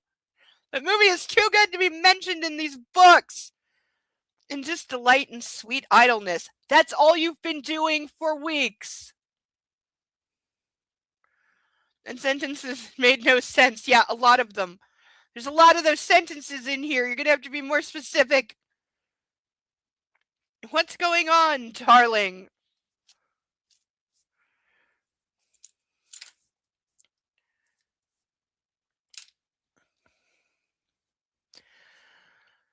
Mother's high-pitched voice drilled through the awkward silence. I have nothing to wear for such an occasion.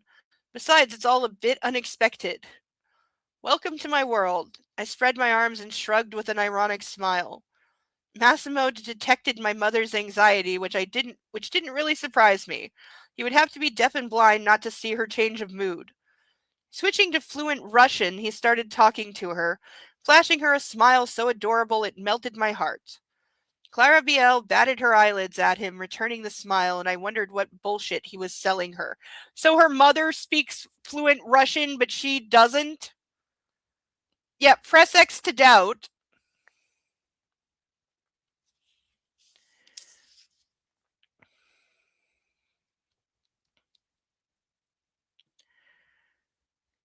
A moment later, she was grinning madly and her hand absently stroking my dad's shoulder. Because he probably just said, like, I will send you to a store with my credit card to buy a dress or something. Or I bought a dress for you or something like that. That's what he said. Mine is the answer here. That's done then, Massimo whispered to my ear. Come with me. He jumped to his feet and guided me out of the room, surprising everyone. We'll be right back, everyone, I called out with a disoriented smile. He led me through the enormous house so fast I didn't even have time to ask what was going on. We passed the door to the library where the man in black locked us in and latched onto me in a long, passionate kiss. This is definitely like getting one last fuck in before he sends her away. His lips, teeth, and tongue pressed into me, greedily drinking me in. I need adrenaline, he breathed, and since cocaine is out of the question. His hands slipped beneath my long skirt. His hands slipped beneath my long skirt and grabbed my buttocks, lifting me in the air. He walked across the room and dropped me by the desk, bending me over it. I said he was going to bend her over a desk. Oh, spa day. Yeah, that could be it too.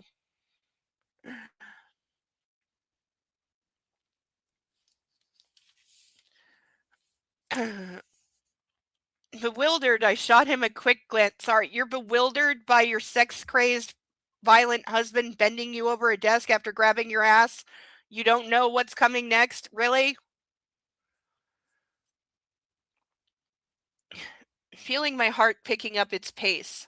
Massimo unbuckled his belt and then unzipped his pants, hooking his thumbs over the rim of his trousers and his underwear. He quickly pulled them down, freeing his erect cock. Kneel, he growled, propping his arms on the edge of the desk. Suck me off right now, he commanded as my knees touched the floor. There's a fucking sentence. There's a goddamn sentence. Yeah, that's what you want. Why did he bend her over the desk if he was just going to order her to get on her knees? What?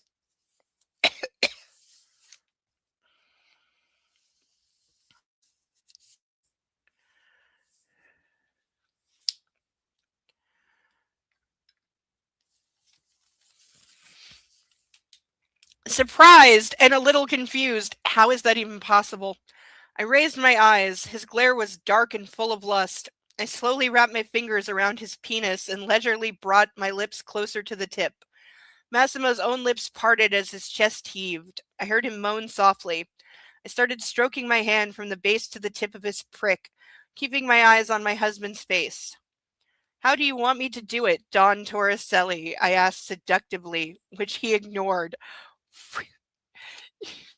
He doesn't even know how to not treat her like a whore. In the bad way. Quick, hard, he barked, his brow beaded with sweat and his legs shook a little. Are we sure he's not on cocaine? I gathered spit in my mouth and spat at the thick shaft, which grew harder in response. The man in black let out a throaty roar. We're all with the roaring. There's so much roaring.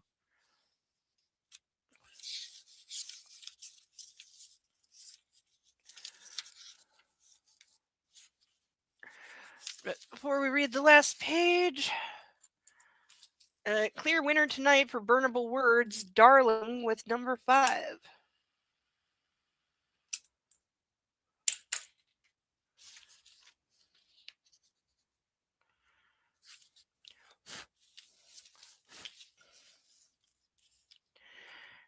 Yeah, I'm with Cerebellum. This is all of the yuck, and I hate every fucking bit of it.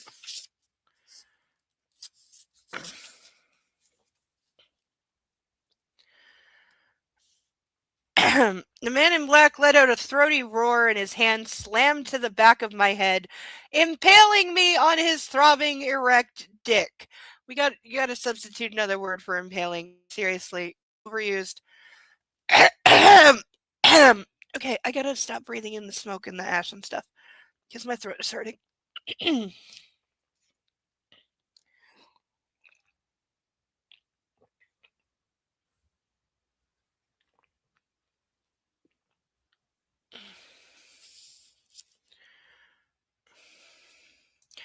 Yeah, I fully agree. I had been waiting for it. He slid all the way down my throat. Really? Because all the way down your throat would be like down to here. I'm going with no.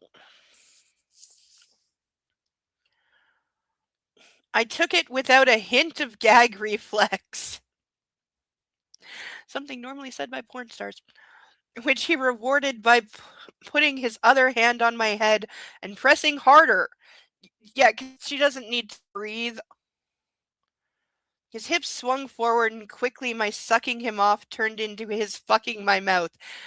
Is there really that much of a difference? I mean, I know there is, but not the way they do it. Another moan rose from his throat and he spoke softly to me in Italian, which he knows she can't understand, as I took my favorite part of him even deeper. How insulting is that? I clasped my hands on his buttocks, nails digging into his skin. He loved it. In bed, my man in black didn't only like to cause pain, he liked it rough himself. Pain was an inherent part of our sexual life, stimulating us both in the same way. And if they'd ever had a conversation about it, ever, even once, I felt his penis ramming against the back of my throat, testing my limits. My teeth bit into the skin of his underbelly. I don't think that's possible. I choked finally, trying to pull away, but his grip on my head only tightened. Yes, because as we've established, he likes feeling them choke on it, and he doesn't care if they can breathe or not, because he nearly killed the flight attendant like this.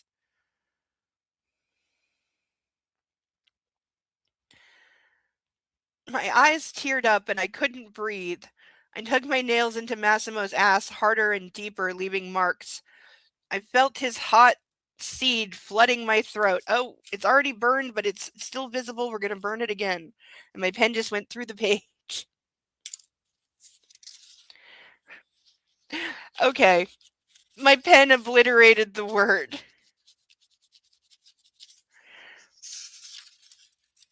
Yeah. This hole right here. This hole right here. It had the word seed on it, but I had already burned it, so it just broke when I put my pen through it. It still counts. It's still going on the list.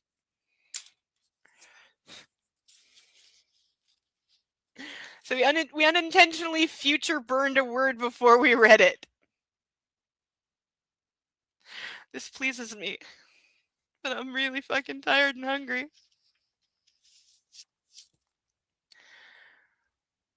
The hands on my head stopped pushing, but his throbbing cock was still stuck deep down my throat. I wanted to swallow it all, but I couldn't breathe. He withdrew a few inches, his hips undulating slowly, finally letting me inhale. Eventually his movements stopped as his hands landed on the edge of the desk again. Slowly I pulled his still hard cock out of my mouth and wiped the tears from my cheeks. My right hand shot out, grabbing his balls, and I licked him clean, all the time keeping my eyes on his. Massimo's thumb stroked my face and I pulled up his boxers and pants. This is why I don't eat on Saturdays, because if I had eaten anything today, it would have just come back up all over this book. I zipped him up and buckled his belt, pushing myself to my feet, straightening his white shirt. Enough adrenaline for now, I asked, raising an eyebrow and wiping away the dark smudges of makeup from beneath my eyes.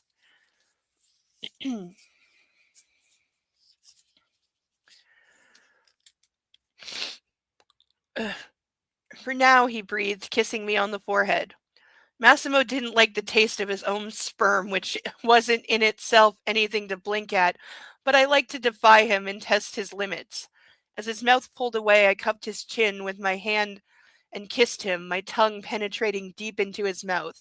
He tensed but didn't push me away. He waited for me to finish while I tried giving him a taste of himself. Why would you do this ever? That was for my smudged makeup, I hissed, kissing him once again on the lips, which had stretched into an amused smile. We got ourselves in order and spent the rest of the morning talking, strolling through the gardens, and reminiscing about our, predominantly my, childhood. My parents told Massimo about my weird quirks as a child. For example, the time I had eaten sand. That's not being weird, that's just being a child.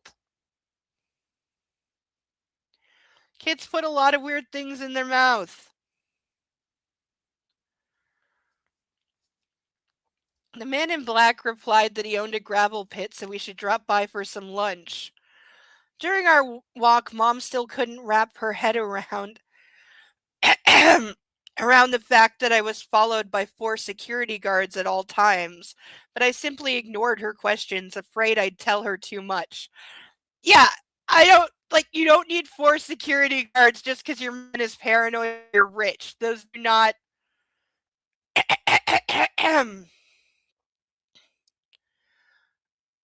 Yeah, exactly.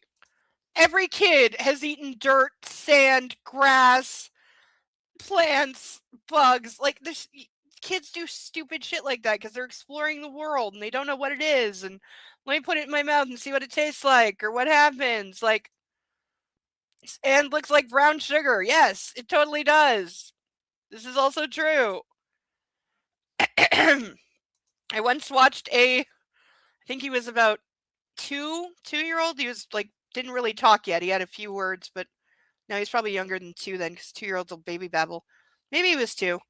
But you know those little 5-pound bowling balls that just have swirly colors all over them? He thought that was candy, so he picked it up and started sucking on it like a lollipop, and then was very disappointed and angry when it didn't taste like candy.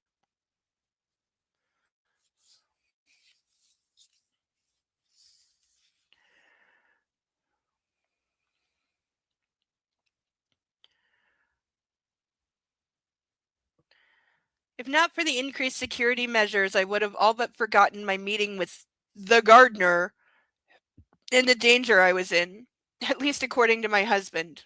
I couldn't make myself believe that the Spaniard posed a threat. Why? Why? He's some asshole that you thought was stoned or paranoid or weird that you had 5 words with, and then he nearly killed you. Why are you like so like this makes no fucking sense at fucking all.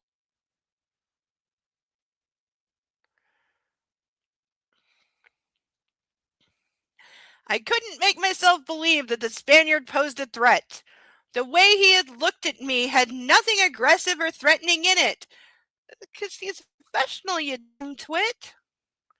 This time, I just didn't trust Massimo's suspicions.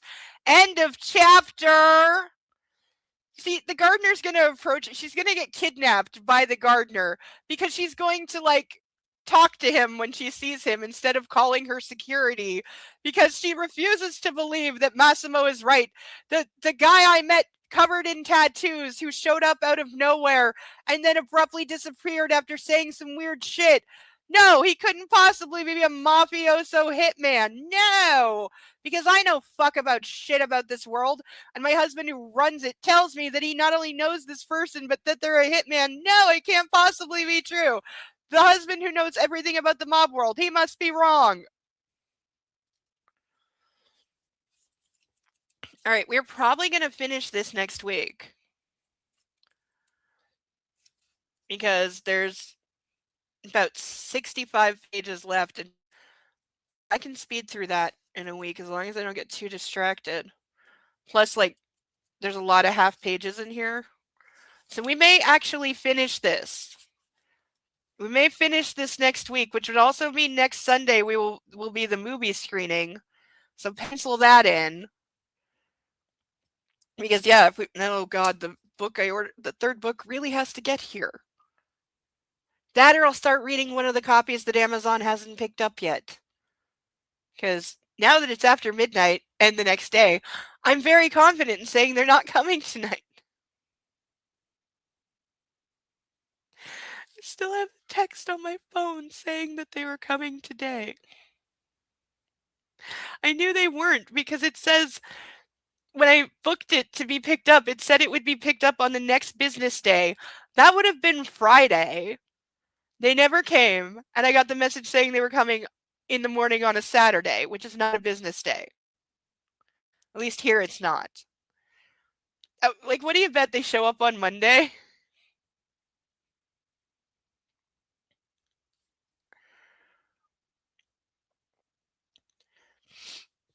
But that is going to do it for this week because I desperately need some food. Ugh.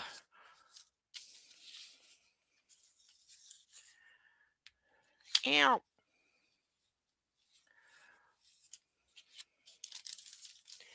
All right. So probably one more week with this. Then we will do the movie on Sunday. I'm looking forward to how incredibly bad I'm hoping that it is. Things that I want. I want to see a really bad not brand name, but we had to mock up something from wardrobe, which will still suck, version of that jumpsuit. I want to see that. I want to see if they have all of the ugly cars that have been mentioned throughout this book. If they actually got the correct ugly cars to match what's in the book. I want to hear him roar in a really stupid way during sex.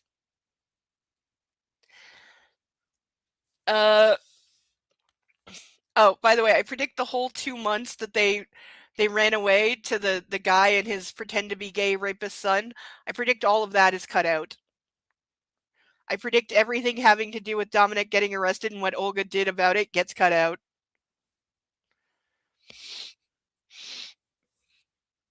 I predict her fighting with her mother gets cut out.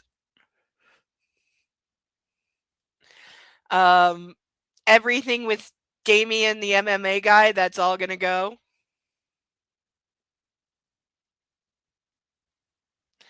Yeah. I'm curious how long the movie is. The first one was inexplicably 2 hours long, breaking the rule that bad movies are limited to 90 minutes. But it doesn't know it's a bad movie.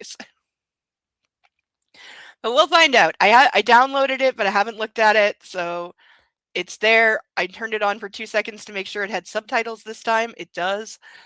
That's it. So I haven't seen it. Don't know how long it is, but next week, if we get through the rest of it, which we can power through. We can get through it. Yeah, so fingers crossed the third book gets here on time. Because I wasn't expecting to need it quite this quickly. I thought we were going to have another week or two with this, but we just don't. There just isn't anything there. But we will have some fun making fun. Thank you, everyone, for being here.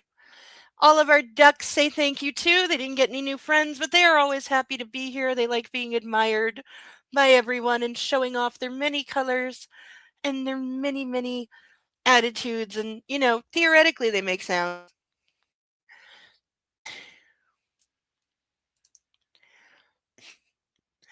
Yeah, the subtitles were so helpful last time. Yeah, I think Persnickety's half asleep. Snuggle the Sasha for me. Everyone give all your pets love and cuddles for me. I love a fur baby, so love on your fur baby.